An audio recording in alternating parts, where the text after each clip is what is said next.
partnership, not suspicion, but trust, not isolation, but collaboration.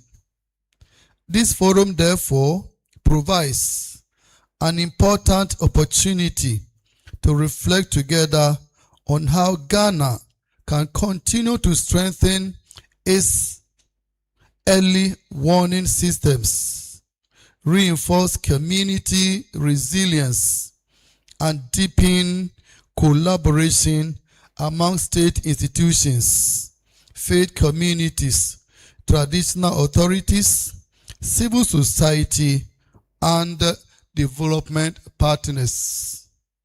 For the Catholic Church, peace building is not simply a program of work. It is part of our gospel mission. Catholic social teaching reminds us that authentic peace is founded on justice, respect for human dignity, solidarity, and the pursuit of the common good. Security, therefore, is not measured only by the strength of our institutions, but also by the hope we give our young people, the inclusion we extend to vulnerable communities, and the trust we build between citizens and public institutions. I wish to commend the government of Ghana and our security agencies for their continued vigilance and commitment to protecting our nation. Equally, I acknowledge the invaluable contribution of our development partners, faith communities, and civil society organizations, whose efforts continue to strengthen social cohesion and promote peaceful coexistence. My hope is that today's discussions will move beyond analysis to practical recommendations that reinforce Ghana's preparedness while preserving values that define us as a peaceful and united people. Let us listen attentively, therefore, engage respectfully, and work together with the conviction that preventing conflict is always better than responding to it. I thank each of you for accepting our invitation, for your commitment to this important national conversation. I blend my voice with that of my sister to welcome our brothers and sisters from the francophone zone. Aux amis qui sont venus de la zone francophone, je vous souhaite la bienvenue cordiale à ce forum. Votre présence est une démonstration de votre détermination à rechercher, à soutenir, à retenir et à maintenir la paix dans le territoire Sahel. It is now my privilege to declare the SPI National Forum on Spillover Risks from the Sahel, Assessing Ghana's Security Preparedness and Early Warning Systems officially open. May God Almighty guide our deliberations, bless our beloved nation, Ghana, and grant lasting peace to our sub-region. Thank you very much. Merci beaucoup. Willkommen. Shukran. The round of applause could be better. Your Grace, we are indeed grateful. Thank you for those warm words of welcome, and especially the French as well. Well, before we proceed, I look forward to the keynote address, and you would know why. Major General Timothy Batabana will be giving us the keynote address. And you heard Your Grace say, preventing conflict is better than responding to it. And he's the best person to let us know why. But before we proceed, it is important that we familiarize ourselves with the relevant health and safety protocols or arrangements for today's program. And I'd like to invite Roberta Asiedu. She's head of nursing and midwifery at the Catholic Health Services Trust, I should say, to give us what we should know when it comes to our health protocols in place. You should give her a round of applause. Thank you very much, MFA. Your Excellencies, I'd like to share with you one of the services the church provides in Ghana. We have over 100 health institutions scattered around the country, and then 11 health training institutions. As you are here, we are thinking about your health needs. So when you step out, just on my left, we have set out a table for you. We know you take good care of everybody, but we hardly make time for our own selves. So whilst you are here, just take the opportunity and pass by for at least your BPs and sugars to be checked for you. If there is any need for us to give you a higher service, we have made arrangements for that as well. Thank you very much. Thank you very much, Roberta Asiedu. She's head of nursing and midwifery for the Catholic Health Services Trust. We are indeed grateful for the arrangement you've put in place for today. Please take advantage of it and check yourselves. It's very, very important. And in our midst today, I have mentioned that we have civil society organizations, head of security agencies, religious heads, among several others. But may I invite Richard N. Akurugu, SPI National Coordinator and Executive Director, Caritas Ghana, to tell us who, and especially who is sitting by you. You may not know, but he will tell you. Please give him a round of applause. Thank you, MFA. I want to, for the sake of time, adopt the protocols established by His Grace. So I will mention the names and recognize you as I have them here. In due time, if other names come to me, we will do same. So to start with, our host bishop, who is the Episcopal Chair for Governance, Justice and Peace Directorate, representing the Ghana Catholic Bishops Conference, who has just welcomed us in the person of Most Reverend Gabriel Justice Yao Anoche. He's also the Metropolitan Archbishop of Kumasi. Then we have Most Reverend Antonina Asare, Auxiliary Bishop of Accra.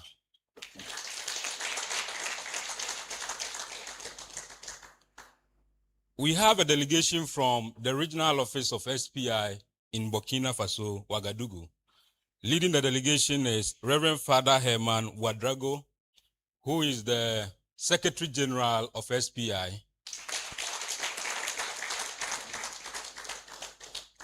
We have Dr. Hilaire Sampebego, the Regional Coordinator of SPI.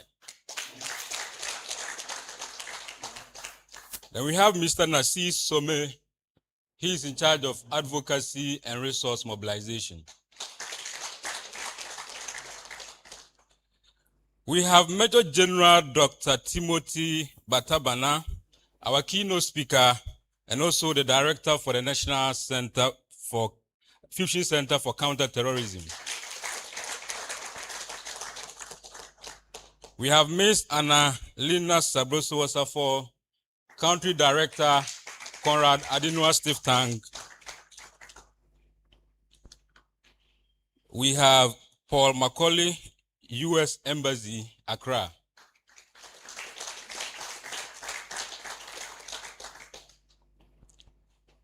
We have Sister Lucy Hometewu.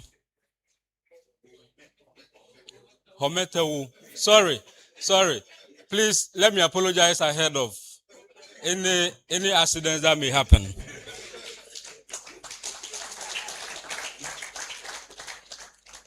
We have Brigadier General Kisi Retard from the Human Security Council.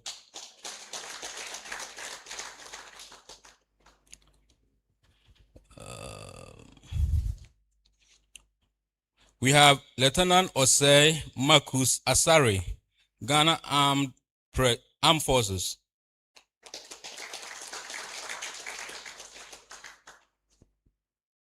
Major General Stephen Pabi, Ghana Armed Forces. We have Honorable Francis Poku, former Interior Minister in our midst. Okay. We have Mr. Vitus Mensah, OFM.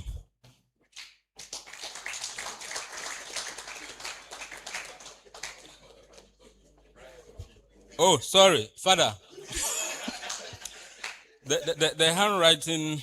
So we have Father Henry Aholo. He's the president of the Archdiocesan Priest Association of Accra.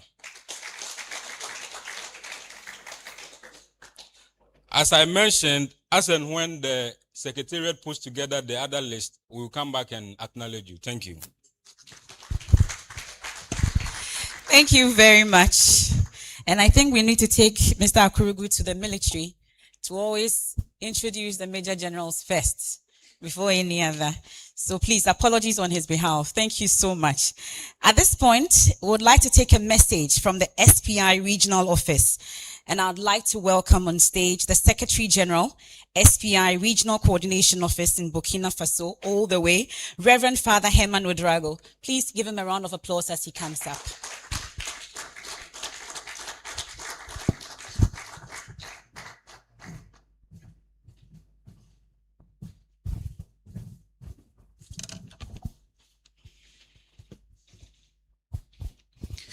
Good morning, all of you.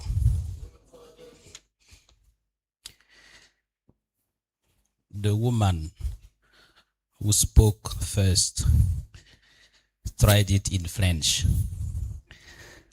I'll try more in English, but I beg your pardon because my English is primary school English.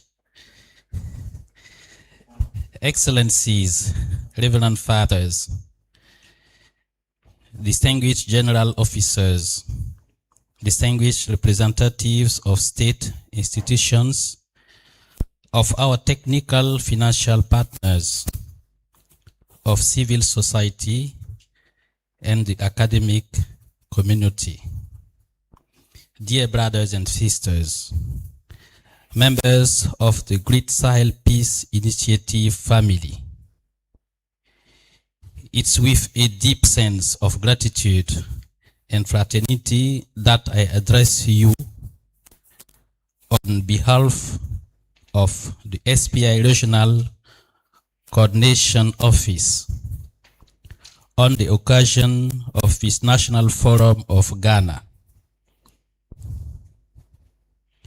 Allow me, first of all, to recall the journey traveled by our organization. Since its creation, SPI has continually drawn valuable lessons from its work on the ground across our 5 members countries.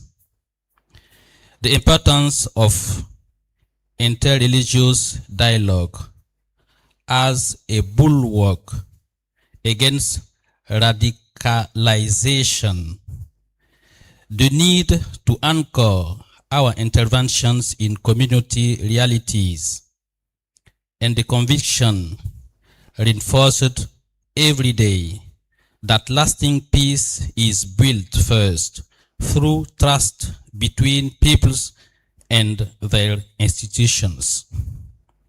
We have only just come from the Bamako Regional Forum, where an urgent call for peace in the Sahel and across our entire West African sub-region was issued, and I wish to commend with particular gratitude the efforts made by all stakeholders under the leadership of Bishop Gabriel Justice, which made it possible to hold only yesterday, on 22 July, a roundtable dedicated to contextualizing and operationalizing the Bamako Call in Ghana.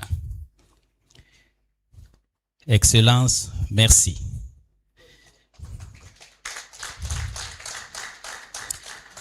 On m'a dit que même si je prenais la parole en français, vous me corrigeriez. Merci pour les efforts consentis et merci pour ce que vous ferez encore pour le SPI, pour qu'advienne la paix dans nos pays et que se renforce la fraternité dans nos frontières. This is concrete proof that our commitments do not remain mere words, but are translated into action. I warmly congratulate all SPI Ghana stakeholders for the tireless efforts made at every level to build peace and coexistence, not only within Ghanaian communities, but also across our sub-region. I told to Father Henry that everything is nice in Ghana. Everything is beautiful in Ghana. And I invite you to clap your hands for Ghana.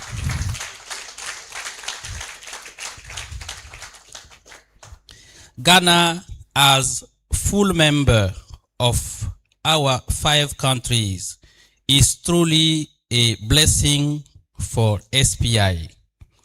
Our differences in practical, cultural, and linguistic realities are not an obstacle. They are a richness and a diversity that strengthen our organization. I say this with conviction.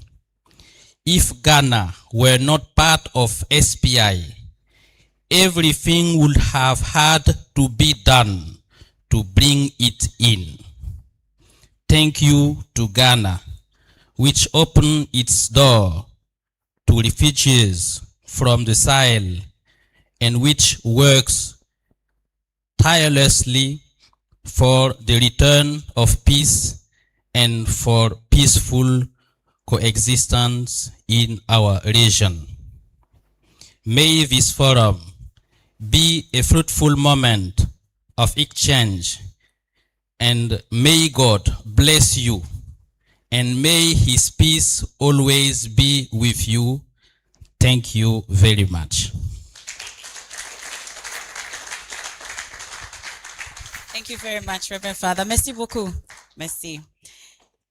At this point, he has set the tone for our keynote address for today. Our keynote speaker is a Ghanaian Infantry Corps officer, security expert and educator, a lecturer of international relations, one time at the Ghana Armed Forces Command and Staff College. I don't know if he's still there because he taught me once. He's an alternative dispute resolution advocate and practitioner. He currently serves as the director of the National Counterterrorism Fusion Center and director of operations at the Ministry of National Security. Ladies and gentlemen, it's my privilege to invite upstage Major General Timothy Batabana, Doctor, I should add. Please, a round of applause for him.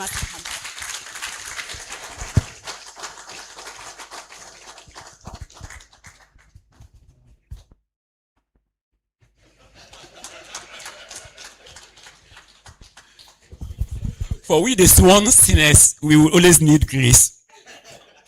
And when Father Herman was coming, his grace blessed him.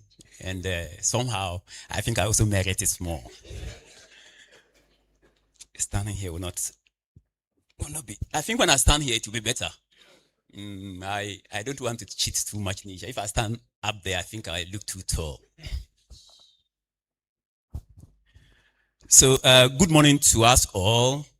The chair, ladies and gentlemen, Your Excellencies, ladies and gentlemen. We started meeting since yesterday over this topic or over this subject matter of terrorism in the sub-region and how our country, Ghana, is preparing herself or is living with a threat. So today we're going to go on a few more details and to see how we end up soliciting recommendations from everybody present to make our country safer than she was this morning. So when you see the counterterrorism fusion officers around, they are here with their ears cocked to listen to every single utterance that will be made by any of you to contribute to the modification, the country's strategy for counterterrorism is undergoing, and how that can impact not only on the 5 other SPI interested countries, but the sub-region as a whole. Because as we keep saying, Ghana's peace is sub-regional peace, and sub-regional peace is Ghana's peace. We don't just say it. No, we have evidence to prove it. We have said many a time that you cannot export what you don't have at home. So if we will continue to export a bit of our security services to other countries, then we must necessarily work to have it in sufficient quantities for the benefit of our citizens. And that is one of the things that keeps the National Security Coordinator, under whom I serve, awake on a daily basis. So thank you for giving us this opportunity to share a few ideas with you. Thanks for giving us another opportunity to listen to you and to take a few more recommendations from you. Sheikh Arim Yao has always been with us. As for Father Kweku and the rest, the least said the better. I think I can still see CDD rep. So all of you have contributed in diverse ways, and we appreciate it all. So this morning we're saying thank you, and thank you to our development partners as well, CAS, and everybody else who is here. Moderator, stop me when you think I should stop. As you mentioned, I'm a teacher, and at times we want to talk too much, but I'll try to respect the 40 minutes given me. Can I have the next slide? So we really have a jinx. Everybody is talking about the spillover. Where is it? Was it contained somewhere in the first place to begin spilling over? Was it ever contained in the Sahel to begin spilling over? In actual fact, in today's terms, those in geography will tell us where is really the limits of the Sahel when northern Ghana has become almost a desert. So Mandela once spoke to us, and I think this is in sync with the values and objectives of the SPI, and therefore I decided to quote it. I'll leave you 1 minute to look at it. But basically he's saying that none of us was born to hate the other. And remember, the terrorists and violent extremists were also born by ladies, just like you and I. If it holds true that none was born to hate the other, then it also holds true that the terrorist was also born to become a terrorist or to hate us. He talks about the enduring value of love.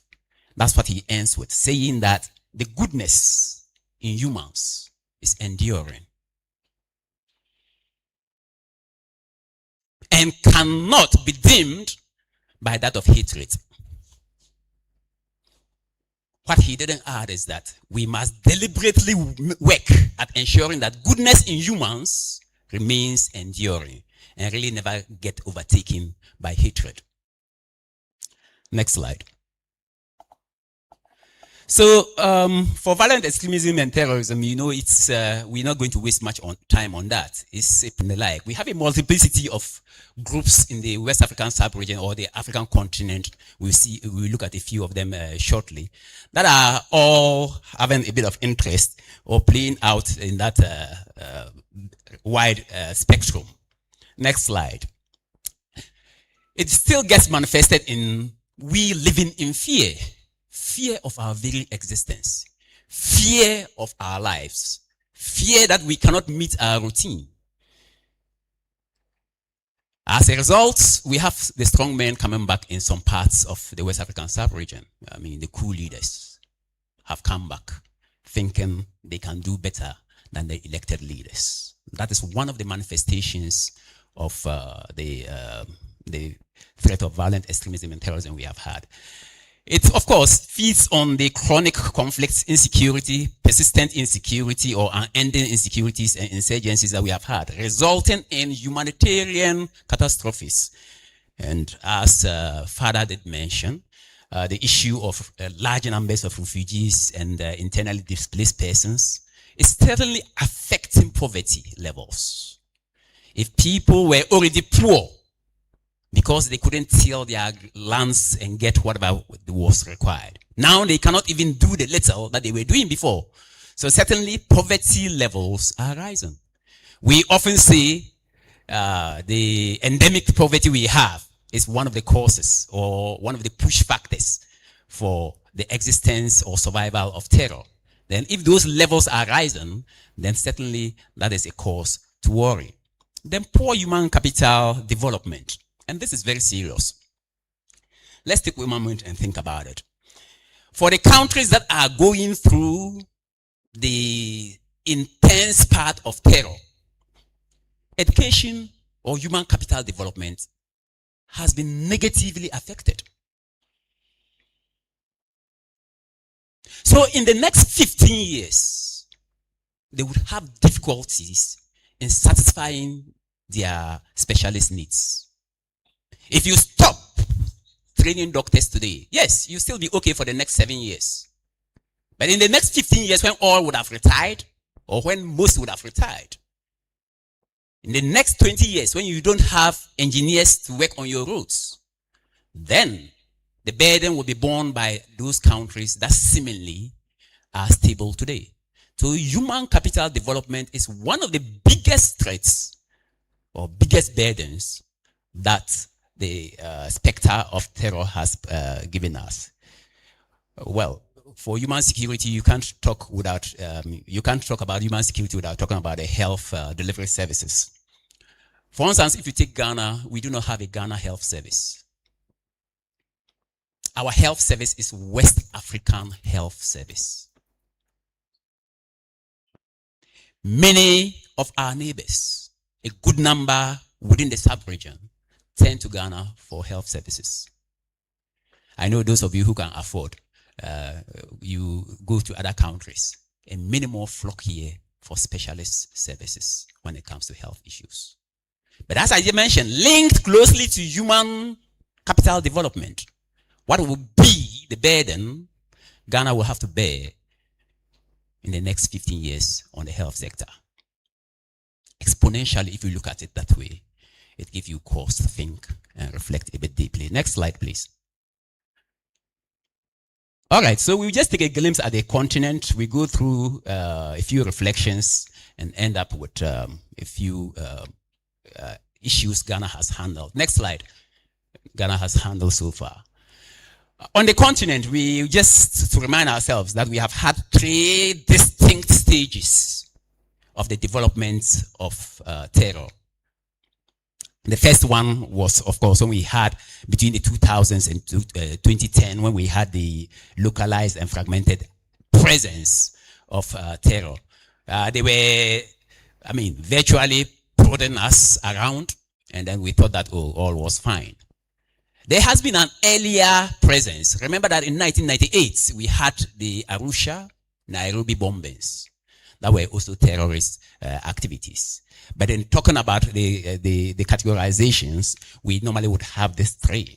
The second phase within 2011 to 2015, when we had the expansionist moves of the terrorist activities around the Sahel, and then of course, as people would always put it, creeping towards the coastal state.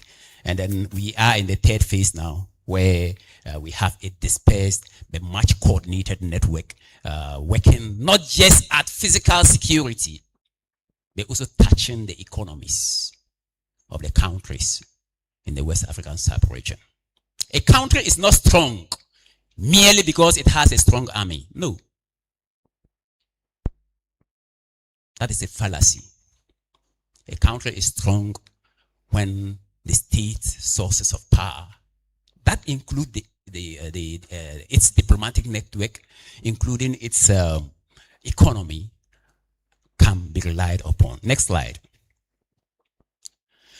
All that has been said about terror over the period. Is it that the developmental partners like CAS, CDD, and other CSOs, where is WASI? Is that they just want to deceive us and then get donors to give them more money? Is SPI really necessary? Is it an exaggeration for the episcopal chair and then Father Kweku to get a bit of attention? I've not mentioned our brother Father Herman. Is it? Or was it really very necessary? Let's go ahead. All right. So these are some statistics for us to play with between 2015 and 2025.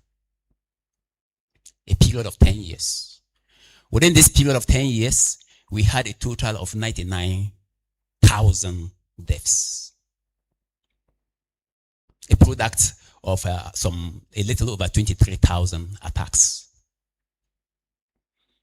So almost 24,000 attacks, resulting in more than 100,000 deaths, or about 100,000 deaths. So on the average, on a daily basis like this today, we expect that we'll be losing we'll be having some 6 attacks within the sub-region, and 25 lives most likely will be lost.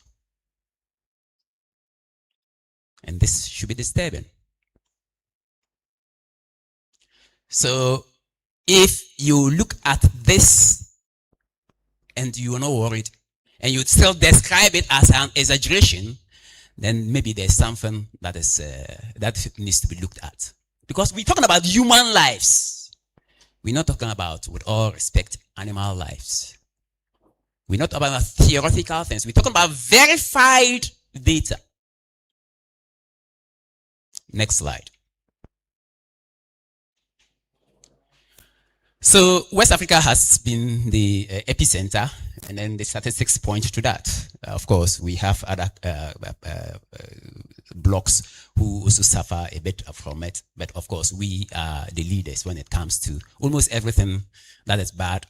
Somehow has some reflection in West Africa, and for now, we are the leaders. Next slide.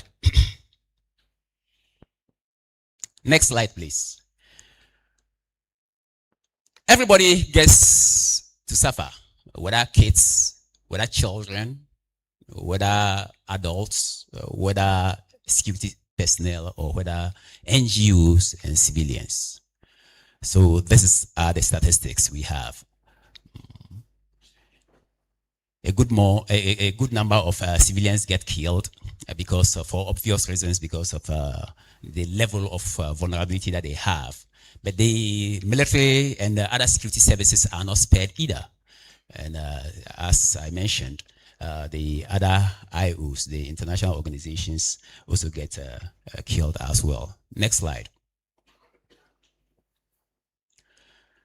All right, this is just an extrapolation of the other statistics we have there. The highest we recorded in terms of deaths since 2015 was in 2025, when we got close to 22,000 deaths.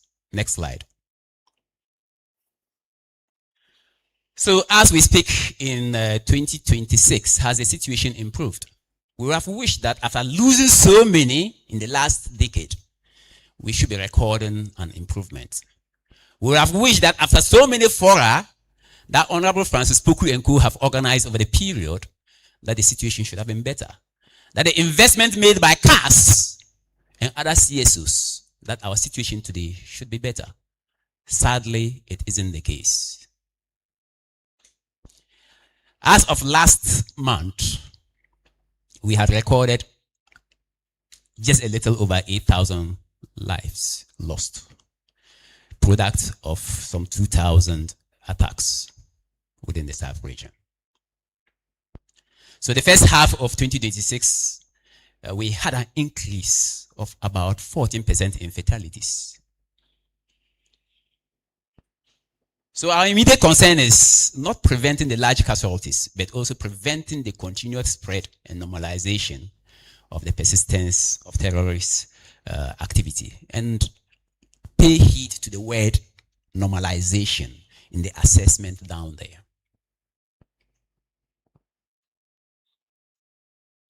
Mosquito attacks, we just consider them normal in our subconsciousness and in our reality. We know malaria kills us so much, in Ghana especially. It's the leading cause of death. Or has it changed, MFA? No, the medical book. What is the leading cause of death in Ghana? It's certainly not, it's no more COVID.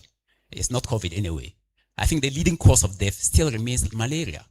So, but yet, when mosquitoes bite us, we have normalized it in our subconsciousness. We take it that, oh, it's not a problem.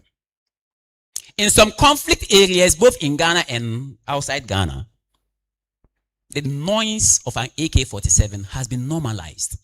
They hear it, they don't panic. In some of the countries that are going through extreme forms of terror, saying terrorists are coming has become normal. And that is the danger. If we accept the normalization of this threat, then we accepting our own death sentence. Next slide. A little on West Africa, not very much different from what we have in the... Yeah, so we have quite a bit of activities on the front of the terrorist armed groups. They have become highly sophisticated. They have learned to collaborate and therefore unleash coordinated attacks against their common enemy, which is normally the orthodox state or the central authority that we have around. Yes, they still are a bit distinct. You have Jenim, you have ISWAP, and all those things in existence. But they are no longer rudimentary. They are no longer basic. They have added knowledge to what they do. They don't just act. They plan what they do. They rehearse them. They coordinate using technology. And they execute with success what they intend to do. So you take them for granted at your own peril. Next slide. So what is sustaining their presence? What is sustaining what they do? Quite a lot. It's not exhaustive. But key to all that they do is their will and their focus. They have virtually selected and they are doing everything to maintain their aim, as Brigadier Kusi and his people did when they were serving. So they're using technology, AI. They have a knack for exploiting our deep-seated vulnerabilities.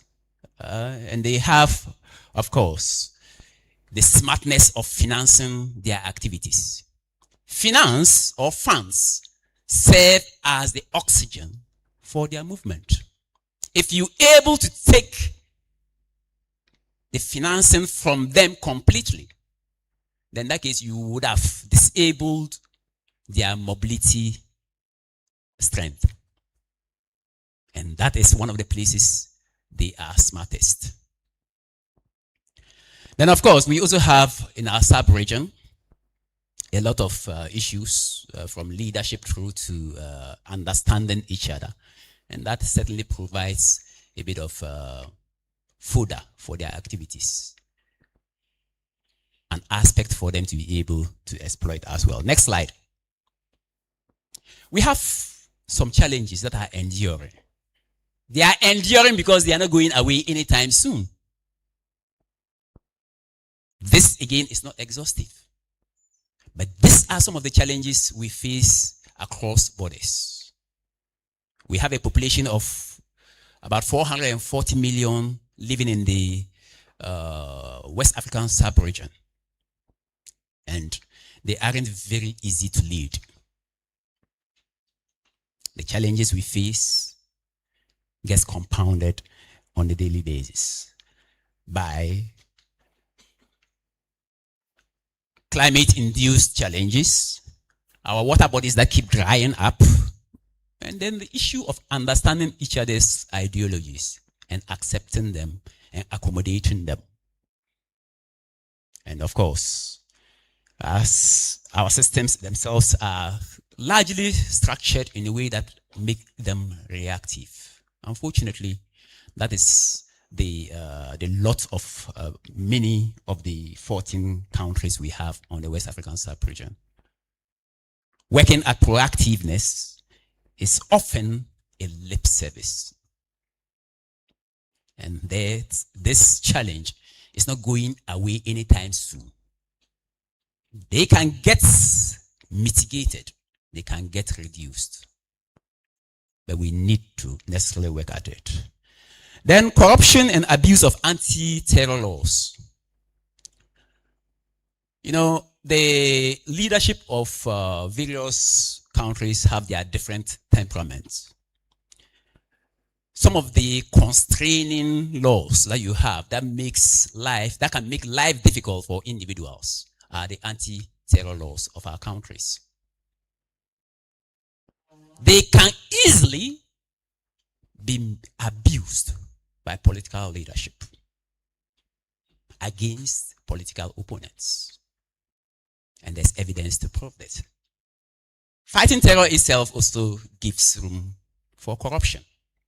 The normal, everyday corruption we talk about, from procurement through to executions. And these are some of the challenges that would fester if we do not. Crybaby leaders in all institutions. Crybaby leaders are people who complain all the time in leadership instead of finding solutions to problems. If you are the sheikh or the head, the imam of a particular mosque, and all that you can do is to complain all the time about the light going off without finding a solution to maintaining the PA system, you are a crybaby leader. And this crybaby leadership is not only in political office, among political office holders. We also have them in academia, and Emma Berkran can confess to that. Next slide. We have another enduring challenge, which is the loss of our cherished Lake Chad Basin. You know, it has, several initiatives have been conducted trying to get the Lake Chad Basin regenerated, and still the difficulties happen. For instance, for those of us in the coastal states, especially Ghana, when you have the nomads coming around, it's not only because they love your country. No, it's because of the difficulties in the Lake Chad Basin. The terrorists have even divided the drier parts of it, and in terms of territory and sovereignty over it, the water itself is under control. So your water cannot easily go and drink in somebody else's portion. So the difficulties there are not just causing instability for the Lake Chad Basin, but for the rest of us. It is virtually in the heart of the West African sub-region. And until that problem is solved, some of the offshoots of the challenges that happen there would always be felt by the rest of us. Next slide. So this is freshwater, the Volta Basin. And this should be of concern to many of us in this room. In fact, to all the 5 countries that have an interest or that is covered by the SPI, because you all get served by this Volta Lake. Let's lose it, and we'll be worse than what is at the Lake Chad Basin. Water is life. Not only life for humans, but life for pastures, life for animals, life for the pastoralists and their herds. So from the Lake Chad Basin, if it's difficult for you to find water to feed, to water your animals, naturally, the animals themselves take, as the French would say, the road and lead you towards where there is water and where there is pastures. So they don't come because they love our country or they want to come and see the beautiful aspects Father Herman is talking about. No. They come in the quest of survival. They come in the quest of life. So if we also lose this, for now that is the destination. If we also lose it, what happens? Then we will have to join Mami Water in the Atlantic Ocean. Next slide. So why should we really bother about terror? As I mentioned, we are not too bothered about malaria. So why should we bother too much about terror? Why should we say it's not an exaggeration to keep us in employment and to keep the sources of funding coming in? Next slide. JNIM is still very present and very active in our sub-region, and they haven't changed focus. So maybe there's a cause to bother. Next slide. We still have to bother because of the nature of the threat. As mentioned earlier, the threat is not just about killing human beings. No. If it were only human lives, we may not have to worry and invest so much. The nature of the threat requires that we do more than SPI is aiming to even do. The nature of the threat is such that we do more than the states are willing to do or the orthodox forces are able to do. The complexity of the nature of the threat tells us that we certainly will have to continue to worry about it. It's not one of the everyday threats. It's an existential threat, just as COVID was. And even maybe more complicated than COVID was. COVID never targeted our finances. This targets our finances. COVID just targeted our breathing in and our breathing out.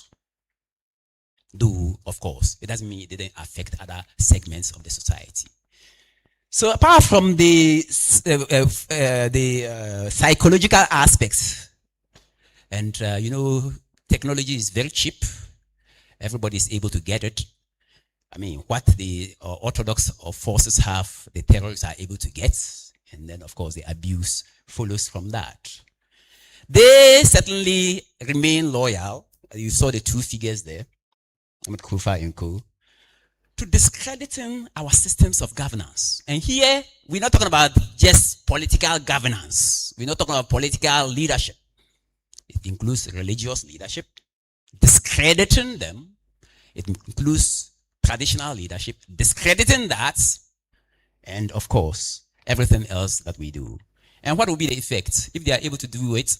And remember, they are tech savvy.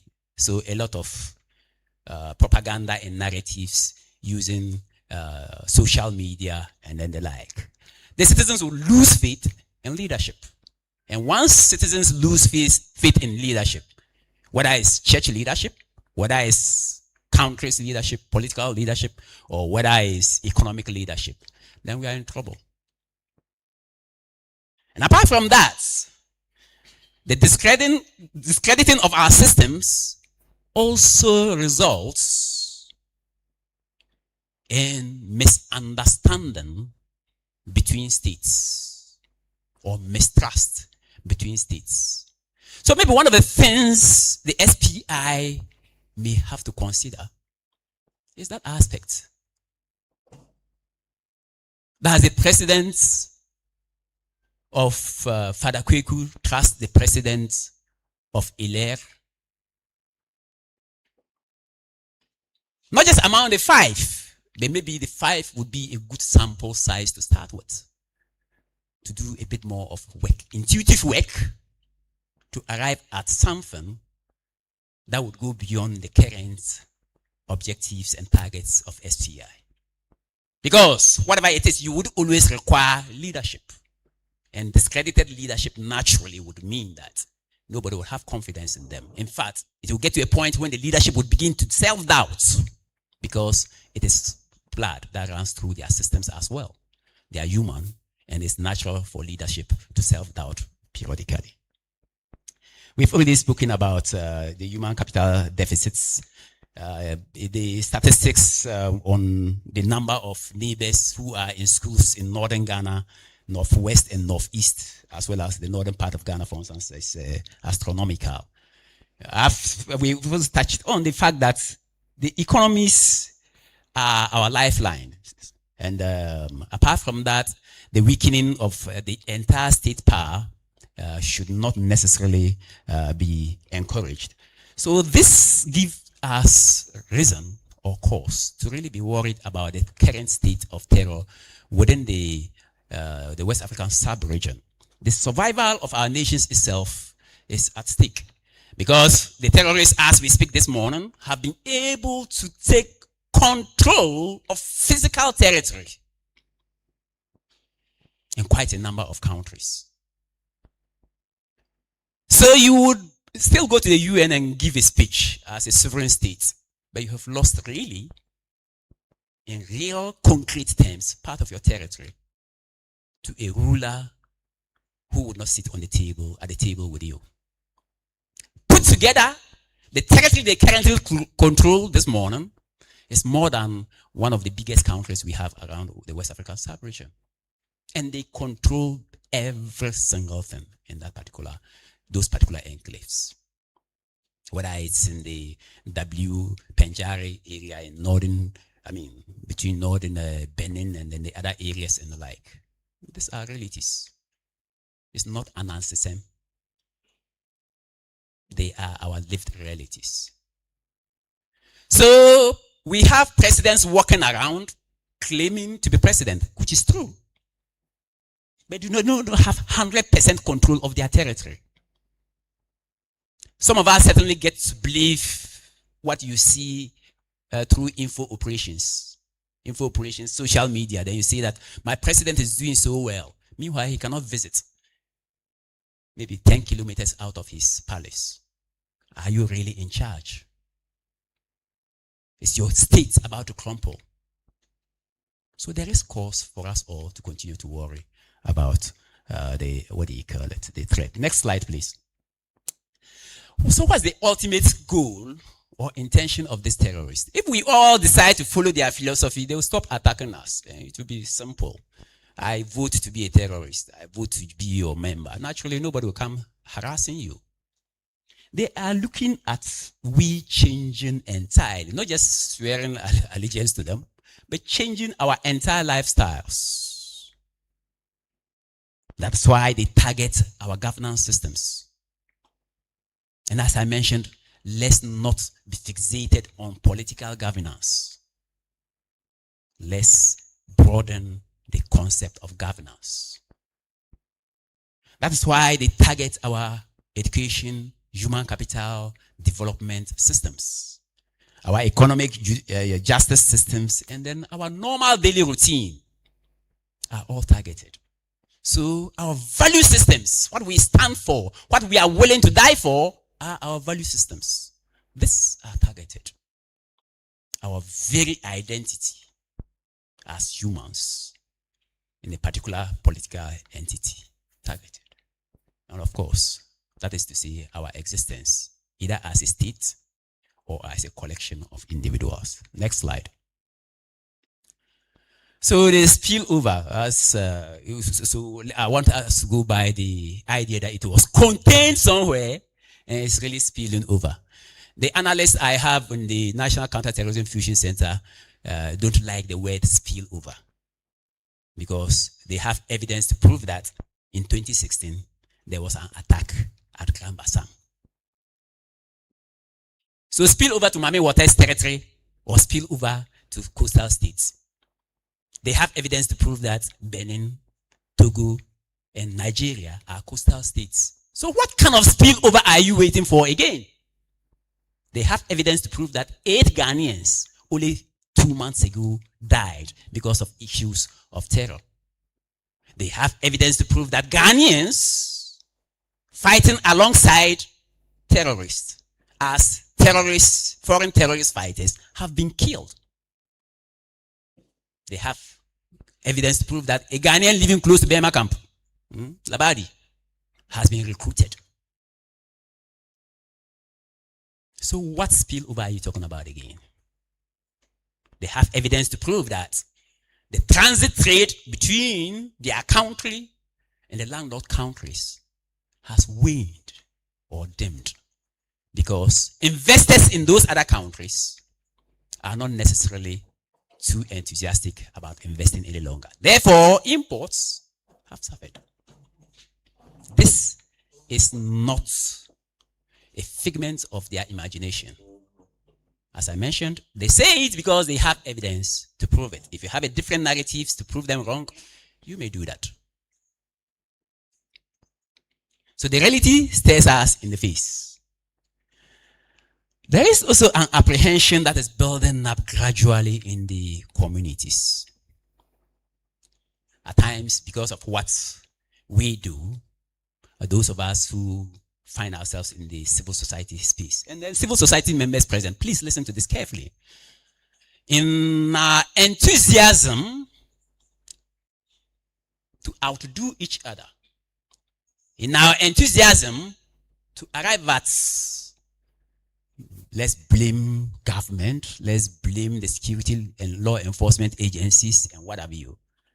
Very often, inadvertently, you end up building in the already vulnerable populace a certain measure of fear. And that is as dangerous as what the terrorists may be doing with bullets. So we need to be necessarily measured in how we handle the vulnerable in our quest for research findings and in our quest to advise. So this apprehension may touch one of our long-standing values. You always hear the Ghanaian hospitality, the Ghanaian hospitality. If now Hilaire comes around and I'll ask her, Hilaire, where do you come from? That is not what we are. That is not what we want to have. That is a value that we have cherished, for which people respect us, not just because we have the Black Star, not just because we have had Kwame Nkrumah or Kofi Annan and the like. But I believe that it is a value Ghanaians have cherished and people respect us for. Unfortunately, because of what maybe our citizens go through in South Africa and other places, there is transpose that against zones and communities where we are individualistic, with individuals not having the back of others. It's easier for all sorts of crimes to take place. So at your own leisure, look at the concept of security in the Zongo communities. It's very basic, but it is a savior for many countries who are humble enough to recognize that. A cohesive society is a safe one. The society that stays cohesive. They pray together, they enjoy together, they mourn together, and they protect themselves. And very difficult for them to collapse because it's supposed terrorists has come in and the like. Apart from issues of the strategy, we also have the contribution, of course, we always see, of our partners. They share a bit of intelligence with us, at times even grudgingly. But the most important thing is that the self-reliance or the consolidation of the country's efforts at keeping herself secure, using everybody present and leaving no one behind, has been the savior, or at least the source of strength of our country. We're never going to be complacent. No. If we were complacent, I won't be coming here to come and solicit your views. We're not satisfied with what we have. We believe we can have a bit more. And we work towards having a bit more with your help. So I end by calling on you individually to remember what our campaign has been. There's evidence to prove it has helped us. That when you see something, you say something. We have evidence. In fact, a pack load of evidence to prove that it has been helpful. And in recent times, in actual fact, Colonel Ametame and his boss have had cause to tell us to reintegrate it. And this is just one of the platforms I'm using to call on each one of you that when you see some negativity around your immediate environment, signal it to somebody else. When we say see something, say something. We're not saying when you see a terrorist, say something. No. We say something, and that something is non-discrete. So you find a high tension cable on the streets. School kids will pass there to go and learn. They can get electrocuted. And if they get electrocuted, it disturbs the peace and harmony of the family. So you've seen it, signal it to someone. If there's a broken pipe and water is gushing out, it means a family is going to suffer shortages. You've seen it, signal it. If you see Emma beating the spouse, nowadays the ladies beat us more than we beat them. Don't allow her to kill him. You've seen it, signal it. So it's not just when you see a terrorist. How does a terrorist look like? For all I know, Mr. Ade is a terrorist. But it's not written on his forehead.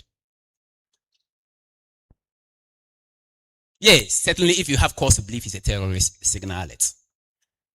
But whatever anomaly you find in your society, mention it to someone else. On that note, I would like to thank you for your audience. Thank you. Oh, okay. So I will get the Episcopal chair to answer this question. After all that I've said, are we preparing for the threats, or are we living with the threats? You asked me to come and talk about Ghana's preparedness. You prepare for what? Something to come. Is it yet to come? The 8 Ghanaians lost were not Ghanaians. The lives of Ghanaians anywhere in the world is as important as the life of the Ghanaians sitting in this room. That's why your country brought back lives from South Africa. So if you lose them to terrorist activities beyond the borders, it's just as worrying as losing them at Makola. Can I have 2 minutes? All right, next slide. I think there's something I wanted to talk about. Next slide, please. Yes, we will run through them. All right, is this we have spoken about? Go ahead, next slide. Next slide. Next. So this is the strategy we have, which I spoke about. It's anchored, the first part of it is about prevention. And then we believe that prevention, which basically is issues of sensitization and then awareness creation about the threats, is very important and then must be sustained. These are not mutually exclusive. The prevention, the preemption, the protection, and the response pillars are not mutually exclusive. The preemption pillar is anchored on intelligence. What do you call it? We have the Chief Defense Intelligence here. Without accurate intelligence, the actions of the state would always be futile. And that is why it's captured in our framework. And as I mentioned, this framework is undergoing review. And Mukhtar and his people, Wasi, are very helpful in that. Let's look at one principle here, the principle of human rights, the third principle, human rights and rule of law. We, as a people, have chosen to be ruled by the law. That has been our choice. It has not been imposed. It was not imposed on us. So we also expect that in the exuberance and enthusiasm of our security and law enforcement agencies, in even fighting the threat of terror, the rights, the human rights of the citizenry need to be respected. And that is why it is a documented principle of the strategy that we currently have in place. Next slide.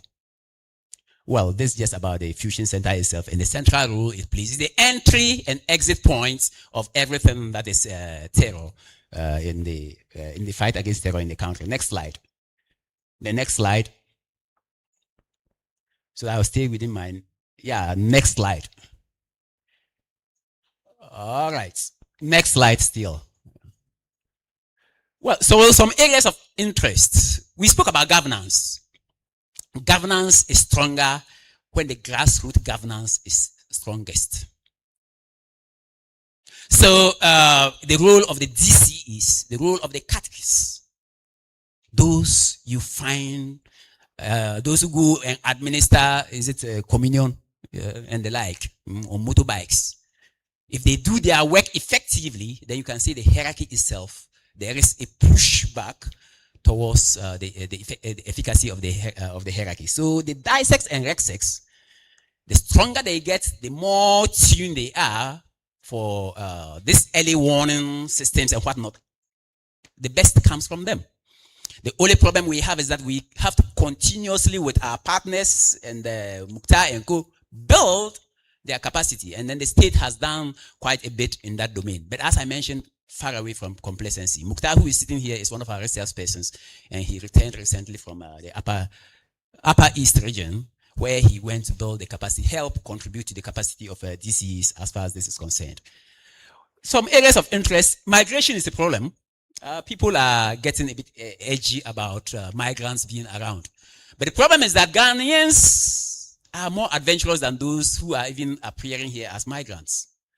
So we not only a destination of migrants, whether legal or illegal, we are also a source of migrants. And therefore, before we throw the stones, let's be pensive. Let's be reflective about that. Next slide.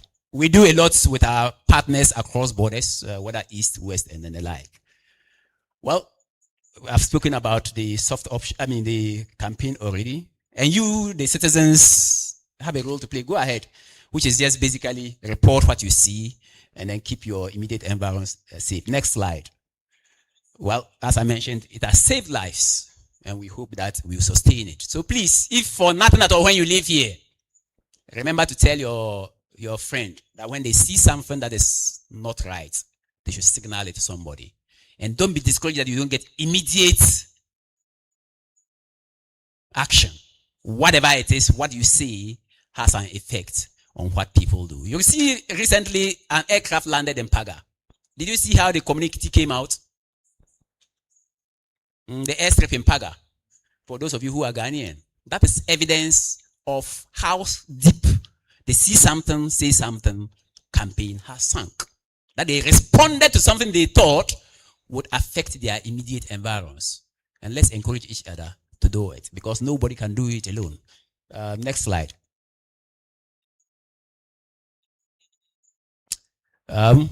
Next slide. We've spoken about the abuses, possible abuses of security agencies can lead people to become radicalized. Next slide, please. Next slide. I've gone beyond my 5 minutes, but I think I'm ending up. All right. So stay on this one for a while. I've spoken about the Zongo concept already, so we won't go back on that. But let's remember how we use our language. If you have to stigmatize somebody, it will have to be communicated through language. Language that is derogatory helps weaken the social strata or the social cohesion we have. So let's be minded across borders, across faiths, across families, across societies, how we use language. This simple language, which I'm using to communicate with you, can lead to reconciliation or can destroy societies. In the field of terror, the misuse or the abuse of simple language is very potent. All right, next slide. Well, there are a few challenges. Those we will discuss with the SPI team later on. But the second to last one is also another, what do you call a point that's of interest. Experts and researchers, you at times distract people who are in the field, apart from, as I mentioned, pushing up the fear in their hearts and going back to go and sleep in your air-conditioned hotels. Next slide. And when you talk some for the security services around the border areas who have to live in this kind of accommodation facilities to provide us with security. Next slide. Well, as for insecurity, we will always have it, but we can continuously mitigate its impact and we can continuously contain it if we work together as stakeholders. Next slide. You know, the biggest lack we have is that the narrative of the terrorists is really not appealing to the citizenry. People choose to join them because they need to survive. If they come to your village, the police is not there, and they say, join us, and you say, you won't join us, then your next address is the cemetery. We have had it in the times of coup d'etats. It's not everybody that may support a particular coup d'etat, but if you stand up to the coup leader, your next address is a cemetery. And who wants to go to the cemetery that early and leave behind their responsibilities? The narrative or the message of the terrorists, our lack is that is certainly not appealing to the generality of the 440 million citizens we have in the West African sub-region. But for it not to become appealing one day, we don't have to sleep. Not only in the 5 SPI targeted countries, but beyond. But of course, you can grow it in the 5 targeted countries and spread it or export it to the rest. All right, I think I'm done.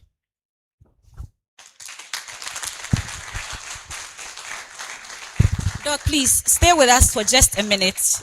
We're hoping to take a number of questions, but we're out of time. But there are a few things that have come up that we're hoping that we could get some responses to. Really, you've been assessing our preparedness. Should we leave this room knowing that as a state, from where you sit, we can comfortably say that we are prepared? At least we've seen something, we've said something, but from where you stand, can you tell us as we are leaving that the state is actually prepared when it comes to terror? All right. Thank you, MFF. The state is more than prepared. But preparation is not an event. It is an enduring process. And that's why I spoke about complacency. Today, I can say, yes, we have so much in terms of strategy, and therefore go to sleep. That's when you'll be overtaken by events. So it is a continuous and a very active process to remain out of the woods. It isn't an event, a fait accompli. So you can then see that, yes, I've achieved what I want. No. It's not like the Black Stars in Colombia. But finally, though, you mentioned that they currently operate in their countries of origin. Do we have any in Ghana? Do we have people from Ghana operating in Ghana? I think you are one of the terrorists we have around because she's terrorizing me with questions. We are very humble to say that our citizens are not saints, even if we have the prelates and we have, what do you call it, the sheikhs. We have evidence, as I mentioned, that our citizens, some of them have joined the terrorist groups. We are humble enough to say that. It isn't that we are happy about it. If we were happy about it, we would not be calling upon you to help us keep people less radicalized. We all have, as parents, as uncles, and what have you, a role to play in ensuring that our youth stay away from radicalized material that may draw them into the ranks of terrorist groups. In fact, we have had university graduates in Ghana joining them willingly. The numbers may be a little bit insignificant if measured against our 32 million population. But even one Ghanaian deciding to become a terrorist is enough, it's more than enough to worry about. Okay. Can we just take 2 questions at least from the audience? Just 2. Sorry to ambush you, but just 2. I saw that hand come up first. So.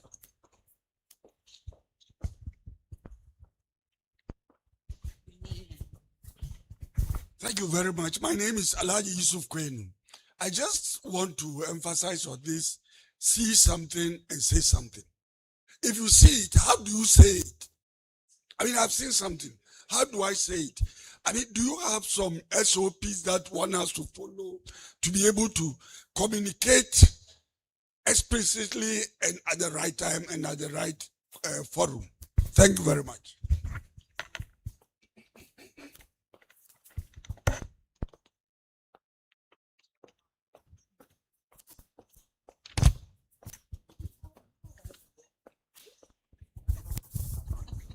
Okay. Thank you. So, my name is Kwesi Jonah, and I work with the Institute for Democratic Governance, located right here in East Legon. I have a problem, and my problem has to do with the paradox of Ghana and West Africa's security situation. On the one hand, West Africa is a hotbed for terrorism, going by the number of people who lose their lives every year through terror. At the same time, if you look at the Global Peace Index for Africa, about half of the top 10 most peaceful countries are in West Africa. If you look at the Political Stability Index, about 4 out of the 10 most politically stable countries are in West Africa. And if you go further to go and look at the Ibrahim Index of African Governance, top 20 most democratically governed countries, about 40% of them are in West Africa. So we have a paradox. On the one hand, this is a sub-region which is a hotbed for terrorism. On the other hand, this is the same sub-region that is scoring very high Global Peace Index, Governance Index, Political Stability Index, and so on and so forth. How do we explain this? Then the paradox for Ghana has as its neighbors about 3-4 countries that are totally under control, almost totally under control of terrorist organizations like Jenin. You have mentioned some of them. At the same time, Ghana has remained almost completely immune from attack. Question: how can you be so close to the hotbeds of terrorism in West Africa and yet at the same time remain so very safe from terrorist attack? Thank you, Dr. Jonah. I think I have a concession for just a female, just one female. If there's a female, then that's two it. questions. Otherwise, I said two. But if there's a female question, we'll take it. If not, two.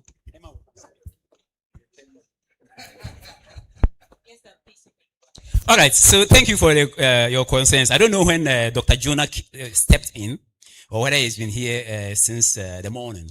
We're starting with the last question. We'll come back to yours. We did highlight a question here, whether whatever has been said over the period is an exaggeration or is a reality.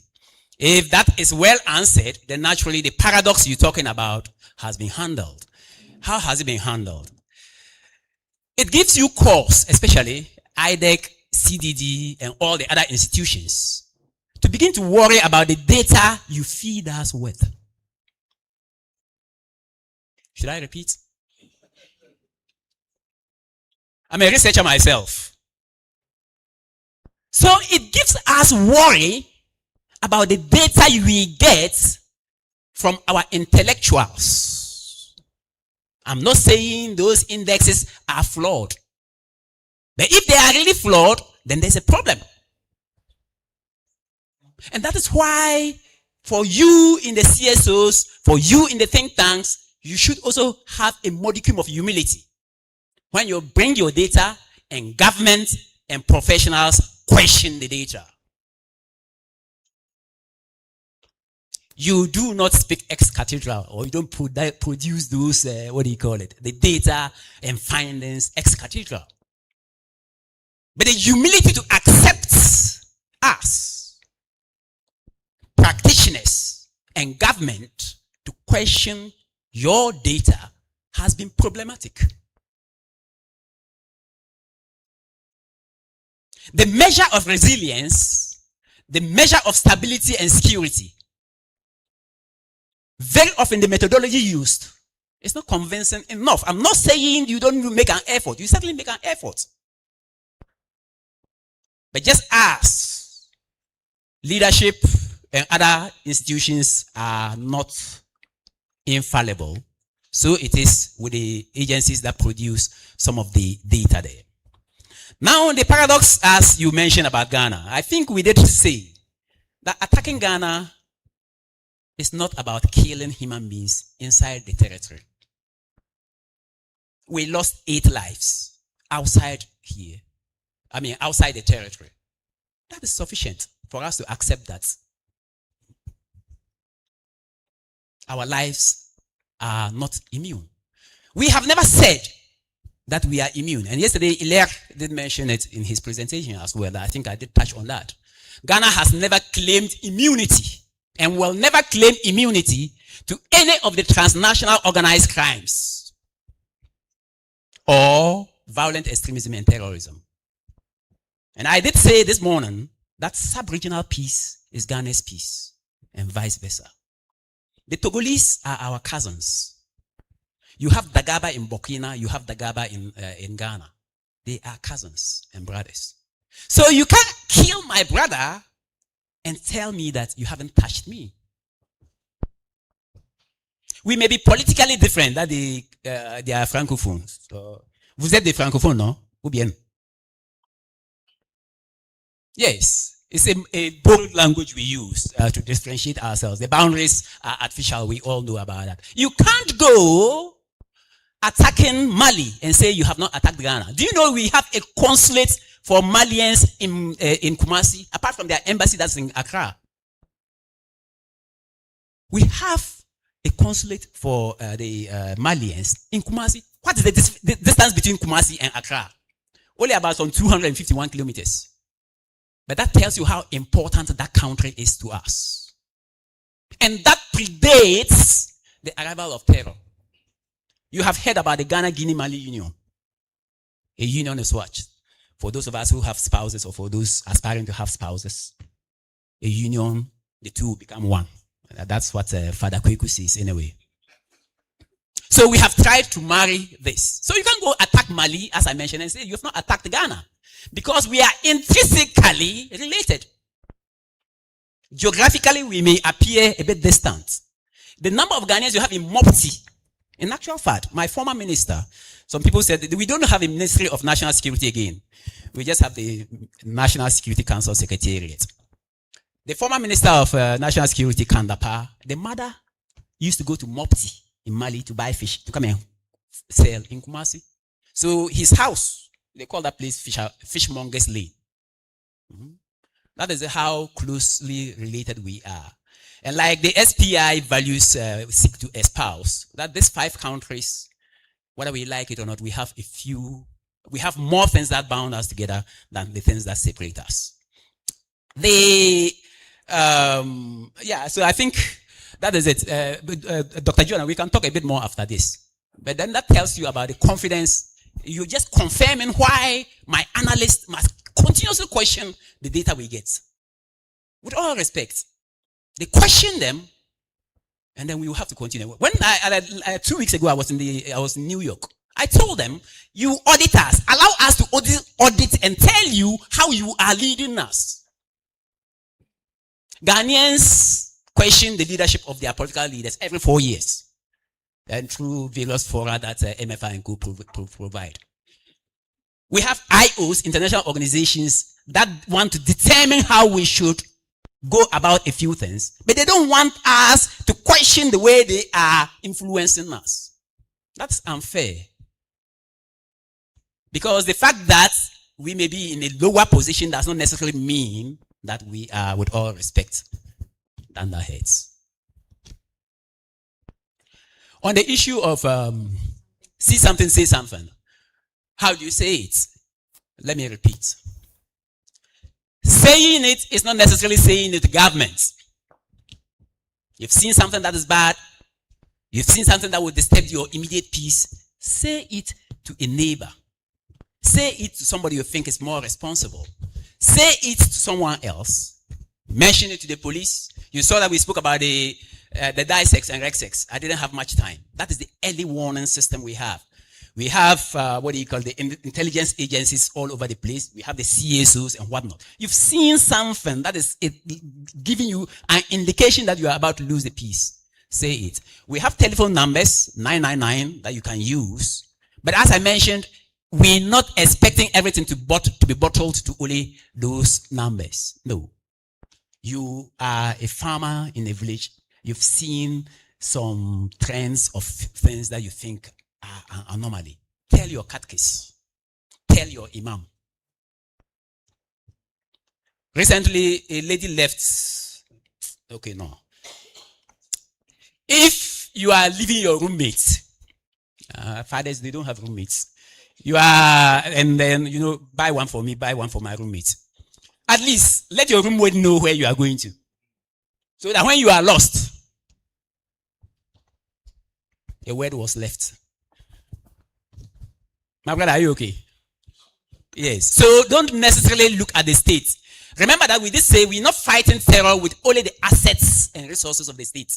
We're also fighting terror relying on your benevolence, your resources, the biggest resource being your brain, which we value so much. And we can never pay for the access or the services of your brain. Your collaboration, which we can't quantify, let alone recompense. So you've seen that a negative thing is happening within my environment. Please, let me signal it to someone, my landlord or someone else, who may be able to either advise or take some other corrective actions. The state, with this peculiar threat, cannot fight this peculiar threat alone. It's not possible anywhere. Where some people think they are so strong and therefore they only have to arm themselves and ignore their citizenry. We've seen the results and we continue to see the results. Thank you. Ladies and gentlemen, let's acknowledge our keynote speaker for today, Major General Dr. Timothy Batabana. We are grateful. And we are hoping that you stick around at least during the panel discussion so we can ask more questions. At this point, it's time to hear from our guest speakers. And the very first to come up stage, of course, is one of our implementing partners as well for this particular forum. Ladies and gentlemen, let's welcome the Country Director of Konrad Adenauer Stiftung, Ms. Lena Sabroso Wasafo.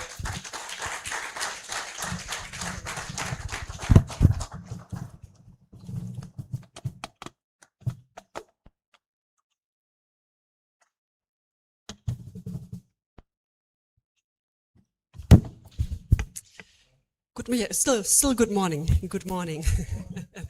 Good morning, Your Excellencies. Good morning to our distinguished representatives from government, from the Ghana Armed Forces, civil society, and the international community. For the sake of time, please allow me to stand on the established protocol. I am really grateful to having the opportunity to join today's discussion, because for me it really is a very timely and very important discussion. And in my input, I will focus very strongly of the input of the topic of early warning systems, because I believe they rightfully deserve the growing attention that they are getting.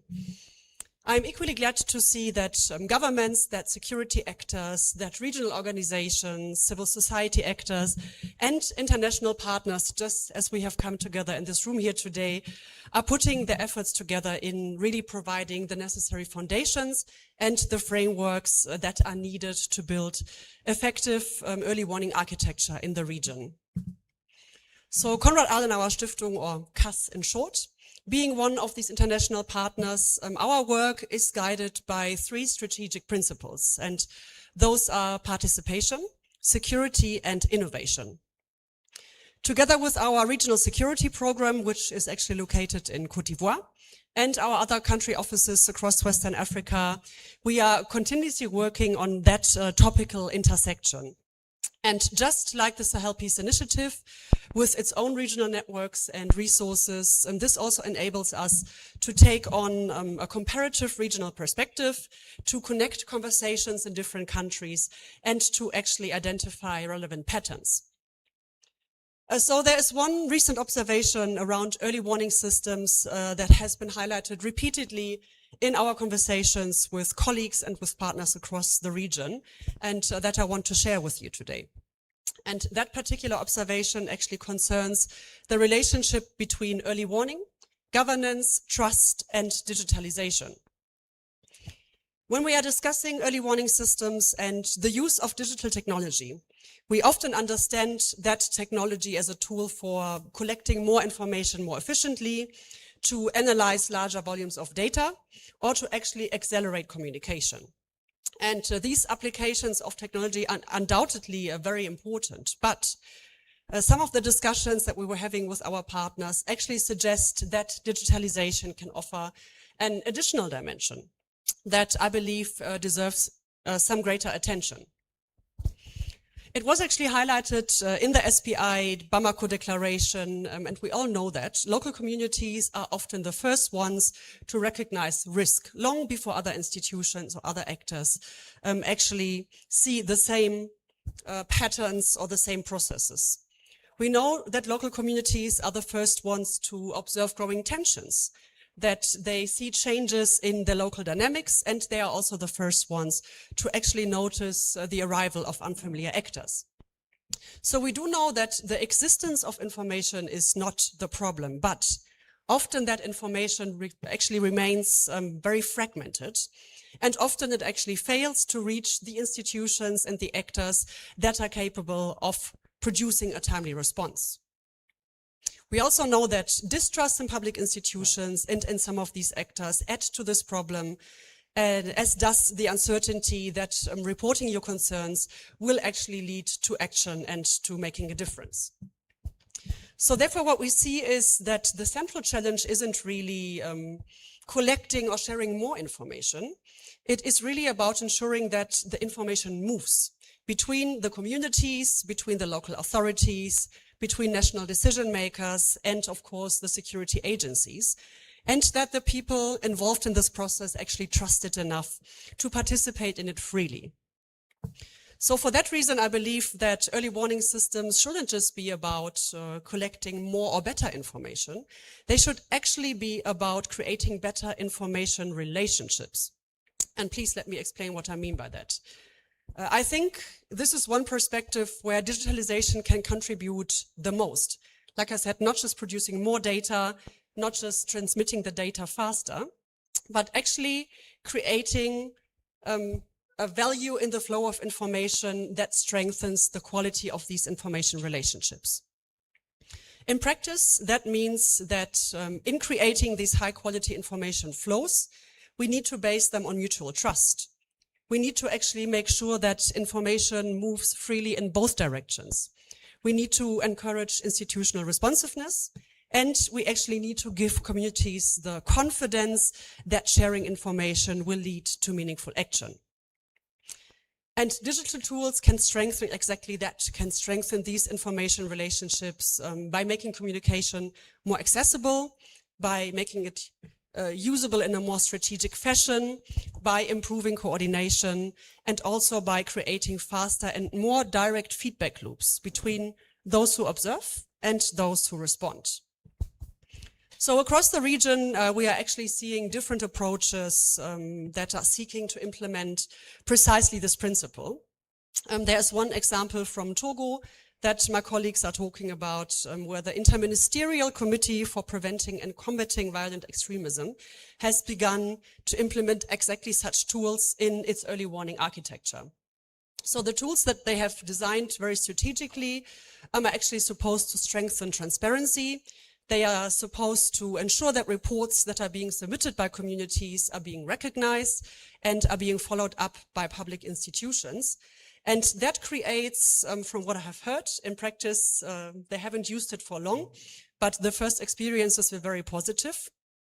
It has actually led to a very important virtuous cycle, because communities can see that the information they provide lead to response and lead to action. And that again, in response, helps to strengthen the visibility of state presence, helps to strengthen trust, helps to strengthen accountability, and encourages and continued engagement from the people on the ground.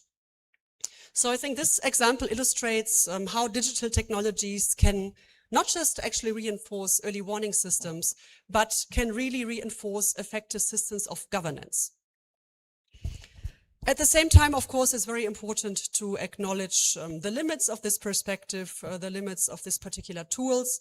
And we know that any kind of digital transformation can really realize its full potential when the technical and the institutional frameworks are actually in place. So, of course, we're talking about reliable access to power, internet connectivity, digital infrastructure, and also general access to technology. That's not just an essential foundation, of course, in many places and in many areas, it also remains a very essential barrier for using this. Danger of abuse was mentioned by my previous speaker. Of course, any new technology always has the risk of abuse, and that is very important to keep in mind when designing any kind of digital tool. So that is very crucial. And equally important, we also need, of course, appropriate governance frameworks, and we need sustained investment in human capacity. That was equally mentioned earlier. So at the end of the day, I believe that it's only the combination of these factors that would truly enable digital tools to contribute very meaningfully to actually create stronger early warning systems. This, of course, has very important implications for policymaking and for policymakers as well. If digital transformation increasingly shapes the way that we anticipate and that we respond to risk, then strengthening resilience can actually no longer be understood as the responsibility of security agents and institutions alone. It means that it requires closer cooperation with those that are responsible for public infrastructure, connectivity, innovation, and also data governance. It means that we need to connect these agents and these actors much more systematically and much more strategically. And we have to allow expertise, institutions, and responsibilities to really converge around these shared objectives. Encouragingly, Ghana is already taking steps in this direction. I'm sure you're all aware of the fairly recently launched National Artificial Intelligence Strategy, which explicitly includes and recognizes the growing intersection between AI, security, and governance. So this AI strategy specifically names AI as a tool that can potentially strengthen early warning systems, that can counter mis and disinformation, and that can support national security, while at the same time, and I believe this is very crucial, the strategy also emphasizes the need for transparency, the need for ethical safeguards, the need for human oversight over artificial intelligence, and responsible data governance. So this integrated approach to me reflects a very important understanding, namely that digital innovation can only be effective when it is embedded within broader governance frameworks and supported by cooperation across the relevant policy sector and actors. So in conclusion, as we continue to strengthen early warning systems, we should not only ask how digital technologies can actually help us to gather and to use information more efficiently, we should actually ask how they can help to build stronger connections between communities and institutions, how they can actually help to strengthen governance and trust in public systems, and how they can improve the quality of information flows that are so crucial for targeted response and targeted actions. As Ghana is now hopefully moving forward to implement this national AI strategy, I think it covers the time span between 2025 and 2035. I think there is a unique opportunity right now to turn this vision into practice by making sure that security, that digital innovation, and that governance are not being pursued in parallel, but are really being designed together. And if we manage to achieve that, we can not only build early warning systems that are more technologically advanced, we can also build systems of governance that are more trusted, that are more responsive, and therefore more effective. Thank you very much. Anna Lena Sabroso Wasafo, thank you so much, Country Director of CAS Ghana. Our next guest speaker is the Chief of Defense Intelligence, Ladies and gentlemen, please help me welcome Major General Stephen Wosiajekwo Kweku Pabi.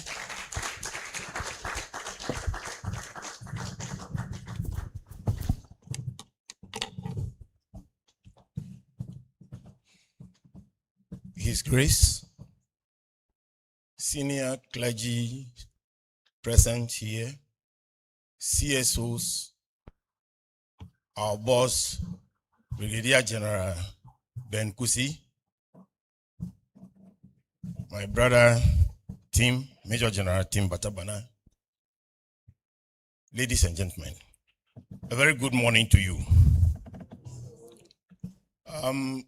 I've been introduced as the Chief of Defense Intelligence. That is true. But actually, I'm here to represent the acting Minister of Defense, who we all know is engaged in Parliament to tell us the mid-year budget. And so I'm here to represent him. But what I'm going to say will be in the context of the job I do as Chief of Defense Intelligence. And so if I knew that my brother would be here, I would have found a nice way of drawing the acting minister's attention to the fact that everything that I will say, Tim will say it. And so since he's here, my relevance here will be superfluous. However, I'm here. And so I have to say something. And so I'm going to say something.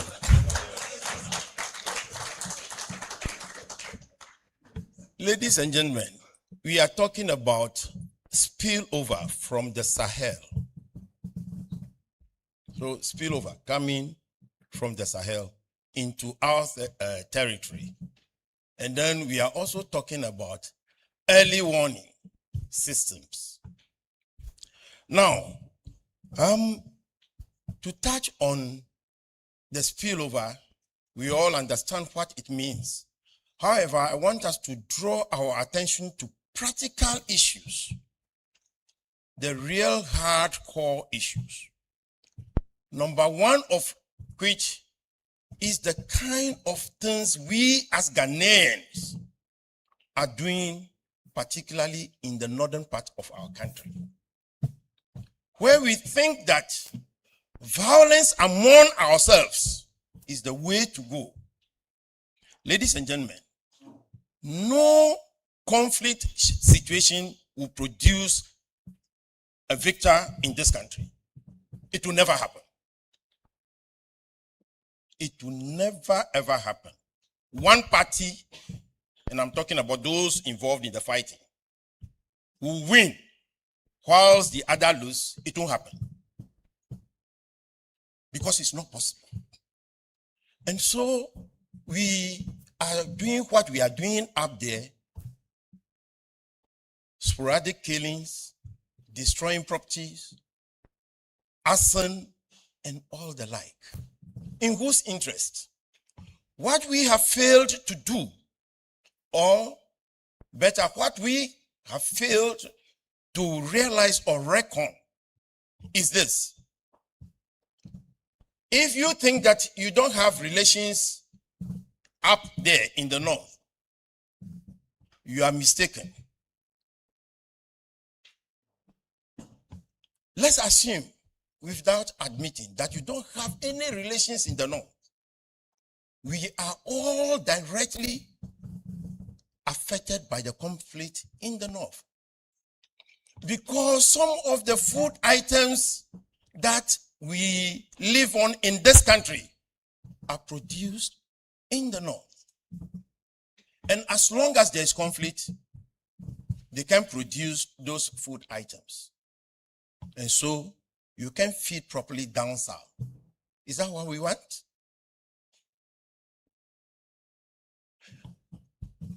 It's very important for us to realize that once there's conflict, there's confusion, that element we are talking about that is going to spill over or is spilling over or has spilled over into our country will take advantage.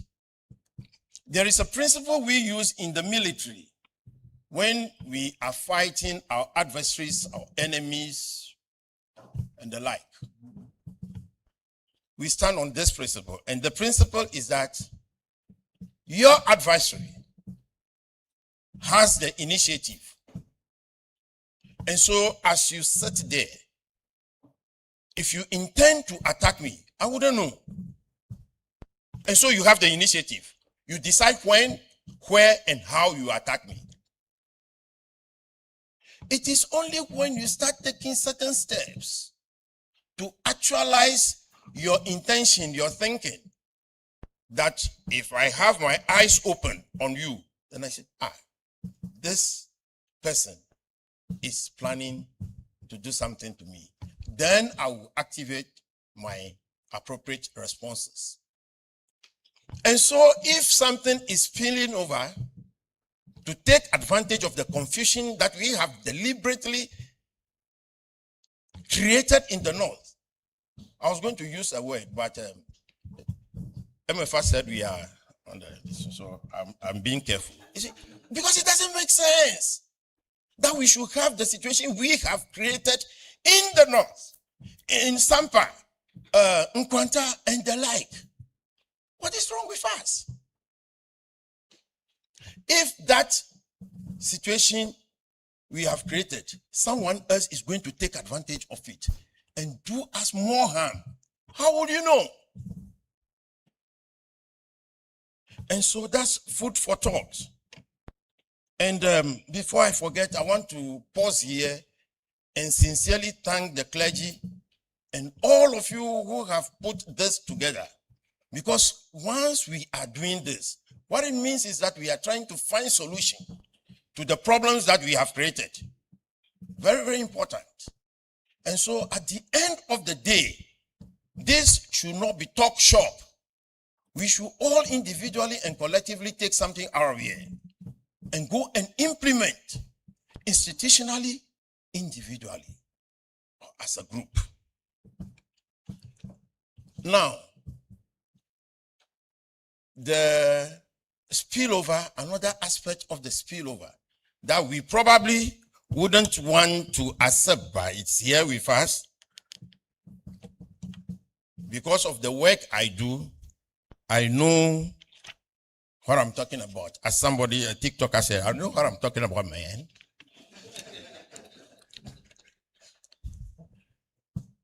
You know, we have become, please, if I'm being very blunt, let's accept it like that. Number one, as a soldier, I'm taught to say it as it is because it's very important so that we can feel it and act. You see, we have become very reckless when it comes to what is happening in our communities across the length and breadth of this country. We readily and happily invite people into our homes to come and pick scrap. Those people picking scraps, where do you know them? And some of them cannot even speak any known Ghanaian language. Yet, the person is carrying a sack and said, I'm a dealer in a scrap. Point out this. Then you quickly go and then pull out something and give to the person. And the person is looking around you. You don't know if the person is speaking information or intelligence. It is very important that we become alert to distance and be cautious who we invite to come and collect refuse in our houses. People using aboboya and all that, they come freely in and out. The other aspect has to do with all manner of strange beggars and people soliciting for alms in our streets, major streets, and sensitive areas. You walk a little past Jubilee House, you see them all over the place. You don't know who they are. By their dressing, you can even see that these are not Ghanaians. As to their intentions, you do not know. I told you, the adversary, the enemy, always has the initiative. And so it's very important for us to see the risk of the spillover from the Sahel in basic context. Don't think too far. Otherwise, you meet the little things that harm us. Let us be alert to these kind of things, because at the end of the day, the aggregate effect is that we'll have something bigger on our hands to fight. The early warning. We have talked about see something, say something. And I'm just glad about the answer or response that Tim gave to our brother Alhaji. You see, each and every one of us has the responsibility to tell everybody and anybody you think is receptive to what you have to tell the person by way of information. We have that responsibility to tell somebody. We are not talking necessarily about institutional arrangement, but if you have to go that far, going to the police, going to CID, BNI, yes, do so. But immediately you have a chief in your community. You have your pastor. You have the imam.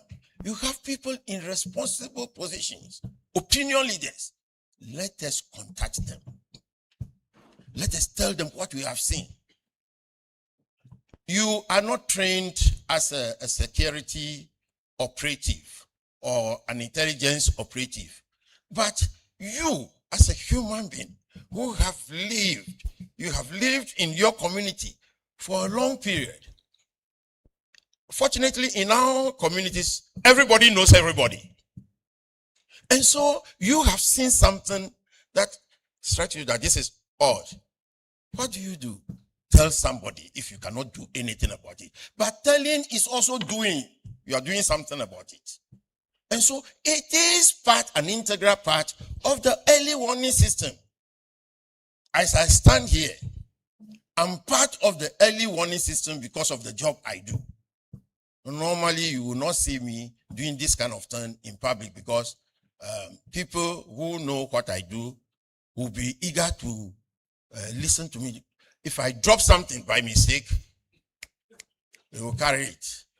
And as His Grace said, this forum is not meant to scare anybody or sow seeds of fear among us, but to create that situational awareness for us to do what we ought to do to preserve the relative peace we have in our country.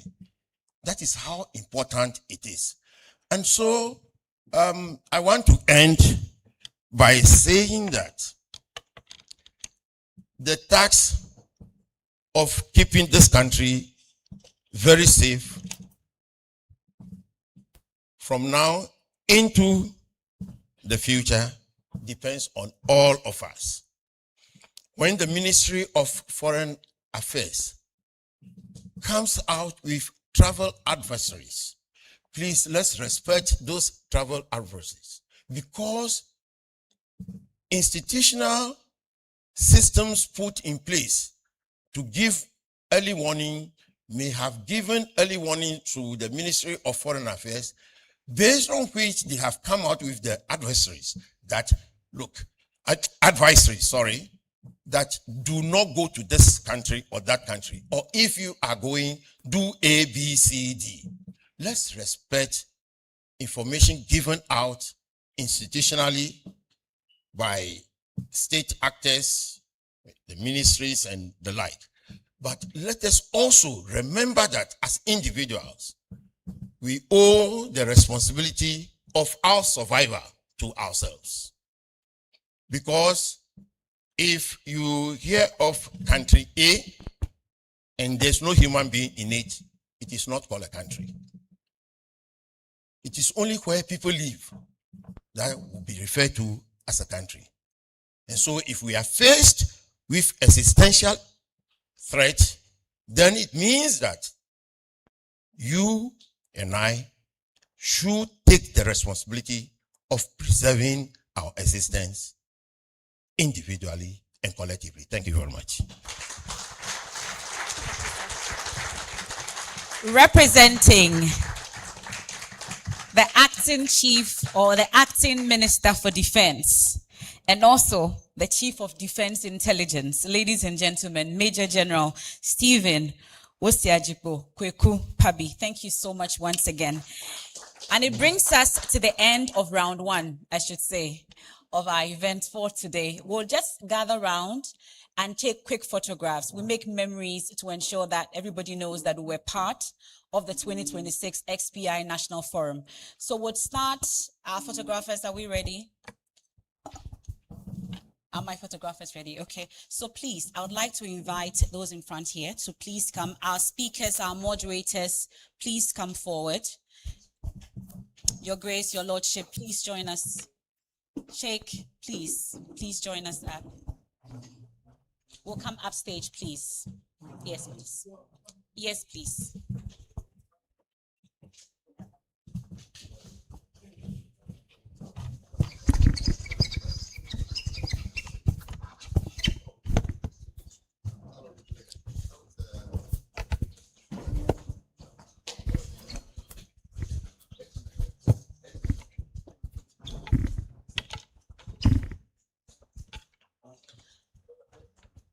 We'll first do our speakers, our panel members, all speakers, panel members, religious leaders, please come up stage. So we'll take the first round of photographs.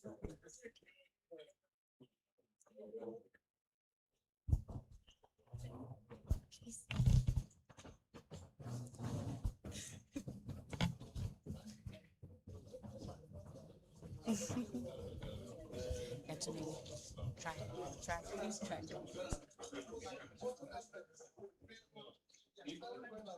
We'll do the first round, then we'll do another round, please, so that we don't crowd the stage. Yes, please. You want the steps rather?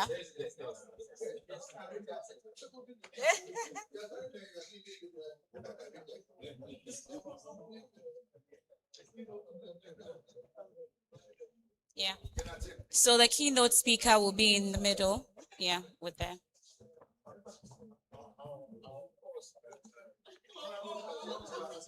Yes.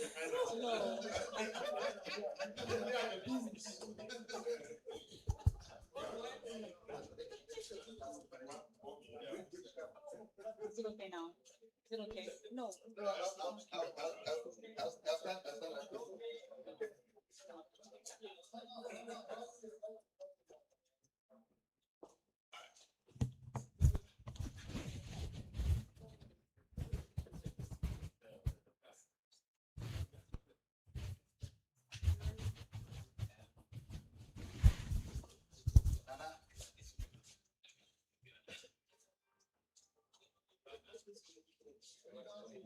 We'll now have all our fathers, our sisters, please join us. Then we'll have all those civil society organizations that are in front, please, you would join us as well. But some would have to leave us as the keynote speakers and the panel members stand in front. Our fathers, our sisters.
We have a 10-minute snack break, please. Then we can come back for our panel discussion.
start the second session.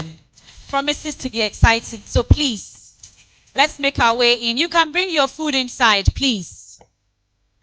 You can snack while you listen.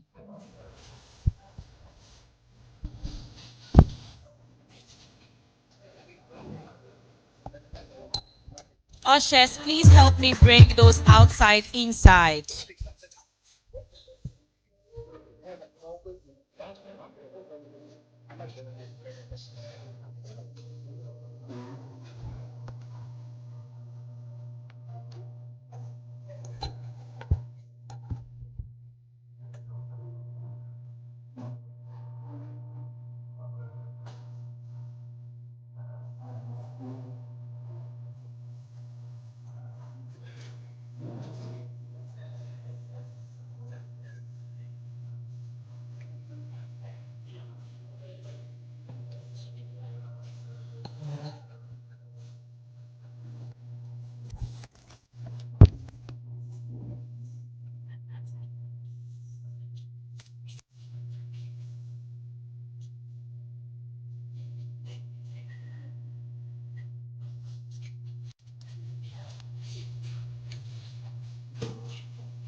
I've seen some isolated at the back. Please. Once there's a seat in front of you, please fill it.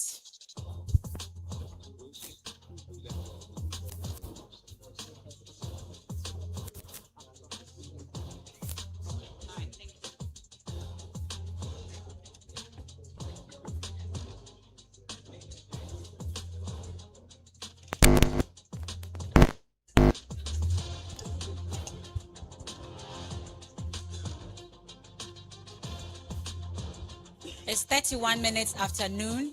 You're welcome back from the break. This is the SPI National Forum 2026, and it's time for our panel discussions. And it promises to be very interactive. All the questions you have been holding on to, you get answers to them at this point, and then also you get to ask them as well. All we require of you is to engage as much as possible. Reason why we are gathered here, so we can get answers to the spillover risks from the Sahel, assessing Ghana's security preparedness and early warning systems. You're welcome back. Before I bring up my panel members, I would like to acknowledge the presence of Sheikh Arimiya Shaibu, official spokesperson for the National Chief Imam. Shall we see you?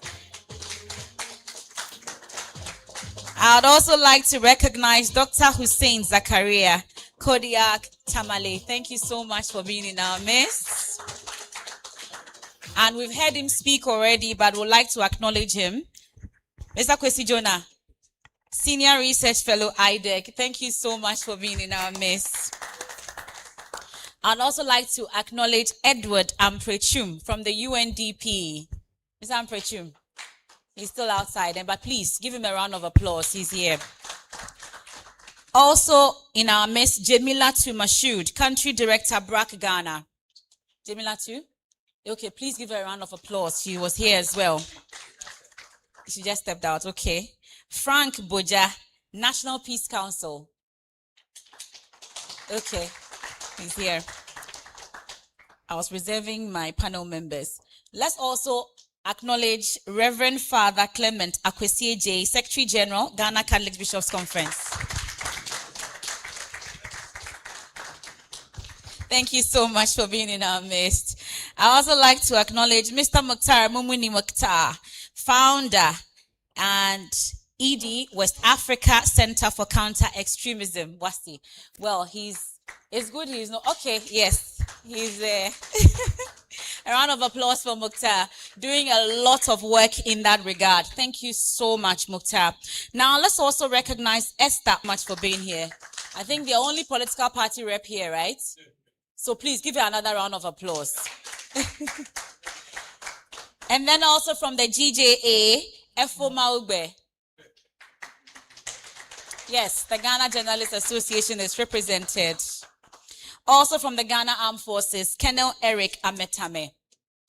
Thank you so much for being here, sir. We are grateful. Melody, as the name from the UNDP. Melody, thank you so much for being here. Also from the UNHCR, Tete Kwao Padi, Head of Office. Mr. Fadi, thank you so much for being here. Also, Major Jude Edu Mensah, NCCRM. Mr. Edu Mensah, please, if you don't clap for him, he won't show his face. Okay. Thank you so much for being here. And you are also here, and I'm also here. Thank you so much for honoring this event. Now, it's time to introduce our panel members. And they would all come up, and then we'll start with their brief presentations. Then we can start interacting with the questions that we have. I'll take a few of the questions, but I'll open it up for you and not pretend to have all the questions in my head. You have more of the questions than I do. So I will just introduce them. They give their brief presentations, then we'll ask a few questions, then we'll make it an open discussion so we can do a lot more rather than leaving it so that you can't ask too many questions. So it's my singular honor this afternoon to have on the panel the former National Security Coordinator of Ghana, and we are drawing on his extensive experience in national security and intelligence coordination. Of course, he brings a valuable strategic perspective to our discussion on Ghana's preparedness and response to emerging security threats. Ladies and gentlemen, let's give it up for Mr. Francis Poku as he comes up. I think he deserves a standing ovation at this point.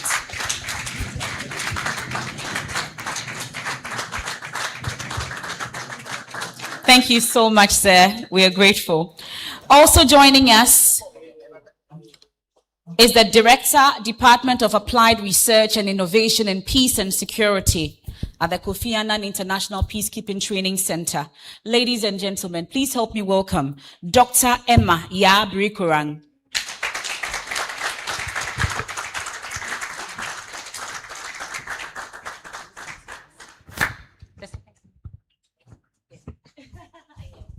Thank you so much, Dr. Brikuran.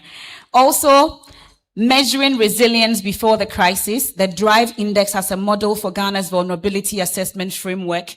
That will be his focus. Ladies and gentlemen, help me welcome Director, Conflict Management and Resolution at the National Peace Council, Mr. Frank Wilson Boja.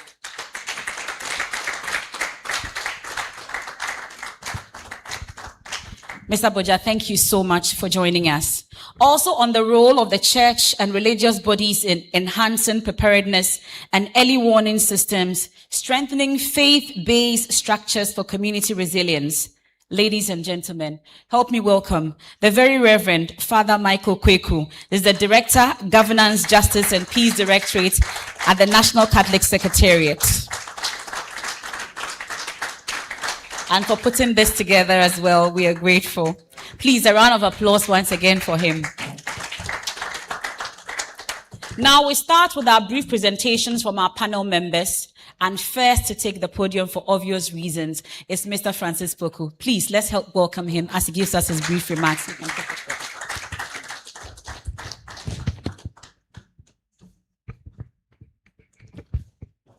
Good afternoon, Your Grace, the clergy, distinguished members of our wonderful society, Ghana. I propose to share with you, in a way, my own personal reflections when we are gathered in this encouraging way. We must love our country. We must love Africa. And whenever I have attended conferences, I am being touched by the way that people want to get Africa to get out of this situation. First, my last conference was in Morocco, and it was incredible how desirous Africans are that we should really show the best of us. And I think in a forum like this, we must find out what the possibilities are. because they are asking, how can we return to what our society really are? Africans are generous, we love one another, we care for one another. Why is Africa like this? Now, let me make my contribution to what General Batabana said regarding the reason why Ghana has not been touched by the Sahel problem. And I was in office in 2002 when there were efforts by these jihadists who were entering mosques to persuade through their preaching, the room available for radicalization in Ghana. And I was very, very impressed by the reaction of the imams. They never panicked, but they started preaching to neutralize the influence of these jihadists. They allowed them to sleep in the mosque. But 2002, that was when Nigeria was beginning to run into this problem of the radicalization.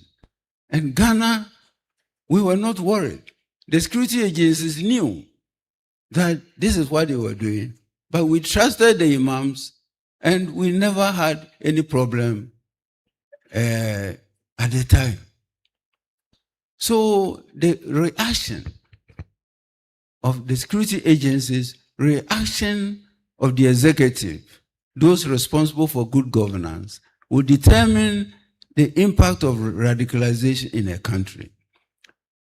General Batamana made the point that the military and the security agencies can do all that they can, but good governance must be twinned to whatever security measures that you take. And here I can be very confident that the military and other security agencies have been on the ground. They have undertaken measures that have impressed me very much. They have done local engagement to the degree that had never been done before. So we can be sure that behind the scenes, they are responding to intelligence reports. So if you are a policy maker, that is the executive, you get all these reports. But the survival of a democracy depends on how you react to these reports. So they can be on the ground, get the reports, but what is the sensible reaction that you are going to take? I have served in 7 different governments in this country. In the earlier days in the 60s, there was not a coup that we did not forecast. We provided all the intelligence and everything, and yet coups happened. Why?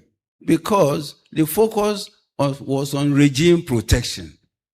But it is enough, it's not enough to protect a regime if you are not reacting to the feelings of the people. If you are in the executive, you get daily reports. And by 10 o'clock in the morning, I should be able to know what the reactions of Ghanaians are.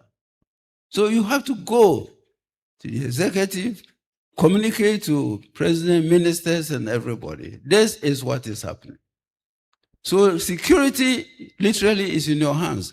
It operates at different levels. Even those at the district and regional security level, they are part and parcel. Civil society, because intelligence originates from members of society. The feelings, corruption going on, whatever it is, the originating, and all are partners of national security. So it's not just you at the top saying, I want security for my country. It must be twinned. Whatever efforts are being made by General Batamana and everybody must be twinned with good governance. And he made that point very, very clearly. So the Sahel They are doing everything. Ghana has exceeded its limit when it comes to the reaction, but the rest will depend on how the executive responds. And also others, not just where executive is spread over to all appointees who have a duty to play in ensuring good governance in the country. And the key is good governance. Security is only a small part of it. If you are able to respond appropriately, then you can be assured that there will be stability. Now, what is the way ahead? The general and others have educated us on what can lead to security challenges. Now, what are the possible reactions from governments? And I see that the presidents of our sub-region are eager to find a solution. Recently, they were in Sierra Leone to try and deal with how they can gather logistics to support security operations, medical supplies, weapons, and other materials they need to be able to find a solution. But that is not enough. Initially, during the colonial period, Africa was divided into French, English, and other colonial powers. So our policies have not really been synchronized. And it was difficult in our earlier days in the security when we met some of our French-oriented and others. It looks as if we belong to different groups. So that colonial impact has been there in terms of our policies. But I think now we are speaking the same language, because what heads of state in Africa, from my intelligence, is that they want to find a way out. So at this forum, maybe we can have a reflection. How do we get out? Are we going to have interaction with the terrorists? Is it possible that? But my view is that in this kind of stalemate, you look for opportunities. You look for opportunities. Are there opportunities? Are there some who are beginning to waver? And I believe if we engage, there will be a solution. We have also to find out if the decision we took in January 2024 to exclude these AES from the ECOWAS, whether it was the right decision. We can go back and reflect. Was it a good decision? Well, if we don't have to concede, but I think all initiatives must be encouraged. Are we going to, in some kind of security arrangements, economic arrangements, whatever it is? So it is a time that we try to find solutions. And meanwhile, those who have not got into that situation, we should not wait for events to overtake us. Let us move towards good governance so that we don't get there in the first place. It's all well and good try to identify the causes of instability. But we need to get to instability before we try to find solutions. So that is also a challenge for those countries that are still in a democratic state. Because the radicals, they are not for solutions. They've created their own government within government. They are collecting illicit taxes. They are negotiating movements. And I like Africans. They know how to negotiate their way through. If you are going to bring tomatoes, you only move when you have paid all sides. And that is the reality, because my first posting in the security service was to the Ghana-Togo border. No smuggler will move from the border to Kumasi without going to pay his way all through to Kumasi. So whenever he gets to the barrier, They already know his vehicle, and they say, you can go. So in the border areas, they've negotiated their way. If you are going to bring tomatoes, you have to negotiate both with the tourists and the government side. So you never move unless you have done your negotiation. So there's the local wisdom that has enabled us to survive over the years. But on a serious note, let us find a way out. Let this crisis, because it's causing a lot of suffering. Governments in those areas are dealing with the main towns. The rest is challenging. And also there's danger to security operations. Sometimes you go and attack a village because you suspect that village of collaborating with the rebels. It is never so. What do you want them to do? If they are not careful, the moment government forces leave, they come and kill them. So there is this negotiation, and the danger in security operations is that if you are not careful, you turn the people against the government. So it has to be carefully assessed. So, Your Grace, brothers and sisters, let us hope that we find a way out, because Africans are distressed. And if you have heard of states going to Sierra Leone recently, 2 weeks or so ago, to meet and then think about logistics to support the fight against the rebels, it tells you that now we are looking for solutions, just as we are also looking for solutions. Thank you very much. Thank you for setting the tone. And now to our panel members, the other panel members. It's only Mr. Francis Boku that will get the amount of time he got. Okay. Thank you so much. So we'll now take the opening remarks also from Dr. Emma Yabri-Kuran. She's speaking on assessing Ghana's vulnerabilities to violent extremist threats and the adequacy of its early warning systems. You're fine. Thank you. Your Grace, senior clergy, spokesperson of the Chief Imam, my former boyfriend, religious leaders present here, Tim, General, permit me to stand on the existing protocols. I would like to begin by expressing my sincere appreciation to the Catholic Bishops' Conference and the Governance, Justice and Peace Directorate, as well as the Sahel Peace Initiative that I'm learning a lot more about, for this wonderful work that they are doing and for convening this very timely dialogue to examine Ghana's preparedness in addressing the growing security challenges. I had here emanating from the Sahel, but I'm changing my mind about it. I don't want to use the word anymore because obviously amongst ourselves, there are lots of things that we are not necessarily doing.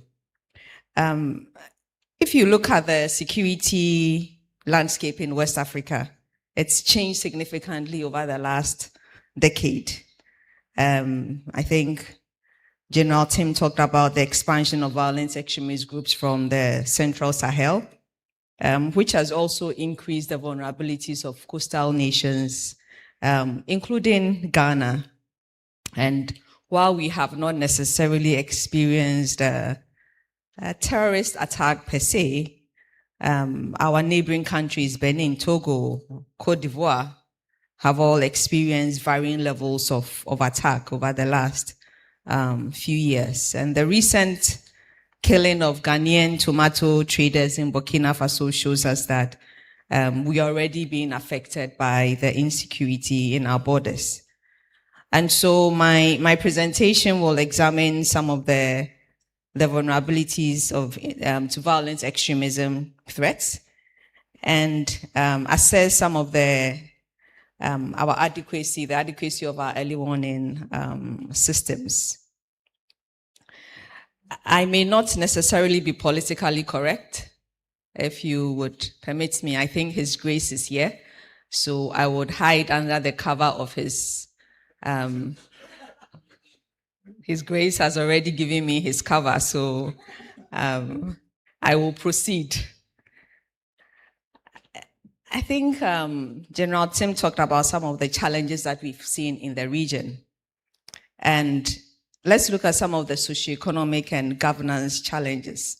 We've seen that violent extremist groups are exploiting youth unemployment, poverty, social exclusion, weak state presence, and governance deficits. There was a picture that General Tim showed of a certain man called Iyad Agali, an interesting man who keeps metamorphosing over the years. This is a man who is a businessman more than a terrorist. And he has been able to exploit political weaknesses to survive every regime that comes into power in the Sahel. And he's able to make critical alliances, no matter which regime is in power. And he has a lot of local support because he provides services and a lot to local population. If we come to Ghana, we have a lot of local grievances arising from chieftaincy disputes. We have land conflicts. We have marginalization and limited public services. And these are creating opportunities for extremist recruitment and influence. And so we are not necessarily immune. And that is why I wanted to change my word emanating from the Sahel, because all the factors are here, all the early warning signals are here. And maybe one question that I'm going to pose to our security actors here in this room, and we can debate it a little bit during the question and answer session, is Ghana hasn't had a major attack. Is it because we are so good? Is it because our security institutions are doing so well? Is it because of God's grace and His grace's prayers over us? Is it because of Chief Imam who always is so embracing of all of us? Is that the case? Or maybe there are other things. So these are some of the critical questions that we need to ask ourselves. If we look at illegal mining, galamsey, and organized crime, now we've seen how illegal mining has evolved from an environmental challenge into an emerging national security concern. So somebody's asking, why am I bringing illegal mining or galamsey into this conversation? Why am I bringing transnational organized crimes into this conversation? We know that it is associated with the proliferation of small arms, organized criminal networks, drug trafficking, human trafficking, money laundering, illicit financial flows. These transnational organized crimes are exploited by violent extremist groups. And earlier on, I was talking about the businessman Iyad Agali, who has to finance his movement. And so he engages, or his group engages in transnational organized crimes to be able to operate. And so it is important that we put all of these things into context. You know, in Ghana, we have places, I'm sure Tim will talk about it, Dollar Power, other places where security institutions are there, but somehow have closed their minds to what is there because of either what they get or what they've been told to look for, right? Like I said, I'm still operating under His Grace's umbrella. There was a discussion earlier on where Tim was talking about the see something, say something. And there have been people who have said something and there has been no outcome. And General referred to it, you know, the Paga situation, where the Paga youth movement, a group of young people who had seen something, and it wasn't a small thing that they saw. It was an aircraft that had come on day one. Day two, they alerted security institutions. The third time, they were told that, oh, okay, stay away, right? And there's no feedback. I'll give you a scenario. I was once somewhere in a certain country and I had a bus accident. And 6 months later, I got a letter in the mail telling me that this is the outcome of the investigation and the bus driver has been reprimanded. So I asked myself, so what? What will I use this information for? But that's accountability. If I see something and say something and there's no feedback to tell me this is the outcome of the information you gave me, why should I say something the next time I see something? I'll keep it to myself. If you just give me 1 more minute, because General Tim came hard at civil society organizations and think tanks and our research, I'm also going to come a little bit hard at him and security institutions.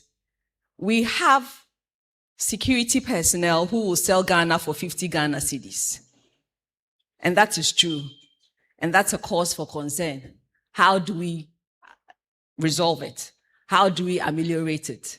So you can have all the frameworks that we discussed earlier on, but if you have somebody that is unconcerned and will sell a nation for 50 Ghana cedis, sometimes even less, sometimes you give them 5 cedis, they are happy, then we have cause, to be concerned. We have issues of lack of coordination and collaboration among security institutions because sometimes there's competition. Everybody wants to be seen to be the entity that is doing so much. And so they don't even share information amongst themselves. How do we resolve these issues? And how do we ensure that it does not happen? There's a lot of overlap amongst the various functions of the security institutions. And that is a major cause for concern. And maybe when we are sleeping is because His grace is praying over us. And that is why we can sleep. All right. So I would like to end here. There will be more time to discuss. The human rights component is really something that I want to come at during the question and answer session, because when we are addressing terrorism or violent extremism, and we do not regard human rights, then that is cause for concern because it leads to collateral damage that now leads to more radicalization. So I've just thrown the issues out, being a little provocative, but I'm protected. So thank you all. Thank you very much, Dr. Brekoran. Now it's time to hear from Mr. Frank Wilson Boja. I don't know about you, but I'm enjoying this kind of arrangement. It really helps. So please, let's welcome Mr. Boja.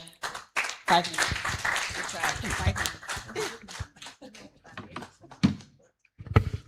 Thank you very much.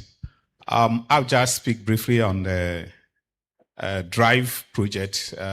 DRIVE simply means Development and Resilience Index Against Violent Extremism. Actually, what it does is to provide data on vulnerabilities and resilience, factors that could prevent or contribute to violent extremism.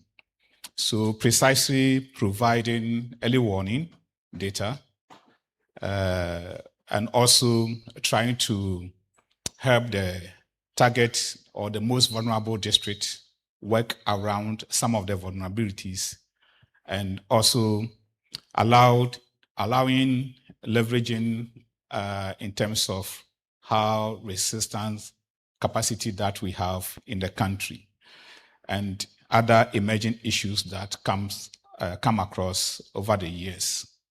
So this has been practiced in Côte d'Ivoire for a long period, and the experience has been good. In a community known as Tengrala in Côte d'Ivoire, research was done, or a survey was conducted in many districts, and that community or the prefecture was actually marked very low. They scored very low mark.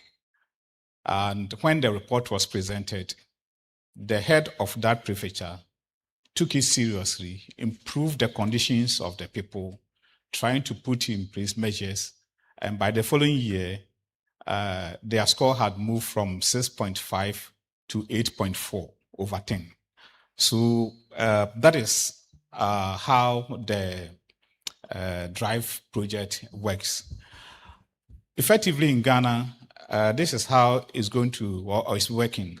There's National Steering Committee made up of state actors, including General Batabana's institutions, National Counter-Terrorism Fusion Center, National Peace Council, the Boundary Commission, and we have one representative from the civil society, CDD. And then there's also the International Advisory Group made up of development partners. And then in the northern sector, where the data is more pronounced, we have civil society groups collecting the data. We have just done a pilot in 12 districts. In the Upper West, we have Wa West, Sisala West, Lambusi, Kanya, Sisala East, and the Upper East, we have Boku West, Bongo, and Tempeni. At the time of the data collection, we could not go to Boko because of the vulnerabilities and the other security implication.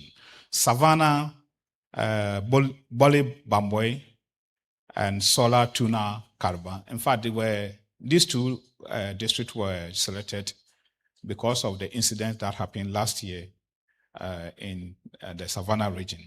Northeast, we have Chirepone, Bumprugu Yoyo, and then northern region, Saboba.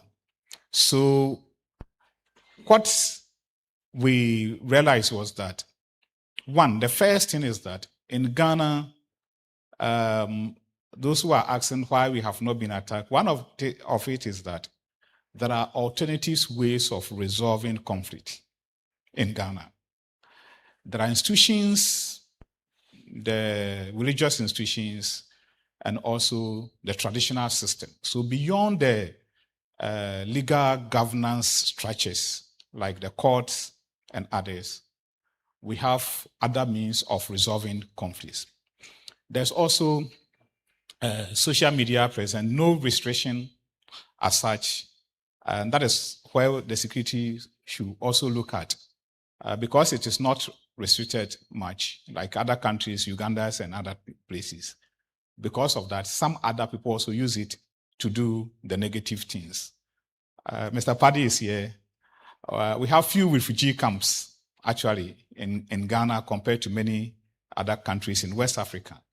And sometimes the refugee camps become breeding grounds for the extremists.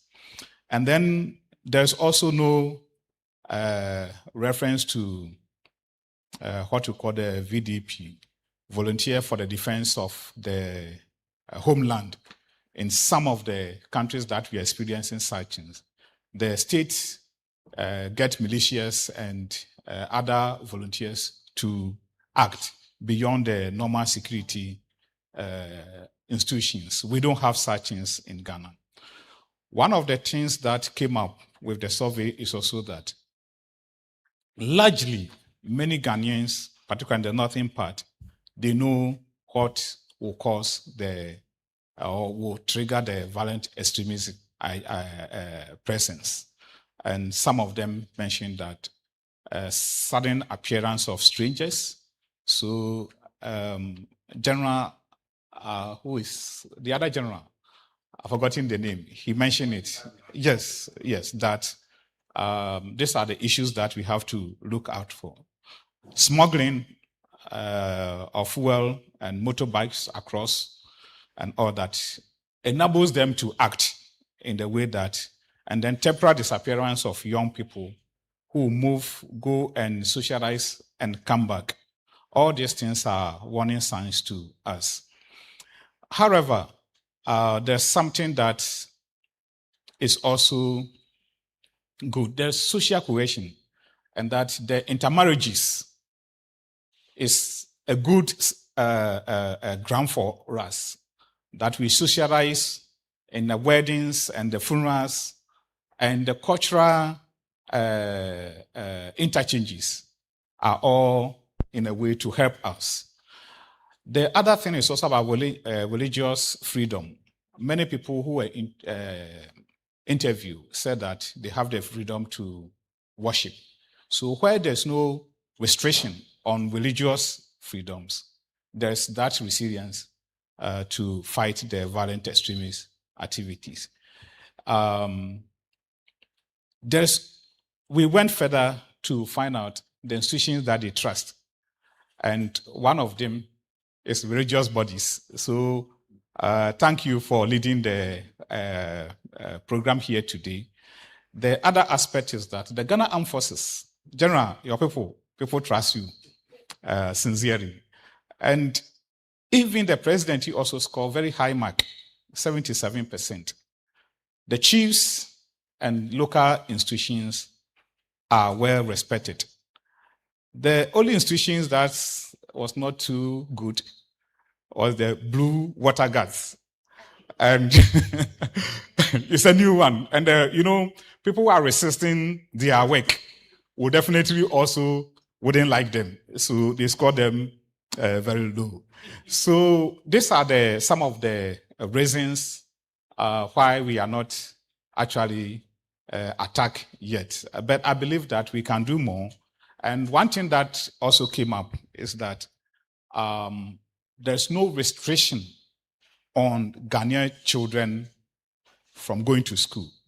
So if you look at the educational rate, it's very high. And even with the current free SHS, more of our children who could easily be socialized in a different way are going to school. And so these are some of the good signs that we pick. Thank you very much. Thank you. Thank you so much, Mr. Boja. A lot has been said about religious bodies and the church.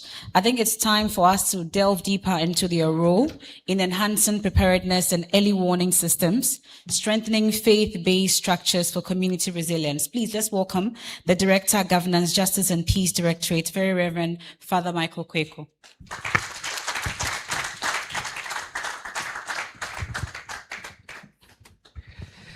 When I was asked to reflect on this, the first thing that came to mind was to tell a story of myself and the Archbishop of Kumasi when I was a seminarian and he was my rector. But I resisted the temptation, so I won't. I would rather tell you the story of an archbishop who, like our own Archbishop Anochi, would visit a particular local Catholic school once a month and then say mass with them and then after that interact. You know that during mass, when the bishop or the priest is preaching, there's no Q&A. So you finish everything. But at this particular mass, there was a little boy who was sitting in front. And the gospel reading for the day was about where Jesus says, there will be weeping, wailing, and gnashing of teeth. As the Archbishop preached, the others were quite attentive, but this boy was really confused. So he put up his hand and said, But Archbishop, I have a question. He said, but we don't do this. But I have a question. He said, okay. What is your question? He says, you said those who are wicked, they'll be thrown into hell and they'll be weeping, wailing, and gnashing of teeth. He said, yes. That's what the scripture says. It says, but you see, my grandmother is very, very wicked, but she doesn't have teeth. And the Archbishop said, my son, don't worry, teeth will be provided. Now, all of us in a security, situation would want to hear somebody who would tell us, don't worry, this will be done. Don't worry, it will be taken care of. Somehow, we have been told not to worry in a very professional, spectacular way by General Tim, and we thank you for that. But he has also told us that in the end, it's not just about somebody telling you that it will be okay, that all of us are a part of it. And this is where I want to see where the church's role or religious bodies' role are of consequence. The religious bodies or the church, I would like to, if you want, picture as a contrast between the giraffe and the fox. The giraffe has a very long neck and is one of the animals with the biggest heart. And because of its height too, it has various, if you want, qualities. Its long neck is supposed to help it to see far, so vision. And its big heart is meant for it to be able to travel far, but also it's a sign of its love and warmth. But its sheer height represents for the other animals, if you want, a sense of direction and companionship. So when they see that the giraffe is there and it's not running away, then maybe there is no danger. And that is how religious bodies and the church have to be seen. To have the vision to see and perceive before even the rest of society sees it, because we have the gift of ubiquity. We are everywhere. I decided to count the number of mosques in East Legon where I live. Sheikh, I lost count. So if we count the mosques and count the churches, and we are deep down with the people, then we should be the ones who see far.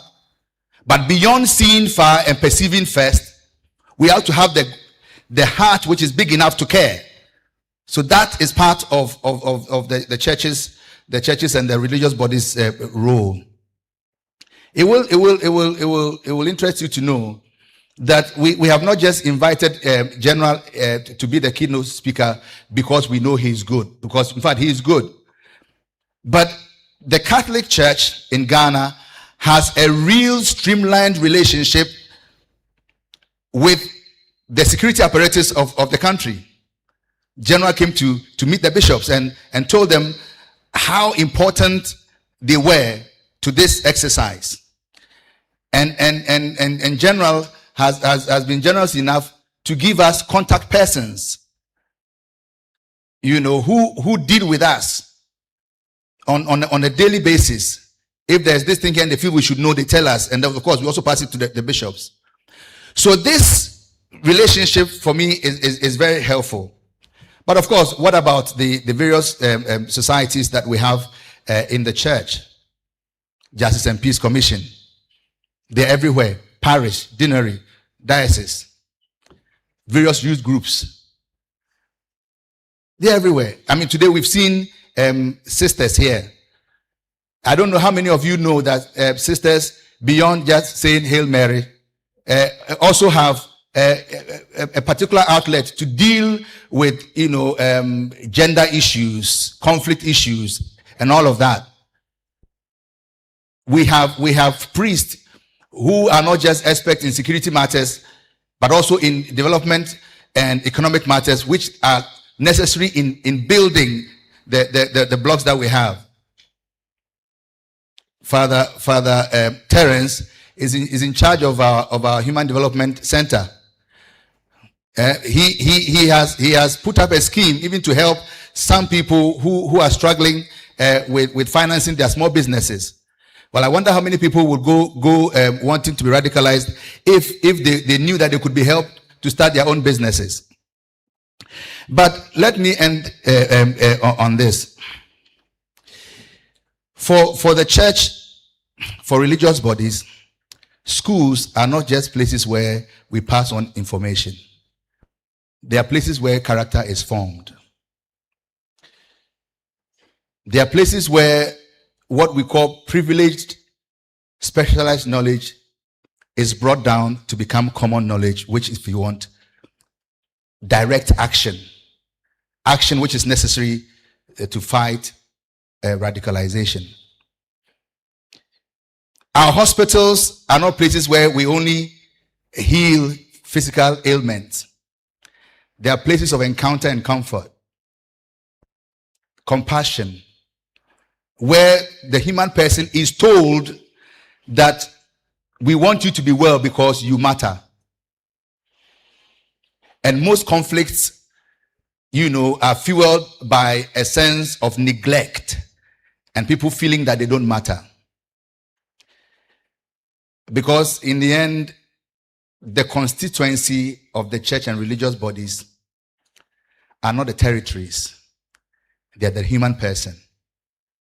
And that, if you ask me, is the greatest contribution of the church and religious bodies to this rather onerous task of building peace, of fighting against conflict, of resisting violent extremism. If we are reminded that we matter, and if the church and the religious bodies contribute to this sense that we matter, then, General, I hope that this will be valued as a necessary currency for this business. Thank you very much. Thank you. Thank you very much, Reverend Father Michael Kweku. And it looks like the opening statement pretty much speaks to everything we want to talk about. But of course, I know there are still some nagging questions that we would want to touch on. Then we can open the floor to the public as well so that we can bring in our questions. But Mr. Francis Poku, I would want to start with you. And also, Dr. Brikoran touched on it a bit. There are two key issues that I would want us to address. Then we can go to the audience. The issue about security agencies being able to actually sell this country for 50 cedis or so, or less, or more. But there was a picture that Dr. Batabana put on the screen earlier about the state in which those who are supposed to be fighting for this country and protecting us as we sleep, the state in which they find themselves out there. And we talk about preparedness, and I wonder, what kind of preparation are we putting into our fight against terrorism when these people who are supposed to be manning our borders are sleeping in structures that maybe our dogs will not sleep in? Forgive me. But what have we put in place? At least you've talked about how you've served 7 governments up until now. What is it that makes us as a country that we do not put so much effort into those who are supposed to protect us that much, really? Then how are we fighting terrorism? Thank you very much. It's all got to do with security governance. You are trained to be a security governor, and that means you go through a process, because before a person enters the security service, before entry, you go through the vetting process. That means have an idea of your character, right from primary school to university to any previous works you've done. So the recruitment process also must be considered. And even at the highest level, you determine who should do what. It's to do with deployment. There are certain people I'll never put on certain assignments, because even in heaven there are saints. There are saints. So the degree of trust must be established in every institution. Competence, reliability, honesty, those are there, whatever the institution. And I think the best example Christ gave us was Judas. Because even if he had a Judas, then wherever we are, in whatever environment, we must classify. So that is the best I can. It's to do with your own competence as a leader, how you select your people. But also their welfare. Well, that's another matter.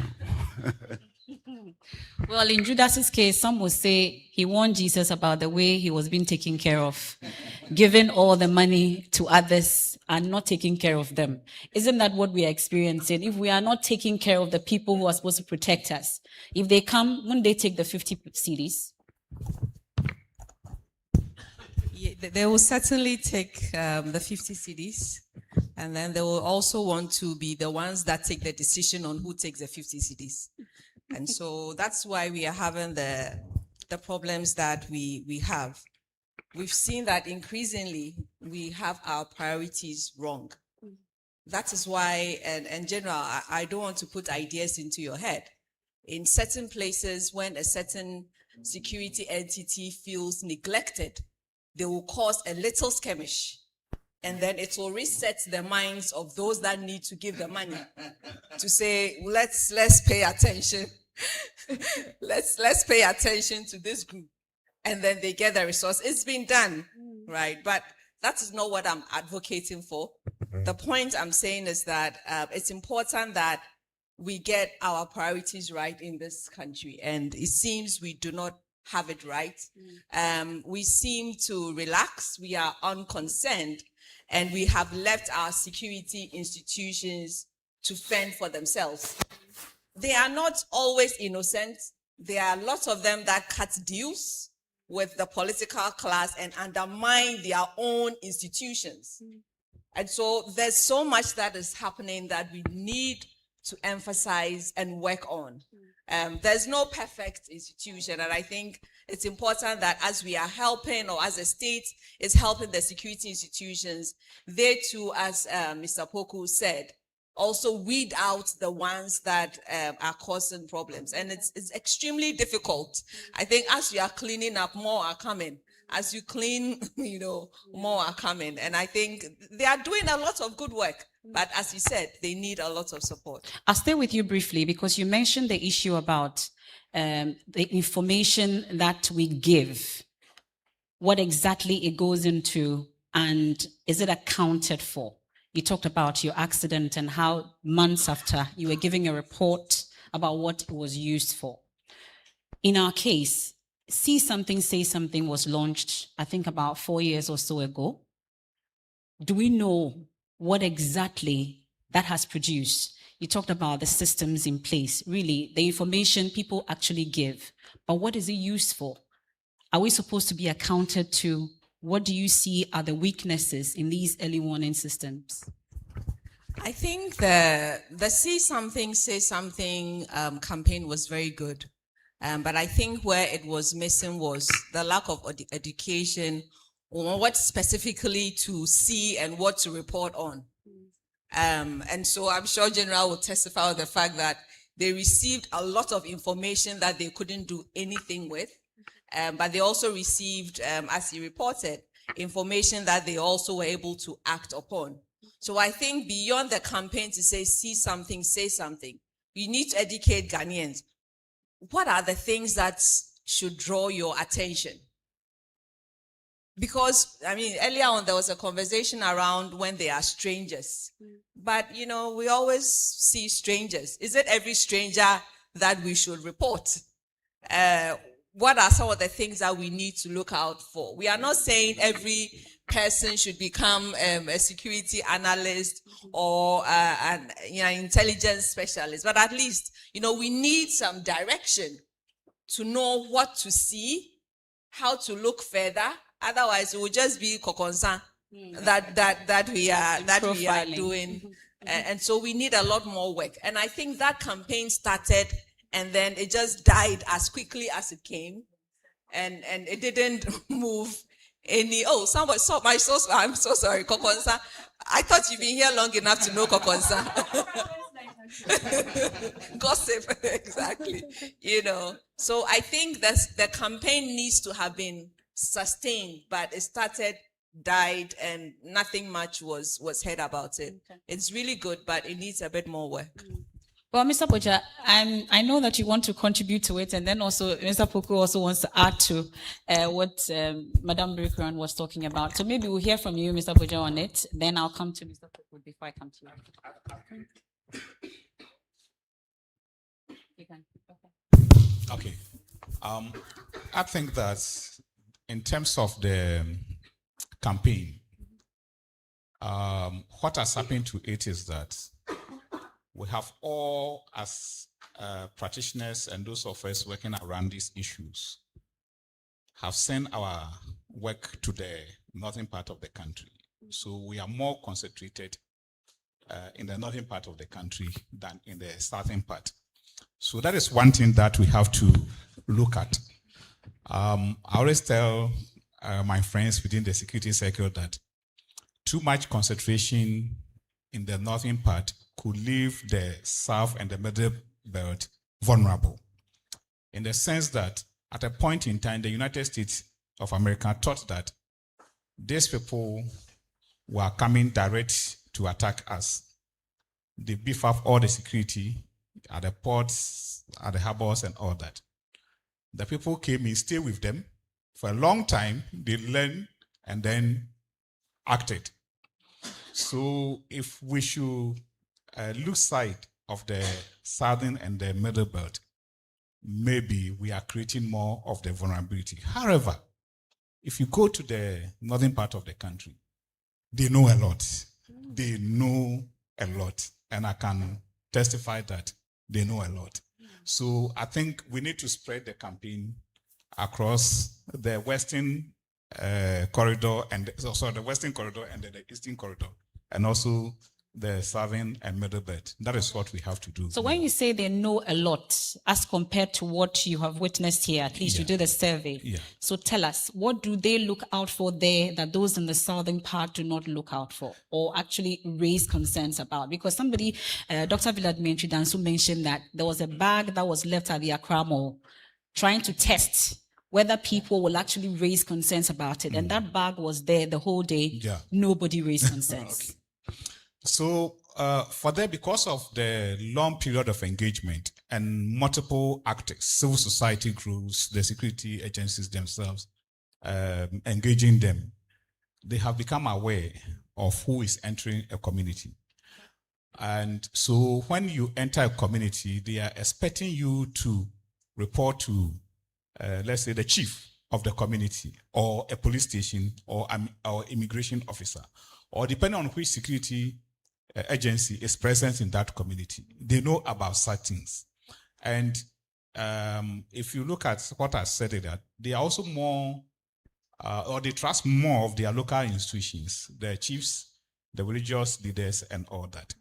Or even sometimes the leaders of the ethnic groups within such communities. So the expectation is that wherever you come from, particularly beyond the borders, when you come down, there will be a local leader that you should report yourself to.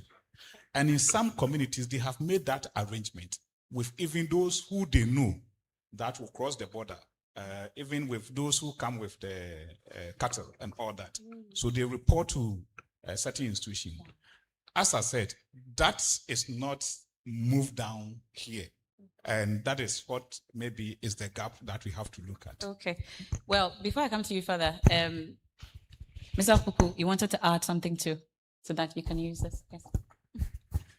Yes, we shouldn't forget that there are other agencies where the public is communicating sensitive information too. And also, if what I heard is true, that means over 99% of those who phoned in had fake reports. People were reporting their neighbors if they were not happy with neighbors for other reasons. But it's whoever is receiving the report must make an assessment as to the motive for the information. And I think that is the problem, that is there are other secure ways where really very sensitive information can come. But I think this see something, say something hasn't gone the way that the public understand. You see, it's very useful, but whoever is informing, it's important that his motive be well established. And that is, unfortunately, I don't believe that has gone well. Okay. Well, let's move to our religious bodies, the church, the traditional authorities, the Muslim groups as well, and all that, all the religious bodies that we have.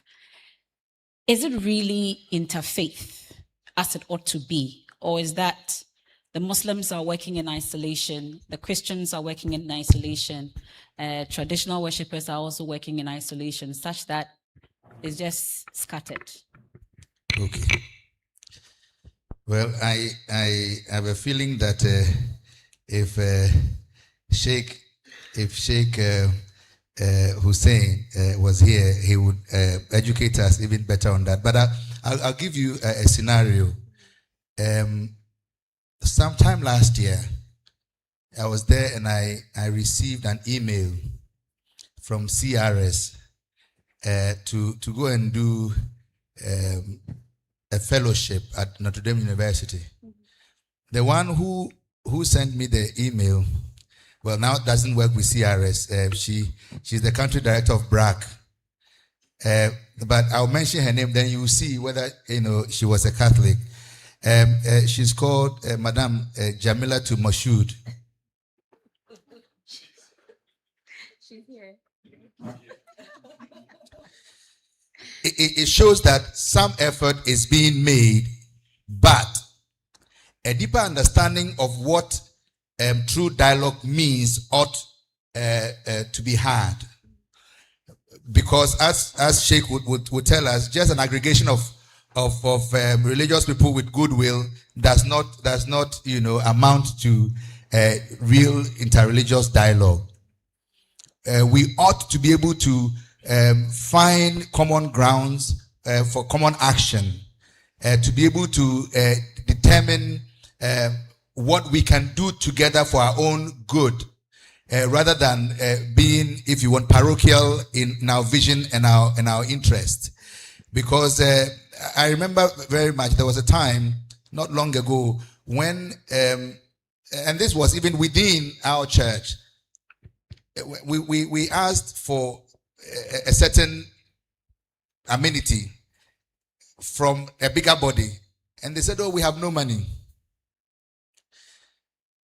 And then a month after, just one diocese was able to provide a bigger version of the same amenity within its diocese. All I'm saying is that until we have understood the need for collective action and real, effort together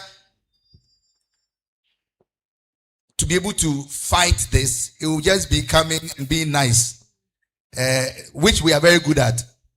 But being nice is not enough.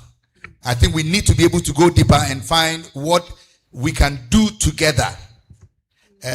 Next month, God willing, our Muslim brothers and sisters will meet with the Catholic Bishops' Conference, and they've been doing this for a few years now. Sheikh Arimiyao, who is my big brother, he himself has told me that this time around we are not just coming to have conversation, all of that. We want to, beyond even the collective action together, to form a possible sort of team to make sure that whatever is agreed on is really executed. So yes, we've done something, but I think we can do better. Okay. Well, in all this though, just before we go to the plenary, we've talked extensively about the fact that you are in church or anywhere you are, if you see something, you say something, at least tell the catechist. I heard Dr. Bana mention it. Maybe tell the priest, tell anybody or the usher.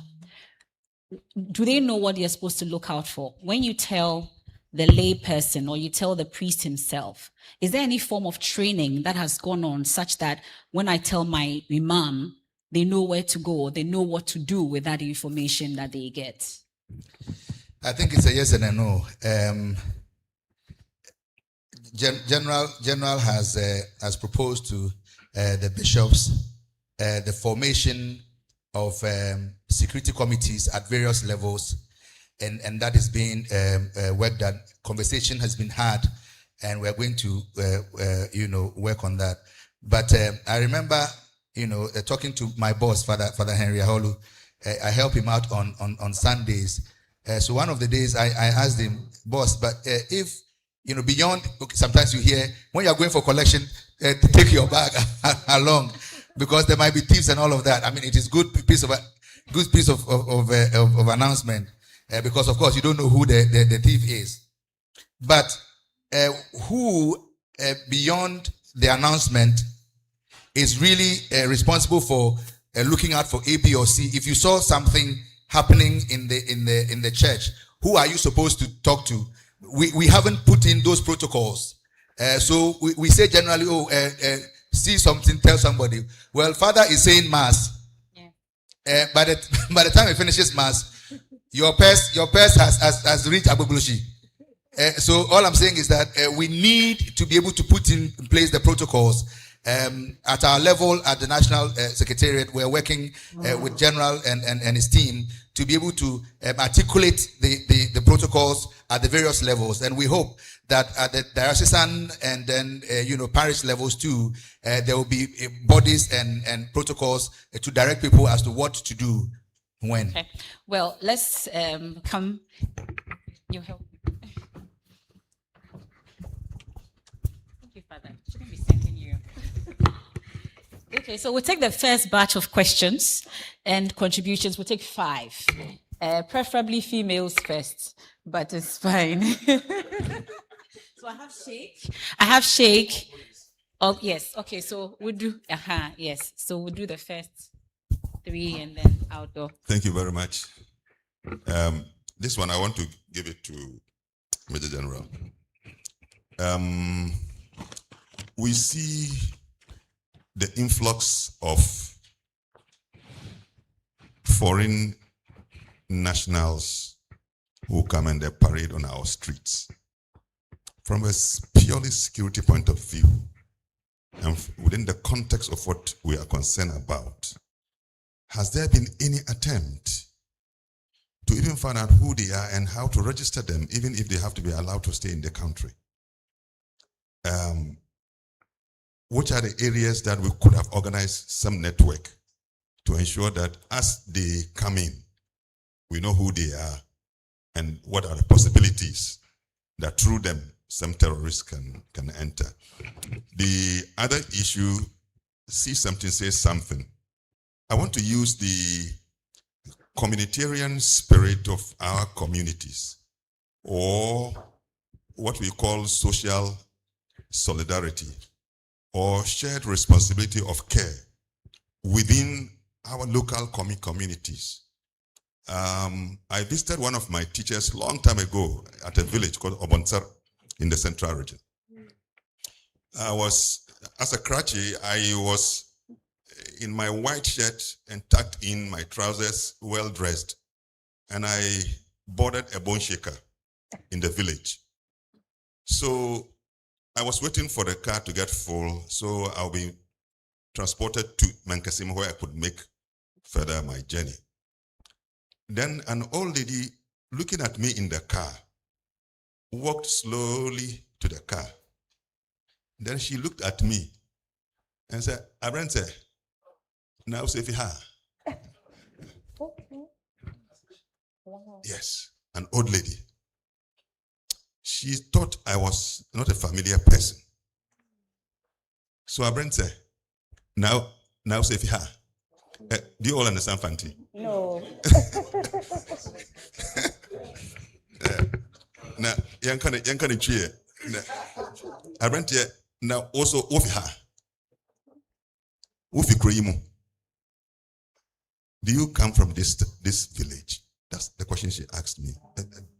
You see, so this is exactly how the shared responsibility of care within our community is, because she saw somebody that she's not familiar with. So maybe we need to work more on this, say something, see something, say something, and then make it more publicly owned. And I think that will be most helpful. Okay, thank you. We'll come to you, Mr. Jonah. I just want to do the first 3 here, then we'll take... Everybody will get a chance. Alors, merci beaucoup. J'ai une contribution, c'est pas une question. Et je voudrais demander à Monsieur Sampebego s'il peut traduire ce que je vais dire en anglais. Vous pouvez prendre le micro, comme ça va être en même temps. You want a microphone?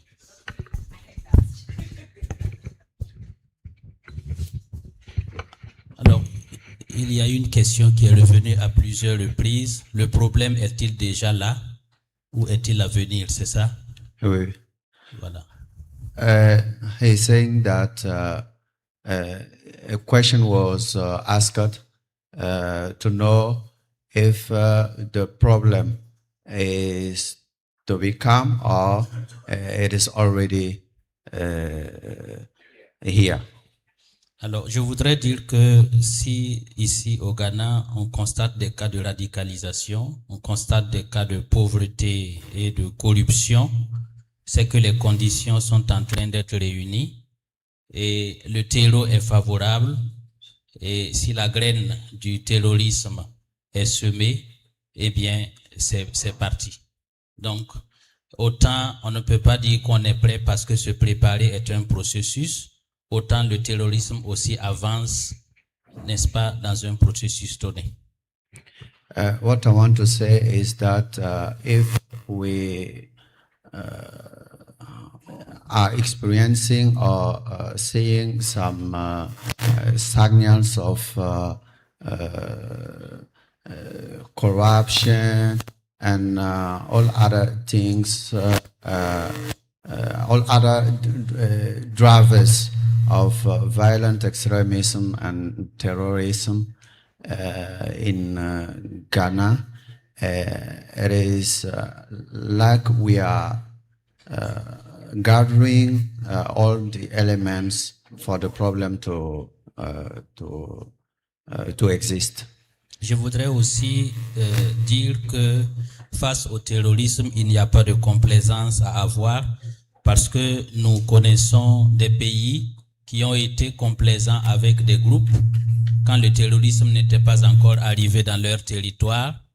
Et aujourd'hui, ces pays sont maintenant gagnés.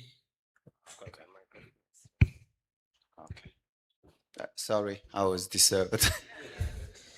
Voilà, donc attirer aussi l'attention sur le fait qu'il n'y a pas de complaisance à avoir avec le terrorisme parce que les terroristes n'ont pas d'amis. There is no complacency to have with terrorism and violent extremism because this phenomenon has no friend.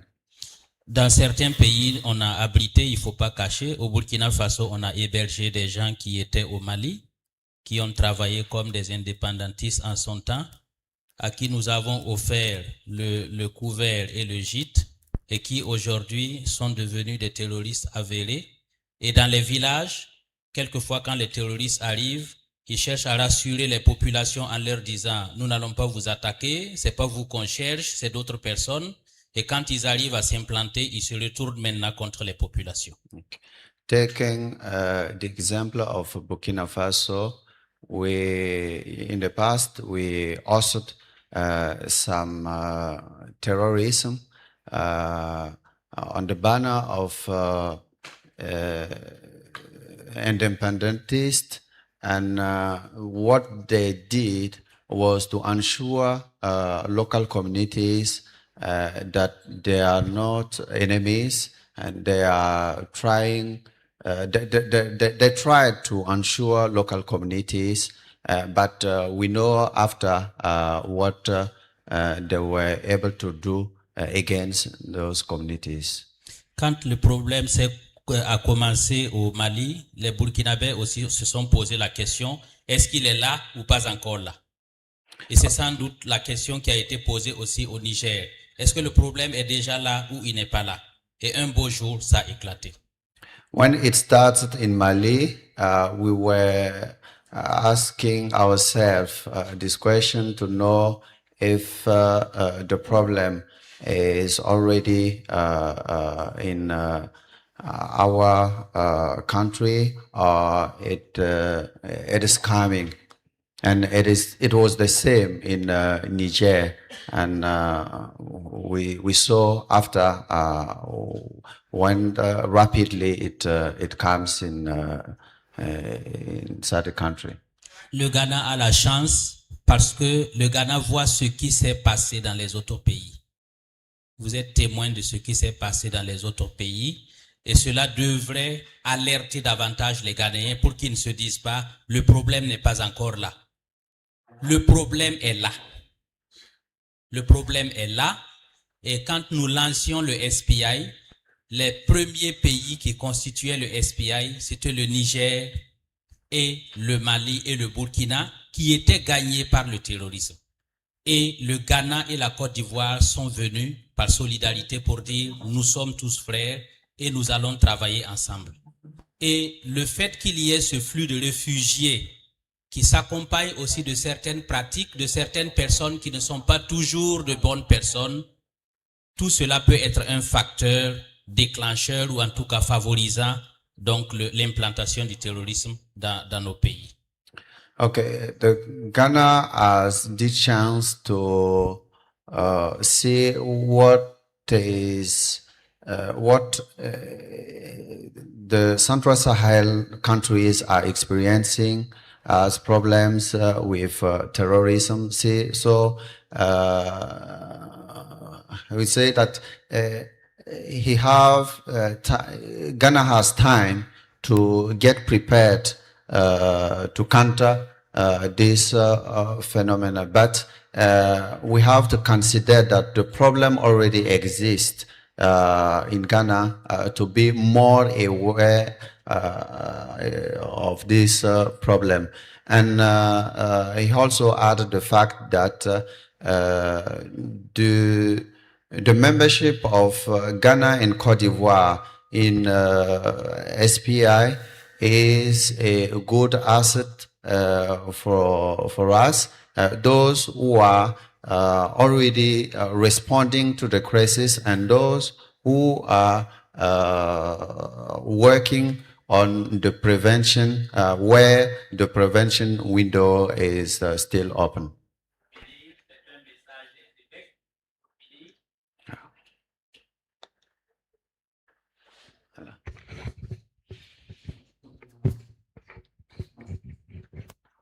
Je m'excuse, je vais finir avec ça. C'est un message des évêques. Ce qui se fait par le SPI, c'est toujours fait dans les différents pays. Donc, l'aide humanitaire, le dialogue interreligieux, l'accompagnement psychologique, ça s'est toujours fait dans chacune des conférences épiscopales. Mais face au phénomène du terrorisme, les évêques ont dit, il nous faut nous tenir par la main. Il nous faut travailler ensemble. Il faut qu'il y ait la paix à nos frontières. Il faut que nous avancions comme un seul peuple. Alors, nous invitons toutes les personnes qui ont également cette vision à accompagner le SPI pour que nous puissions travailler à amener la paix à nos frontières et à consolider la paix dans nos différents pays. Merci.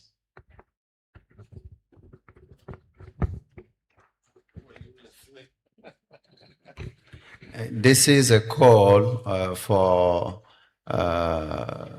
bishops to join SPI as Ghana and Cote d'Ivoire are members of SPI, even if the problem that they are experiencing is not so serious as in the Central Sahel, but it is like a solidarity with those countries. The same call is also launched for all persons of goodwill to join this endeavor to help foster cohesive societies in our countries. Thank you. Thank you very much. My name is Abraham Agoni with the British High Commission. We can hear you, Abraham. You are against me. I'm Abraham with the British High Commission, and my question is in relation to what Dr. Berenkran spoke about briefly around coordination. One of the challenging things, even as a development partner, is engaging with government institutions that come to you with the same energies, the same level of ambition, and then you lose out on the points where they are actually working together. In the case of the security context that we are looking at, we have the national security, who have the strategy they are working to.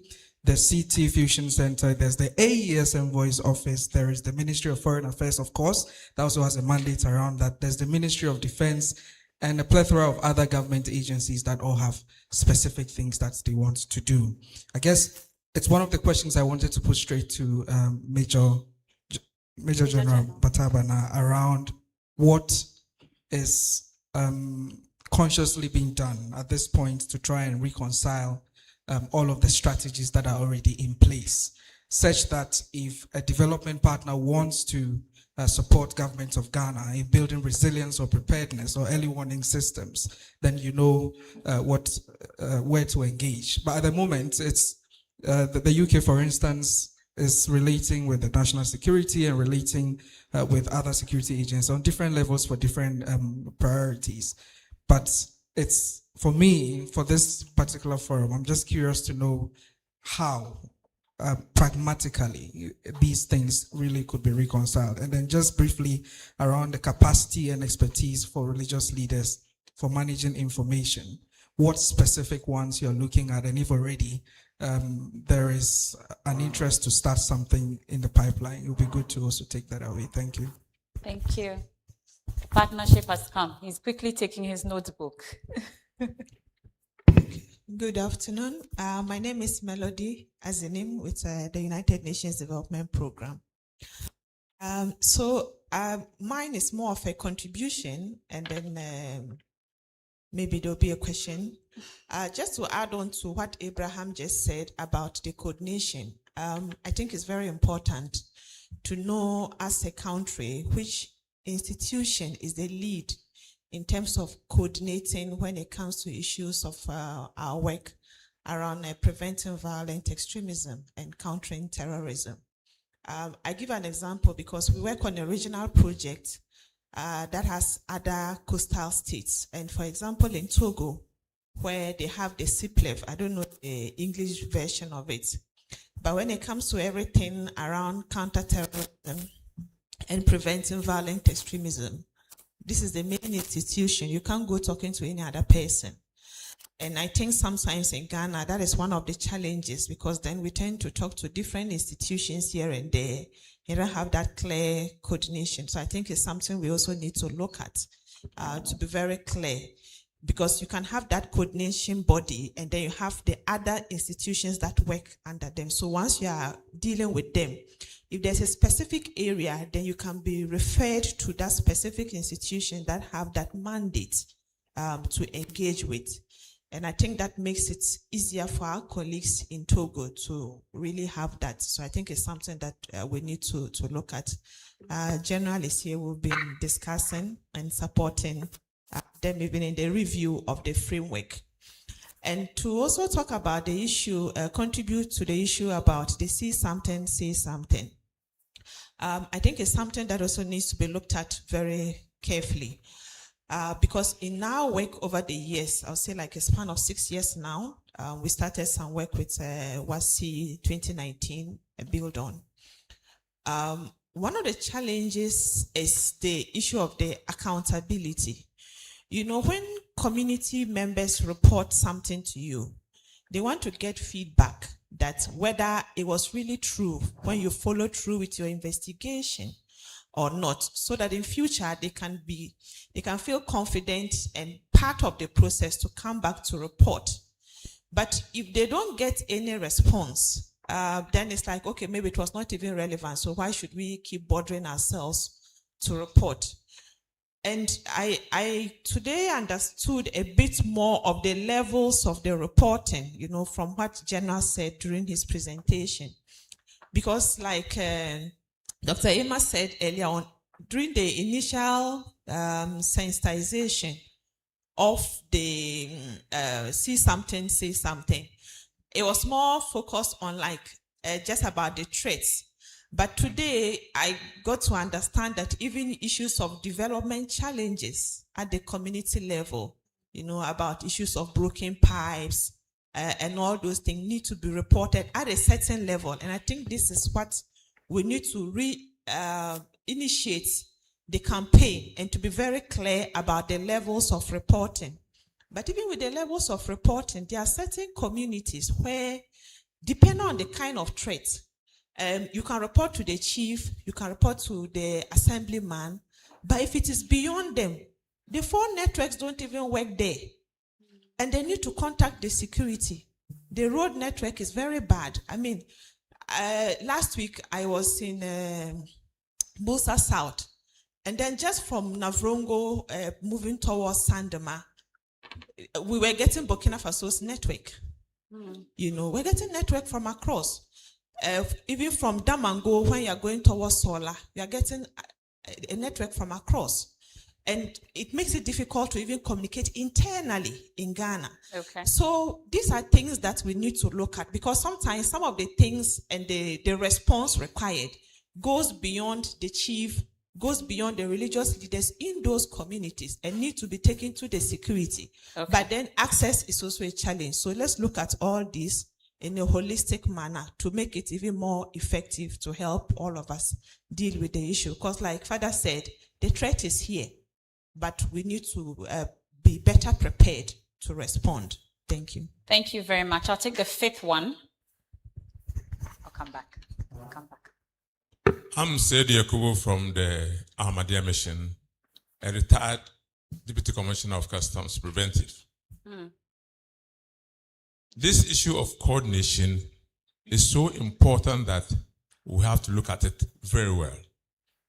I can remember at a point in time, the US government introduced to us what we call Security Governance Initiative. I don't know what is happening now, but it's so important a program that we need to emphasize on that program. In that, they even redefined a border. What is a border? It's not because we are with Cote d'Ivoire or Togo. Anywhere we have direct flights to, you have a border of that place. Because things can be carried from that place straight into your border. So some of these terrorists, we should not expect them that they are going to Mali. They will go by road to Mali. They may fly into Ghana, do the studies before they react. They just don't get up and react. So our borders, regarding any place that we have direct flight from into Ghana, we have a border with them. Geographically, our locations, some of them are just making us vulnerable. Kofi Badukrum, the pillars are in the middle of the town. Your wife can sleep in Cote d'Ivoire and you will sleep in Ghana. And if you are there as a security man, you have to be very, very, very, very, very intelligent in a manner that you don't cause an issue that they can beat you up. So what I'll call on that the security agencies now, let's please improve so much on our intelligence at such places. From Ho going to Aflao, Batomu Junction area, some parts of the left is Togo. Lake Lebedafo, Kamiduga, you go there, the pillars are meandering in and out. You go to Ayoma, the cocoa farms extend to Togo. The dangers we have are just many. So let's look at that. The intelligence. Okay. Very important. Thank you very much. Thank you very much, Mr. Yakubu. So there are issues, I don't know if Dr. Batabana, you would want to come in also on this. There are issues about the coordination. I'm not sure we would want to take it from here. So the issue about coordination and then, yes. Okay, so I would just say thank you for all the questions and all the concerns raised. For us, we are very satisfied. We want our citizens to show concern about the way they are being provided security. We are only servants. We don't serve the altar. Anyway, we serve the people. So we certainly are very much interested in what you think about whatever we provide you. Because what we provide you basically is what you give in us, give to us. Remember that the security services are a microcosm of the society. Do you know who taught me that? It was, what do you call him at all? General Benkusi, when he was 2IC to the late Atipu in 1BN. He told us that the security services are a microcosm of the society they serve. So, like we spoke to you about the framework. The framework is a product of you. Nobody sat at the National Security Council Secretariat or at the presidency to come out with a document to serve you. And that's why with it, you see that the role of the state beyond strategic direction is virtually negligible. That so much is given for the non-informal sector. Even let's come back to the statistics. How many of us are in the public sector? We are less than 700,000 people in the public sector in this country. Meanwhile, our population is 32 million. So you cannot downplay the role of the CSOs and all these other agencies and expect success. No, it's not possible. And increasingly, from some of the questions, I still see that there's a difficulty, Honorable Poku, that we still have to deal with. That the understanding of this particular threat is still a challenge. Staying here for 3 hours has not been sufficient. Adding the hours spent yesterday have not been sufficient. Violent extremism is an English terminology. I agree. Terrorism is an English word. I agree. The nuances of these words go beyond the understanding some of us have around it. And that's why we try to talk about the nature of the threats. That is not just physical security issues. Your banks, there's an electronic aspect of it that affects cryptocurrency and all those other funny things that we have around. Are all sources the smartest use to fuel the funds that they require to keep their wheels rolling. Yeah. We have to all be humble and accept that much as is English language, much as is French that is used in talking about violent extremism and terrorism, we need a deeper understanding of the nuances of it, its manifestations, to be able to adequately strategize to handle it. For those who have done that, they know that the state is incapable of handling it alone. If it is outright classical limited war, nobody would seek your opinion. No. Nobody.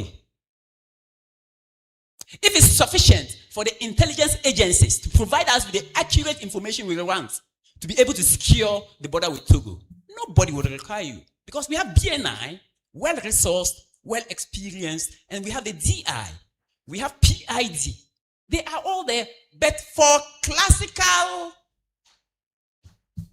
threats.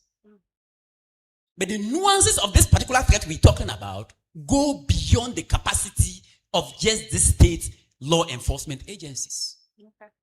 Why should the priest be involved in fighting terror? We say fight, and normally it will be as if you're going to throw a blow. I don't know the last time His Grace threw a blow. So you see the complexities of the threats. Yeah. Let's be humble and accept that we need a bit more of patience to be able to imbibe all those other things that are in there.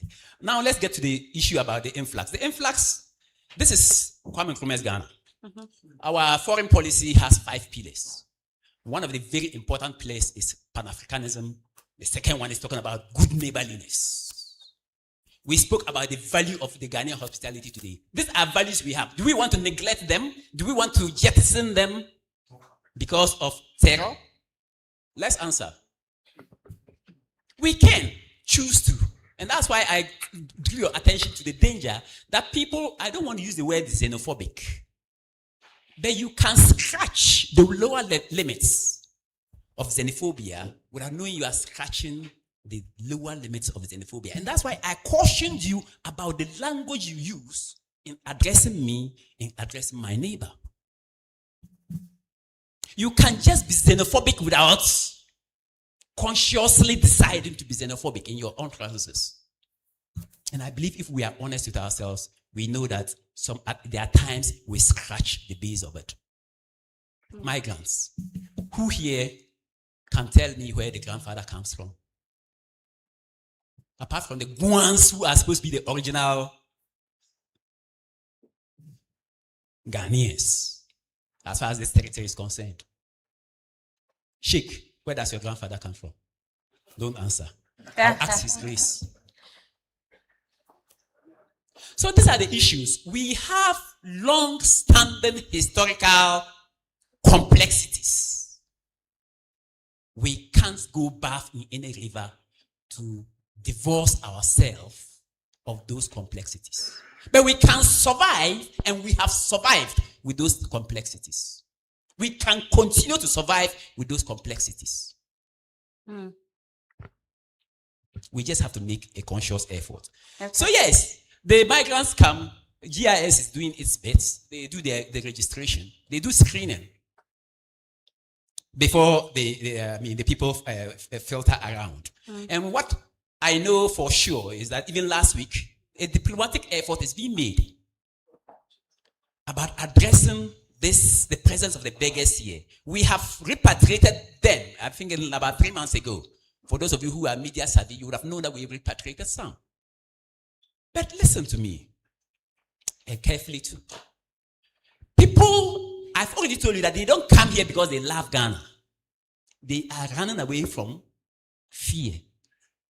They are running away because they think that if I go to Ghana, I'll be alive. There are tribes, ethnic groups that are endangered species across your borders. Le Peul. Ils sont menacés. Vous savez ça? Est-ce qu'il doit rester là-bas et mourir? Qui va faire ça? S'il sait bien que si j'arrive au Ghana, au moins, le salut est là. Dois-je rester là-bas et mourir? It's not rational for you to see death and stay with death. When we used to have the coup d'etat in Ghana, you people would get, a good number of you would get your visas and run out of Ghana because you didn't want to die. General Benkusi Alai. So we have been through this before. We just like it that for the last maybe 30 years thereabout, we have been very stable. The business community of Ghana, how many of them were staying in Ghana? Today is the turn of people across the border to seek succor. And that's why they come around. Mr. Adi is here. He is in charge of the refugees. He's been in fact, a refugee for well over 10 years, I believe. More than 8 years. 18. So he can tell you. They don't come here because they love us. They are running away because of lack of expression. They are not, in some of the instances, conscience. You are allowed your conscience. You can insult John Mahama and go away. You can do whatever. Some people have been told that forget democracy. So what do you want the politician there to do? So there are several categories of people coming here. When you talk about the migration, be careful. You have journalists who cannot practice. So they have to come here. Where's Maugbe? Ifu Maugbe. Yes, you can practice. So there's no problem. If you can't practice, most likely you relocate to Abuja. So it's not just the farmers that are migrating into your country. No. We have people who, because of ethnicity, are not sure of their tomorrow, so they come. We have people who do not want to die, they come.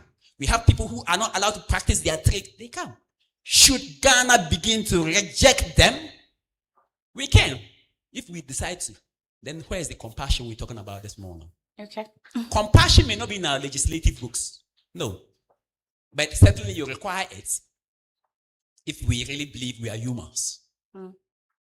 Major General, there was a question also about whether there is a concise effort to reconcile all our strategies as a country. That's The like coordination the number issues. of agencies, yes. Okay, so the multiplicity, I'm happy it was the British High Commission people who asked this question. There's something called colonization.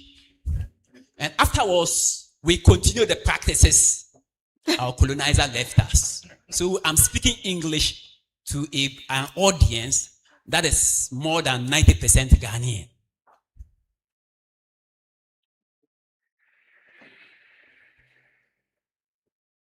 Even when you take my uniform, the way it's sewn the British style. So when it comes to our state institutions, Honorable Poku would agree, they are also modeled according to those same inherited colonial legacies. I'm not saying that after 69 years, we cannot change them. But it will take us time to reform them gradually. You know, the security sector in Ghana is undergoing what we call security sector reform.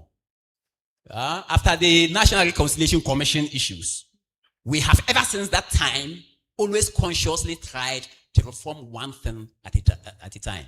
But reformation in the security sector is like preparing wine. It takes time, you solidify, and you move on to the next stage. That is how it is. When it comes to the multiplicity, we also have an issue again. Let me get back to Emma about the tyranny of best practices. That's how I call it, tyranny. They come and tell you that in this place, the customs officer is supposed to do A, B, and C. In this other place, narcotics officer is supposed to do A, B, and C. So when you take your airport, for instance, it's almost like a brigade of security officers you see. Because the supposed best practices have been able to convince all our other agencies to say that you all have a role to play at the airport. So they all go to the airport. And so it is with the BOSEX and all over the place. Yes, we certainly have to bite the bullet. What do you call him at all? Absunian. Indum. Yes, he was made minister for public sector reform. And as of now, I think we still have an executive secretary for public sector reform. If our leaders have maintained that we need to reform the public sector, it is not just, it doesn't preclude the security sector. We need to take that seriously. And for people like Emma and Go who are in those sectors, you need to certainly hammer that the values of security sector reform need to be sustained. Okay. They shouldn't be, what do you call it, according to the desires of other persons. Major General, we'll take more and then we'll come back on it because I'm sure there will be more questions for you. Okay, so yeah, that is it. So the interagency coordination, if we have the reforms taking place very well, we won't have too much to worry about. Okay. Thank you. Father Kweku, there was a question for you about the concerted effort for training. Well, on capacity, I think that one of the gifts, but sadly sometimes possibly the weakness of religious bodies is the abundance of structures, but which have not been properly purposed things. So, for instance, we have the Justice and Peace Commissions. Ask them what they are supposed to do. They will tell you about 1,000 things. And then when the issue actually comes, we haven't been resourced or given the capacity to do it. So there's a problem with real, capacity building for the reception, processing, and the management of necessary vital information for countering extremism. We don't have it. That is why, for instance, I said that working with General Batabana and his folks to actually streamline, because when they started talking to us, we said, "Oh, well, we have them." Then he said, "Okay, so when this happens, what do you do?" Then I realized that yes, we have them, but they haven't been properly capacitated to do that. So Abraham, we have the structures, but they need to be brought up to scratch. Otherwise, they will not function as they should. But the structures are there. They need, capacity building. So streamlining and the articulation of protocols for effective action. Okay. We'll take the next batch of questions and contributions. And do we have any more, or all the questions have been answered? Okay. Father, please, let's start from here first, please. Our high table has one. Please, let's start from here, then I'll come, please. Thank you very much. I'd like to thank the organizers for this kind of forum. It's very instructive. But I want to leave you some food for thought. There's a big elephant in this room that nobody has addressed. And there's a saying in French that plus ça change, plus c'est la même chose. The more things change, the more they remain the same. It's like we have the same cake, but different dressings. But until we go into what the cake contains, we may be just beating about the bush. And it takes, you see, General Batabana did a bit of this allusion to this colonial experience. But I want to say that, you see, since Don Diego da Zambuja and all those people lost their way to India looking for spices and found their way onto the coast of Africa, Africa has never been the same. From barter trade, which they found very slow, they decided that now they want to do slave trade. After slave trade, when there was this, then they went to colonialism. And so on and so forth to this day. Now, you see, we all had different experiences with the colonization. But there's one particular group of people who have been having difficulties with their colonial master. And this one was vividly exposed by this kind of situation where somebody, George Floyd in the US, had a policeman putting his knee on his neck. He couldn't breathe and he died. The whole world looked at it, but it's forgotten. But there is a group of people who have the knee of a former colonial master on their neck, and they cannot breathe. And when they decide to break up, then, like the French will say, cet animal est méchant, quand on l'attaque, il se défend. Like, this animal is wicked. When you attack it, it defends itself. I'm talking about this Sahelian problem. We cannot solve it well until we are able to engage the colonial master. Because all this boils down to, people trying to break free. And others also taking advantage of the circumstances to also, under the prodding of certain powers, trying to also confuse the situation by raising counter forces to fight against the very freedom that they are all fighting for. So we need to address this issue. Otherwise, we will be skirting about the bush. And the problem will continue to fester and fester. So I think first of all, we need to be able to engage. Okay. France, I would have to be very specific about the way it is treating its colonies. And then also have a way of getting these junta leaders to also accept the fact that they cannot continue forever. They will have to find a way of accommodating the people, so that if there's a national conference that can bring together all the factions, including the so-called jihadists and so on, to have a conference so that at least that inclusiveness will help to at least assuage all the desires of jihadism and the separatism and so on and so forth. Okay.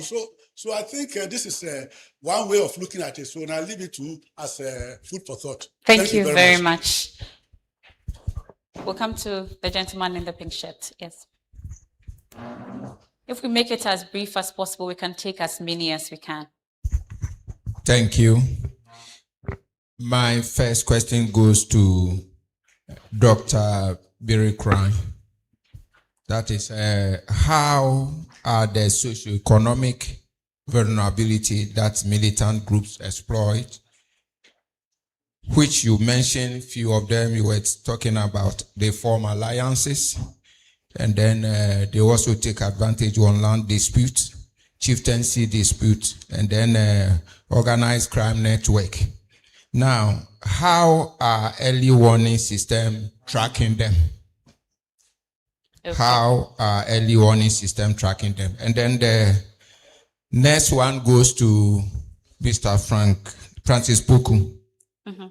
How is Ghana recalibrating its border security and intelligence strategies following the withdrawal of Mali, Burkina Faso, and Niger from ECOWAS. Thank you very much. Okay, thank you. We'll take another one. Yes.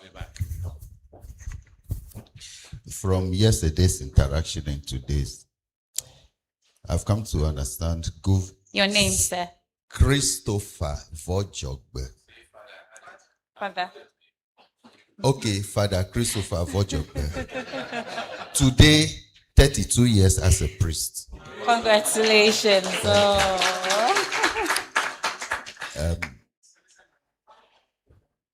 Ingredients of good governance include flow of information, interaction with the people, accountability, and cultivating trust. Now, in a situation where in Ghana, sometimes the major political parties defend the indefensible, where can we get the trust? When investigations last for ages, so if a member of any of the security institutions acts wrongly, investigations are they are announced all right, but the outcome never published. If it involves a politically exposed person, the investigations gather dust. How can they build trust? So, my dear brothers and sisters, those who speak to those in authority, please carry this message. They must learn to build trust so that others do not infiltrate. Thank you. Okay, thank you very much, Father. Because of gender balance, I'm going to Jamila before I come back. Yes, please.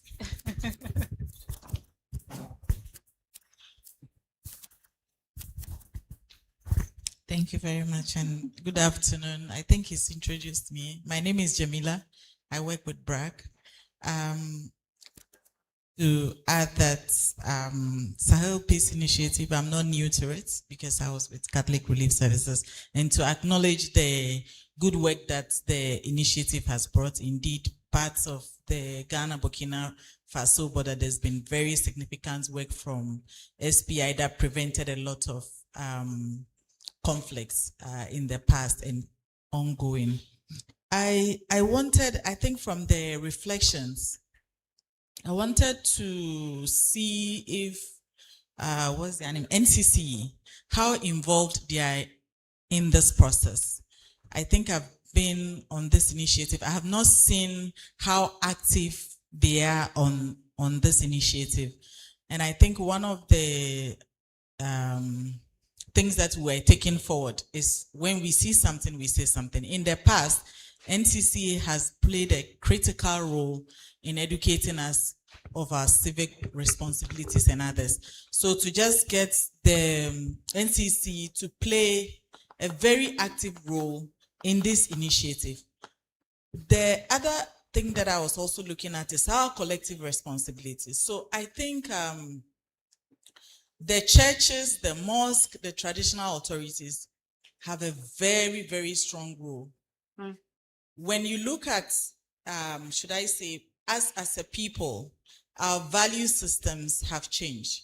We are more materialistic. We want money. And as we were saying, we were talking about how the lack of resources would push our security services to do. They are not the only people who are underpaid.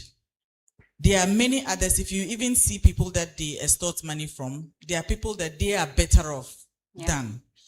So it tells us that as a society, we've lost something and we need to get back to those roots. Like our preaching, our counseling, whatever we need to do, let's get back to who we are as a people.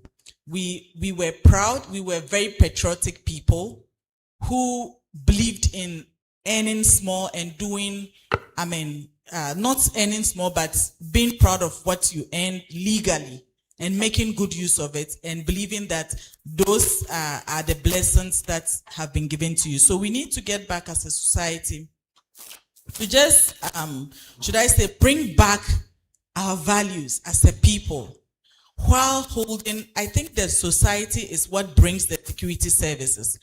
The environment in which they grow up, if we all value affluence, we value material things, they are part of us. And that's the same thing that they will do. But if we begin to bring back our values, the patriotism, I think slowly, maybe the generations after us may be able to, come back as the Ghanaian. Okay. Thank you. Thank you very much, Emilatu. Mr. Kwesi Jonah.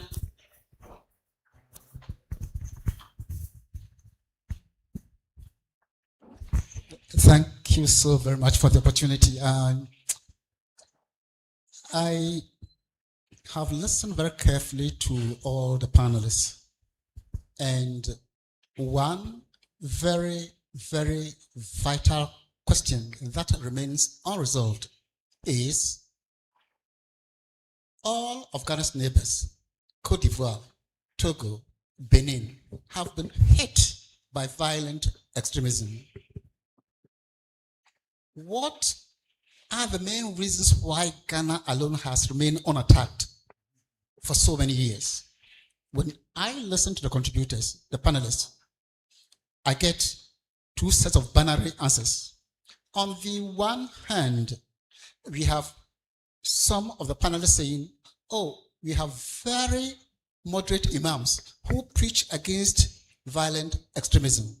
We have others say, oh, in this community, there's cohesion, intermarriages. We have institutions like chieftaincy, religious authorities for resolving conflicts, and so on and so forth. But the other side of the binary equation comes from, I think, Dr. Berekuran, who says, yes, all these things are true, but there are vulnerabilities. What are these vulnerabilities? Unemployment, chieftaincy conflicts, ethnic conflicts, and so on and so forth. So two very binary answers. I think there's a middle way, a certain answer in between that nobody has talked about. And the literature has exposed me to a certain set of answers which I want to share just in case. It may be valuable by way of crafting a solution to the problem. And this is it. I will simply call this answer the utilitarian theory. It says simply that Ghana has not been attacked because Ghana is of particular utility value to the violent extremists. Ghana is the place where they sell their smuggled cattle. Ghana is a very good corridor for smuggling weapons, for smuggling fuel, for smuggling other logistics. So let us keep that country safe. Let us not attack that country. Let it remain the way it is. Now, it is very important in crafting a solution to take all the variables into consideration. I am not saying that those who say there are vulnerabilities are wrong. Neither am I saying that those who are saying, oh, we have strengths and so on and so forth. My simple and very humble proposal is people are saying that Ghana is of particular utility value to these violent extremists. That is why they have left it safe. Can we, in the process of crafting a solution, take all these relevant variables into consideration? Okay. That is my plea. I thank you. Thank you.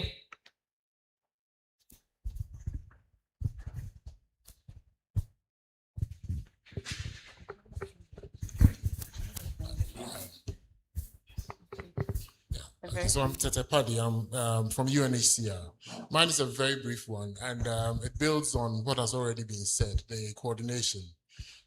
This initiative is special. I really admire it. I think that it's important that we coordinate all those activities that aim at addressing this challenge, that aim at preventing extreme terrorism that we are all afraid of, or we all want to avoid. My organization, for instance, UNHCR, is working with the coastal countries in what we call the Lome Initiative. And so all four coastal countries, Ghana, Togo, Benin, and Cote d'Ivoire, meet periodically, also trying to fashion out modalities and strategies to help stem the flow of extremism southwards. I've attended one of such meetings with General. I think that there should be a way of all these activities being coordinated so that we don't work in silos and not also waste the resources, as it were, so that we can share information and take part in all of us activities. Okay. It does not necessarily have to be in person. It can be online. It can be digital. But I think that we should all work together on this. Thank you. And thank you very much, Mr. Paddy. We'll take the final two, and that's it. Thank you very much. I am Eugene Tapegnu from National Development Planning Commission. Just want to say a very big thank you to the organizers of this forum, because you can never talk of development when there is no peace. But there is actually a clarification that I also want to know. I also happen to be from one of the border towns, Fielmont, and there were instances. Where is that? Which region, please? That is Upper West. Okay. And I want to know, it's good to have this, if you see something, say something. But is there any form of education to educate these communities in these areas how to respond in the case of terrorist activity striking there? Because I was just wondering, the time that there was that, plane landing somewhere in Paga, the way that people responded, the community members responded, was that the best way? If not, what should they have done? Because I shivered when I heard that, and I was just wondering, what could have been in that plane? Afterwards, was there any education to these people subsequently how they should respond? Then there was also a study concerning drive. And I have been wondering whether it is a cross-national comparative study. We need to know these indicators that we are talking about, does it cut across these countries that are also engulfed in the problem? Other than that, we may be patting ourselves on the shoulders when we are just dealing with only Ghana. So it is important for us to see the indexes that we are talking about. When you go beyond Ghana, how do they also apply? And also to actually tell my church that the importance of this inter-religious dialogue, sometimes it looks like it is underemphasized. Where I had my secondary education, also in the Upper West, through that approach, you could see me and a Muslim brother who are best friends. And in some of these instances, there is mutual acceptance, there is mutual respect. And they have what? The potential of minimizing conflicts. So I will also appeal to my church, please let us do more in that regard, especially in small communities. Thank you very much. Thank you very much. We'll take the very final one, CDD.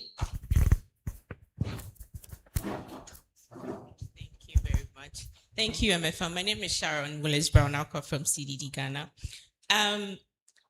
From yesterday, I don't think I have heard anything about the inclusion of a particular group of people in Ghana, and these are the full base, or the people we normally term as Fulani. Now, currently we are embarking on a project at CDD that has to do with social cohesion. And they happen to be one of our target groups. However, we go there, we go up north, and oftentimes they refuse to show up. It's always a no-show for them. Why? Because of the inhumane activities that are always meted out to them. Now, this project is important to us because it tackles the topic of violent extremism. And if they are always being sidelined, then definitely there's always going to be the aha moment when they are recruited by these jihadist groups or violent extremists. So with that said, I'm sure anyone from probably our NPC rep and father can speak on this. Is there any strategy that is being worked on to include the FUBE leadership towards or being partners towards the fight against violent extremism? Thank you. Thank you very much, Sharon. So about 8 questions and contributions have come up as we wrap up on the questions and the issues that have come up.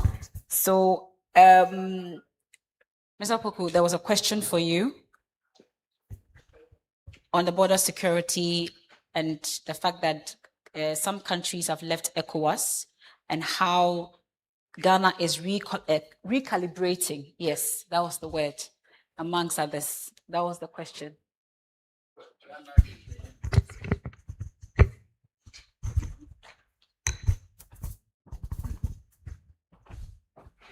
Some countries, not Ghana, leaving ECOWAS.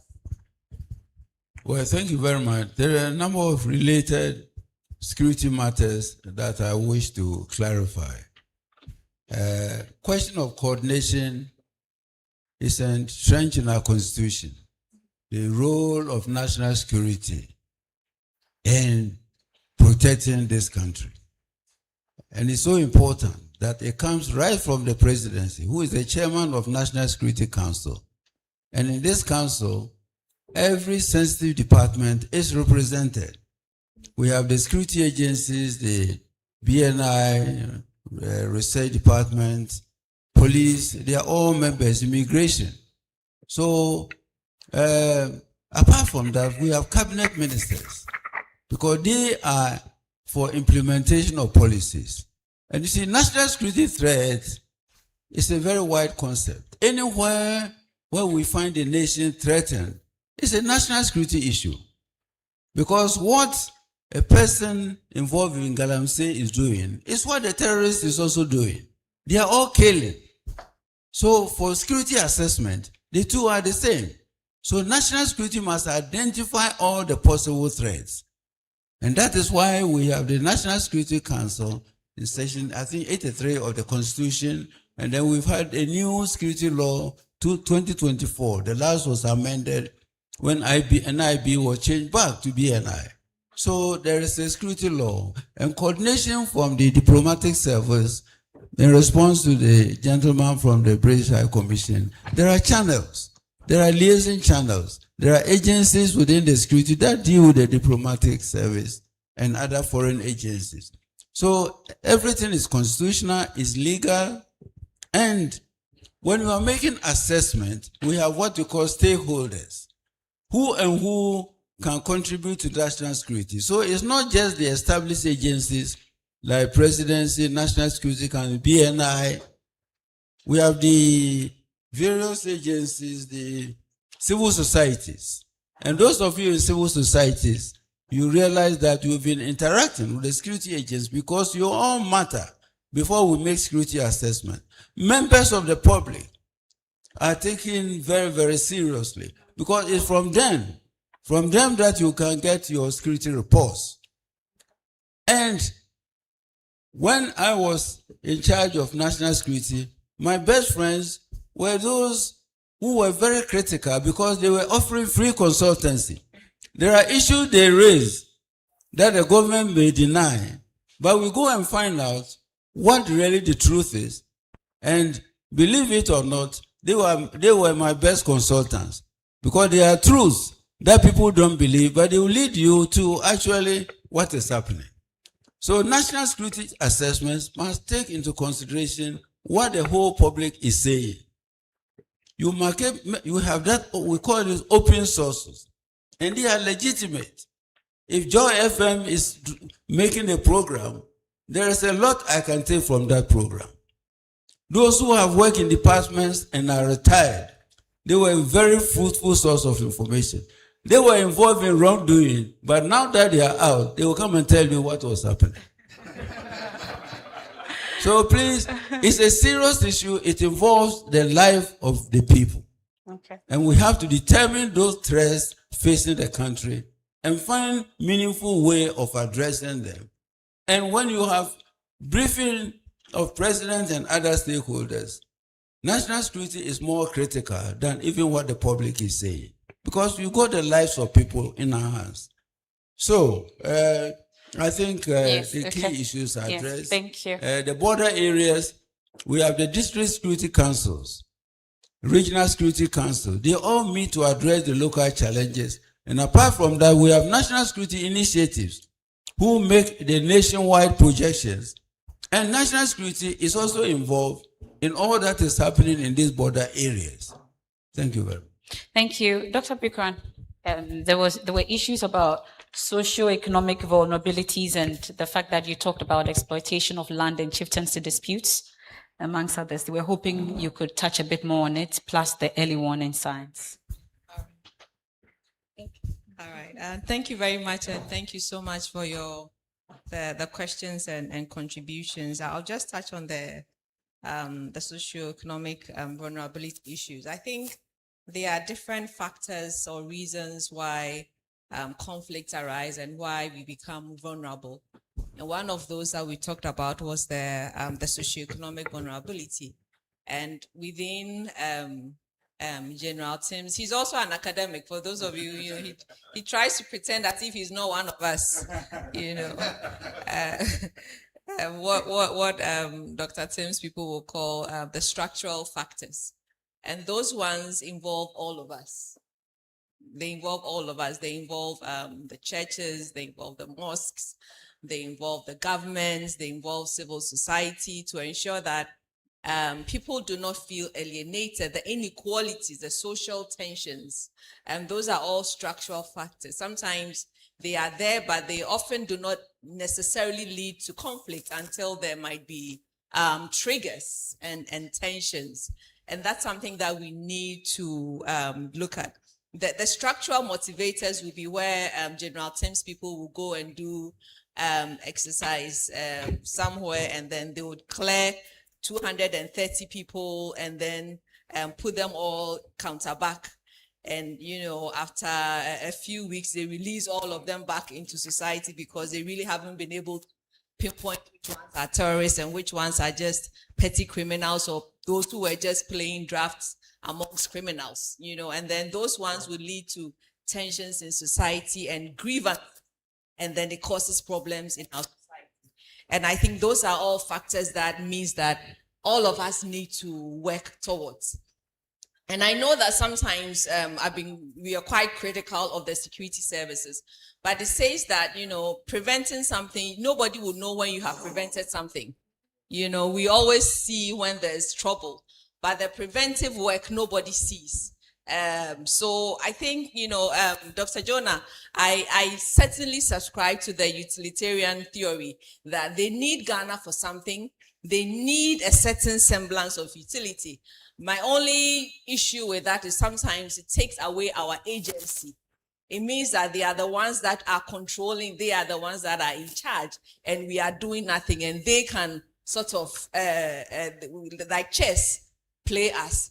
But then it removes the work that our traditional authorities, our churches are doing, our security institutions are doing to ensure that, for example, and earlier when the question came around a best pipe, sometimes if you are, a bloody civilian like me, as General Tim will refer to me, sometimes you are not able to connect the dots, so maybe there's a best pipe here at Teshi, there's one at Treebleau, there's another best pipe at East Legon, there's another one, and once they receive all those reports, to me, it might be nothing, but if they are, because of their training, they are able to connect all the dots to determine that, okay, maybe there's something that is going on, there's someone that is trying to cause some form of dissatisfaction among society. So it's just going around cutting our pipes. And we have open pipes. So anybody can just go and, destroy them. So these are all things that matter. I just want to, I don't know whether these are our last words or you come back to us. I think and because we are within the sacred environment and His Grace, I would still come back to you and maybe also hit a little bit at you a little, still under your grace. That I think the churches and the mosques are not doing enough when it comes to the socioeconomic issues.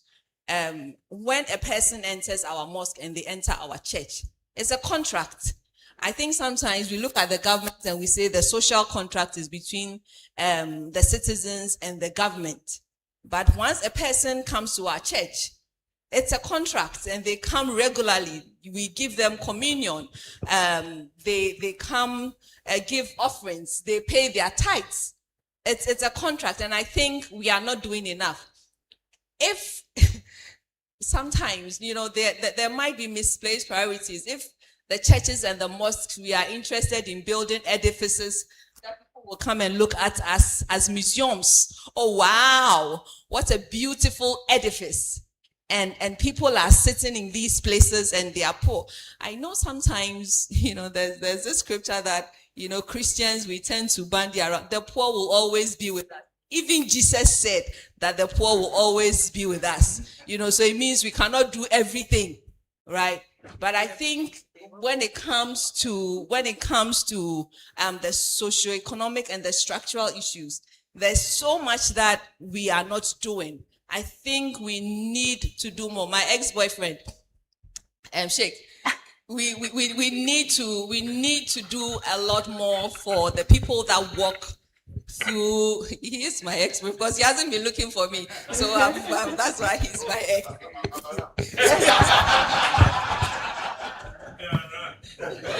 In wrapping up.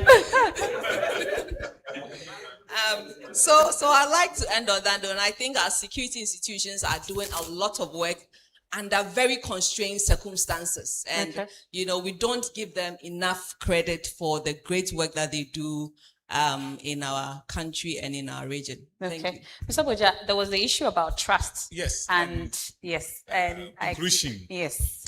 And then you wrap up as Madam well. CDD. Mm-hmm. I think that for us, we have never had that problem of engaging any group of people. So maybe it's the contact. If you don't mind, we can share contact with you. In this, how do you call it? I won't say fight. In this program, there's a need for information sharing and also strategic partnership. Our regions have trusted people there who can easily bring them to a point that we can engage them, or even they could facilitate any engagement or meeting that we want to have with them. So I don't think it should be a problem at all. From here, we can exchange numbers and then follow up with that. The other side of the work that we are doing, it is also a responsibility for everyone. Personally, I don't see this particular violent extremism work as for the security alone. No. How many are they? And can they be everywhere at the same time? No. So what I remembered when the Queen of England died, Elizabeth died,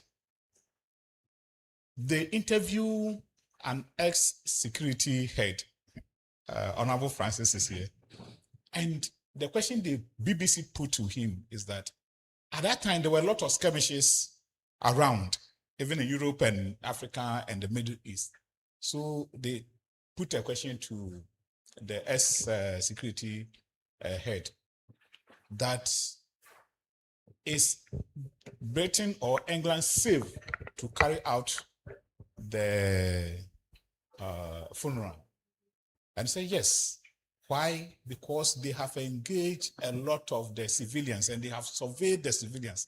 They didn't say that they have surveyed the security agencies. They have surveyed the civilians and they know that it will be done without any problem. So it means that in any security issues, the ordinary citizen is number one. Providing information, looking around, and there's this popular adage that the British old lady is like the CCTV of the community. And I think this is what we ourselves should undertake. I have a boy who, I don't know how he does it, knows everybody in the area and can tell you this is that. So we have to inculcate in ourselves, the civilians, that is beyond just seeing things as we see it. And I think that will help us. So everybody must be involved. The other side is that for Peace Council, we have focused more on resilience building and social cohesion. And that is what we do in the communities. Sheikh is here, can attest to it. We cannot use the force, we cannot use the guns. Ours is to engage the people, build community resilience against such things. And that is what we are doing. And so we do this by establishing what we call local peace committees. They are in the community beyond resolving petty issues. They are also serving as the early warning mechanisms. Whatever they see, they relate, and then we act on. I believe that sometimes I'll engage a general on certain issues. These are the people who give us the information. And oftentimes, I won't say they are 100% accurate, but they are mostly accurate. So we need to do that as a citizen, as civilians. Thank you very much. Well, very Reverend, there was the issue also about, from the NDPC man on cohesion, the church to the church, reviving that, and then also your final words. Well, I think that we cannot have enough cohesion. We can't have enough of it. We must be conscious about it. I think for far too long, we have had what I call cultural security or cultural cohesion because we live together. But we need to be a bit more intentional about it to become a choice we make. So Sharon, we've made a choice for the full base as well. We deal with them. In fact, the reason why you didn't see them here today is not because they were not invited or we didn't think about them. I tell you, if the money we had was big enough, we would have flown all of them. So we engaged them both at the event and the policy level. Maybe what we should be doing more is to collaborate with people like you and all those who deal with them, so that our efforts are not sort of scattered. So that once we put together our efforts and resources, we'll be able to make some more impact with them. For the rest, I'd say I am a better person today than I came in. Thank you very much. Thank you very much. Major General Batabana, we'll take a few words from you as well, because there were issues that came up, also the Fulani sidelining, amongst others, briefly. Thank you. I think this issue about the see something is not going away. And we are happy about that. It just means that you are concerned, and then we need to improve upon it. The only other aspect I was expecting is for somebody to give us an alternative. Let's bin see something, say something. But let's bring an alternative on board that will let our citizens contribute to their safety. Emma spoke about the social contract. Yes, the social contract exists. We have responsibilities as part of our civic life. The intelligence agencies, they do their best. Electronically, somebody was talking about how do we track people. We can't tell you all that we do in this short period. But we are very mindful of your rights. even though we track you. Of course, you need to be a person of interest before we waste our resources tracking. We don't have limitless resources.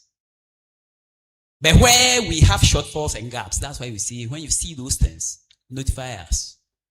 He also mentioned the issue about the old British lady as part of the chain for intelligence collection, which is very true. So, see something, say something has helped us, and we have evidence to prove it.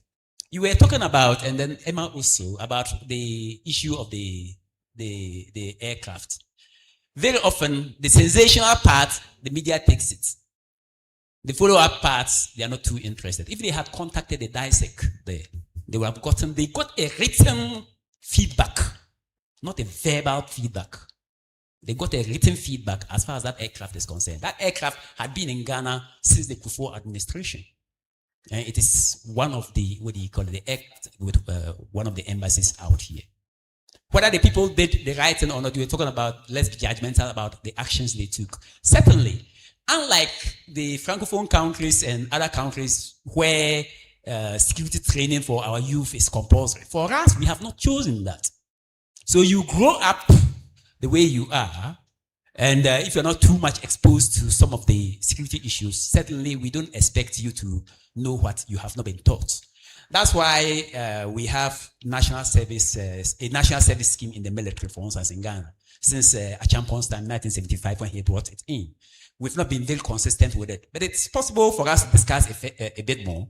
I mean, the what do you call that? RME and those the curriculum of our kids in school. We could maybe find a way of including a bit of security lectures as far as that's concerned. But apart from that one, we've been relying heavily on the cadet corps and things like that in the education sector. A lot more of work needs to be done. We just have to be patient with ourselves and incrementally add these things as we go along. I think on the 5th of August, we have a program, and we'll be discussing the,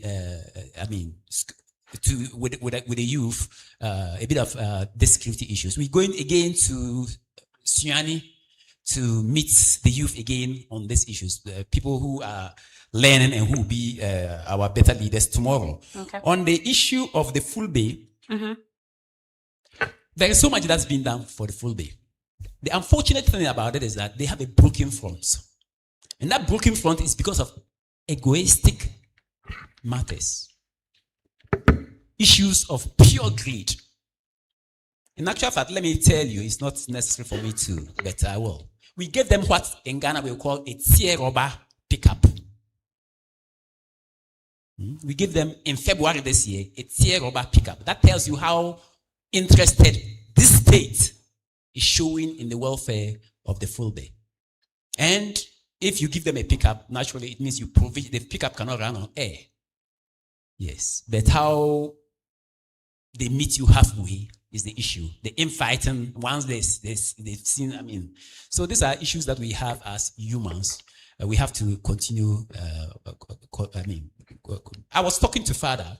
You know, the Fulbe are an endangered species in many West African countries. They aren't and will not be an endangered group in Ghana. It's expensive for us to keep them at bay. It consumes so much of our resources. But we are determined not to push them back in a way that many people wish, so that they be slaughtered. If we push them back, they'll be slaughtered. Is that what you want? Let me have an answer. No. Thank you very much. Ladies and gentlemen, a round of applause once again to our panel members and our keynote speaker. Maybe we'll just take a quick photograph for the panelists. Mr. General, please join. Sorry, you want to say something again? Oh, we've wrapped up. Really? Oh, okay. So while you're taking the picture, then you'll be talking. Please.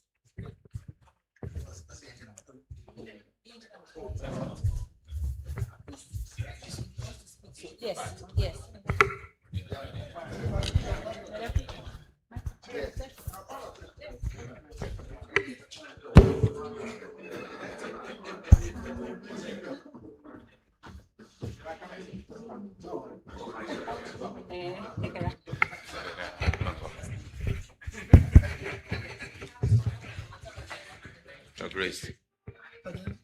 say he wants to say a few things.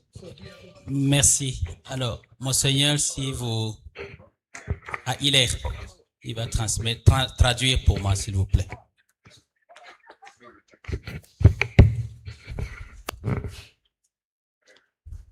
Alors, n'ayant pas très bien compris ce que le général a dit, je veux peut-être apporter un correctif. Peut-être que mon message n'a pas été très bien compris. Okay, I just want to add something due to the fact that I have not really understood what General Major has said. Alors, le propos était au sujet de ceux qui traversent la frontière et qui viennent. L'idée de pas de les repousser, de les renvoyer, mais de prendre en compte le fait que parmi ceux qui se déplacent, il se pourrait qu'il y ait des personnes malveillantes qui puissent s'infiltrer. Alors, on a beaucoup de peuples qui sont des amis et bien évidemment, il faut accueillir tout le monde. Et l'alerte concerne donc ces personnes qui peuvent se glisser parmi les déplacés et qui peuvent faire du mal.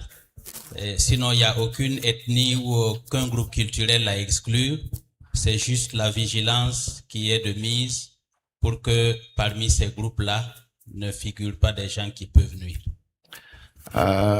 My message is on the idea that has been developed on the fact that those who are fleeing where the crisis has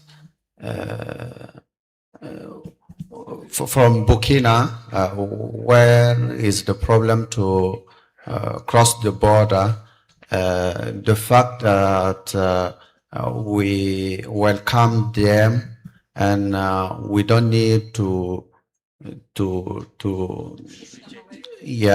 refuse them. We just need to be aware that in those who are welcoming, there may be some others that are not with goodwill. So we must be cautious and be aware that it may be a problem there. So that was the message that was shared with the general. Okay, so it's a message of caution that even though we don't want to push them away, we should ensure that some of them may not be who they say they are. Okay, all right. I'm sure that's just a caution, it's an advice. Okay, thank you. So at this point, I'd like to welcome on stage Mr. Richard N. Akrugu, the SPI National Coordinator, to give us a summary of key resolutions and then his closing remarks.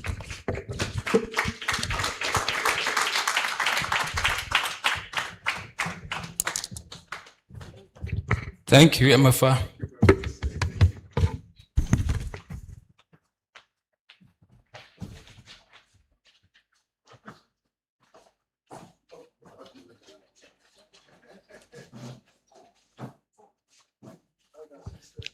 Thank you once again. So I will give the key takeaways and Father Mike will do the closing remarks. So for those of you who were with us 2 years ago at the International Conference Center, I'm not about to repeat the mistake I made there. General, if you remember, I brought you a document to sign. Yes, I'm not about to repeat that. So before I read this out, I would like to appreciate the team that put this together. We have Madame Shirley, who used to be the director of IT at Parliament and currently is assisting us. Please can you, okay. Shirley Fiagome. Thank you. And also Mr. Dennis Apia Sasraku, who is the coordinator for National Laity Council. So the resolutions they put together can be put into 4 themes. The first is on community-based early warning. The second theme is on systems and institutions. The third, faith-based and interfaith action. And the final is governance and regional strategy. And at the first theme, we have 3 key takeaways here. The first is recognize informal channels as formal early warning. And here they captured reporting to a chief, imam, pastor, landlord, or neighbor should count as legitimate early warning. Not only calls to police should be. The second is relaunch, see something, say something, and this time with more awareness creation around it. The third is on building accountability into hotline and reporting systems. The second theme on systems and institutions, we have 2 points here. The first one is scale the drive index nationwide by expanding the pilot beyond the current 12 districts, prioritizing areas showing community-identified warning signs, stranger arrivals, weapons and motorbike smuggling, and youth disappearance. The second under this theme is strengthen, don't duplicate security governance by addressing the neglect of frontline and border security personnel directly. And the resource staff are more vulnerable to corruption. The third theme, faith-based and interfaith action. We have 2 points here. The first is formalize faith-based early warning structures. And an example is given that we could document and resource the Fusion Center and the Bishop's liaison model and then extend it to other faith leaderships. The second here is on moving interfaith cooperation from dialogue to joint execution. The fourth theme, governance and regional strategy. Here too we have 2 points. The first, match security intelligence with responsive governance. And that intelligence alone is not preparedness. It must be paired with genuine executive responsiveness to public grievance. The second and final point is anchor local action in Ghana's regional reality. That Ghana's peace is sub-regional peace and vice versa. So we should continue strengthening the Accra Initiative and ECOWAS cooperation while treating open question areas such as the AES-ECOWAS relations. So thank you. This is what the rapporteuring team captured. MC, I don't know whether you want to open this for another discussion or it is, okay. Then on that note, my work is done and I hand over. Thank you. Thank you so much. We now we invite Reverend Father Mike Kweku to give us the closing address. Thank you. My father was a very interesting personality. On one hand, he was quite stern. And I think it was partly because of his training as a prisons officer, but also because of his own personality. And yet, he was quite funny. He was very funny in many ways. It was only when he died that as his children, we appreciated him in this mixture of his sternness and his funny side. One day he said something very funny. And if it was because he and my mother were fighting, I would have understood it. But it was out of nowhere. And my father said, it is only after you have married a quarrelsome woman that you would understand why the bathroom is called restroom.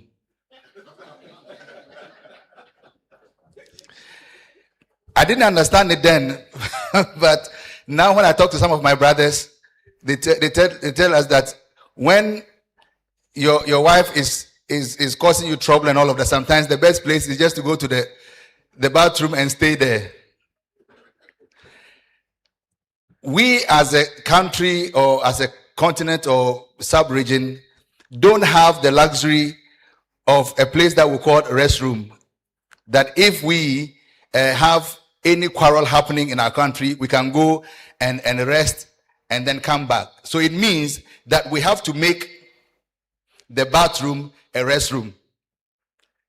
Make Ghana a place where we can rest. Make the sub-region a place that we can rest, that we wouldn't need to travel anywhere. We have talked about preparedness.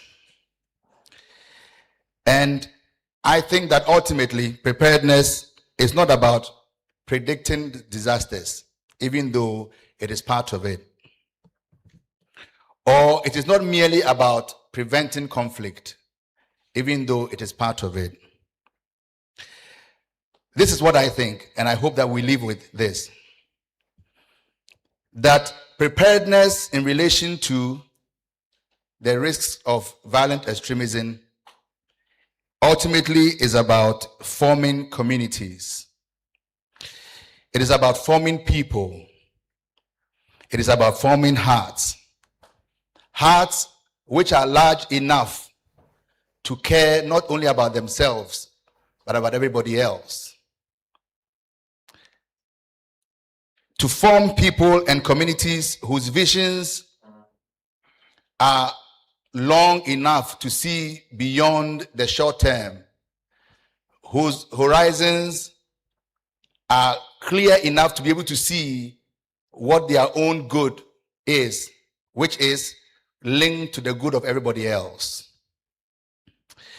But it must also ultimately be that we form a people who understand that they are because we are.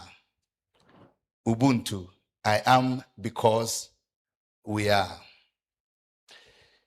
Permit me therefore to thank all of you for your time, for your presence, for your insight, for your patience, but above all, for your resolve to go back in your own way to make sure that our security is your security, that your security is our security.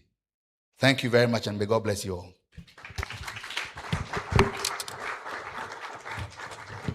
Thank you so much, and also to our partners, we thank you. At this point, I'd like to invite Reverend Father Clement Ejay, Secretary General, the NCS, to give us a benediction.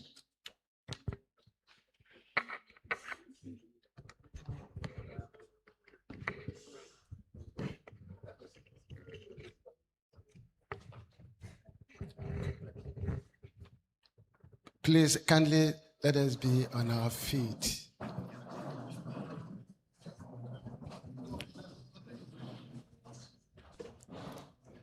So we pray in the name of the Father, the Son, and the Holy Spirit.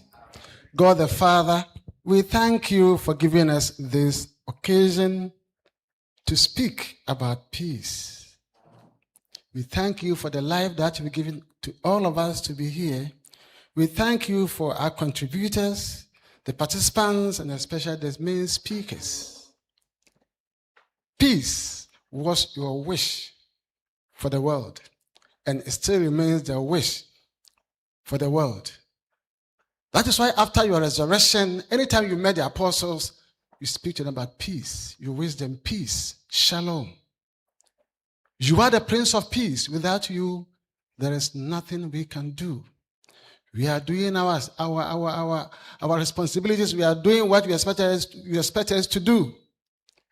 We pray that as the church, has taken this responsibility to contribute to the peace in our sub-region, peace in Ghana, peace in our homes. Continue to grant us our wish and grant us the strength to be able to do this work which we started about 7 years ago without you. The church went around the whole world preaching this peace with the security agencies.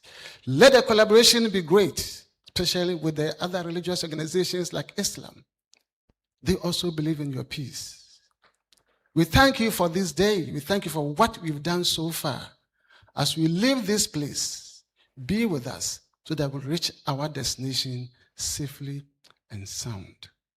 We ask all this through your Son, our Lord Jesus Christ, who lives and reigns within the unity of the Holy Spirit, God, forever and ever.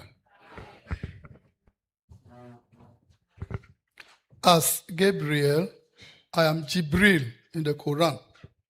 As Anoche, I'm a traditional priest. So I'm blessing you in the name of 3 religions. Almighty God bless you, the Father, and the Son, and the Holy Spirit. Amen. Thank you very much. God bless you.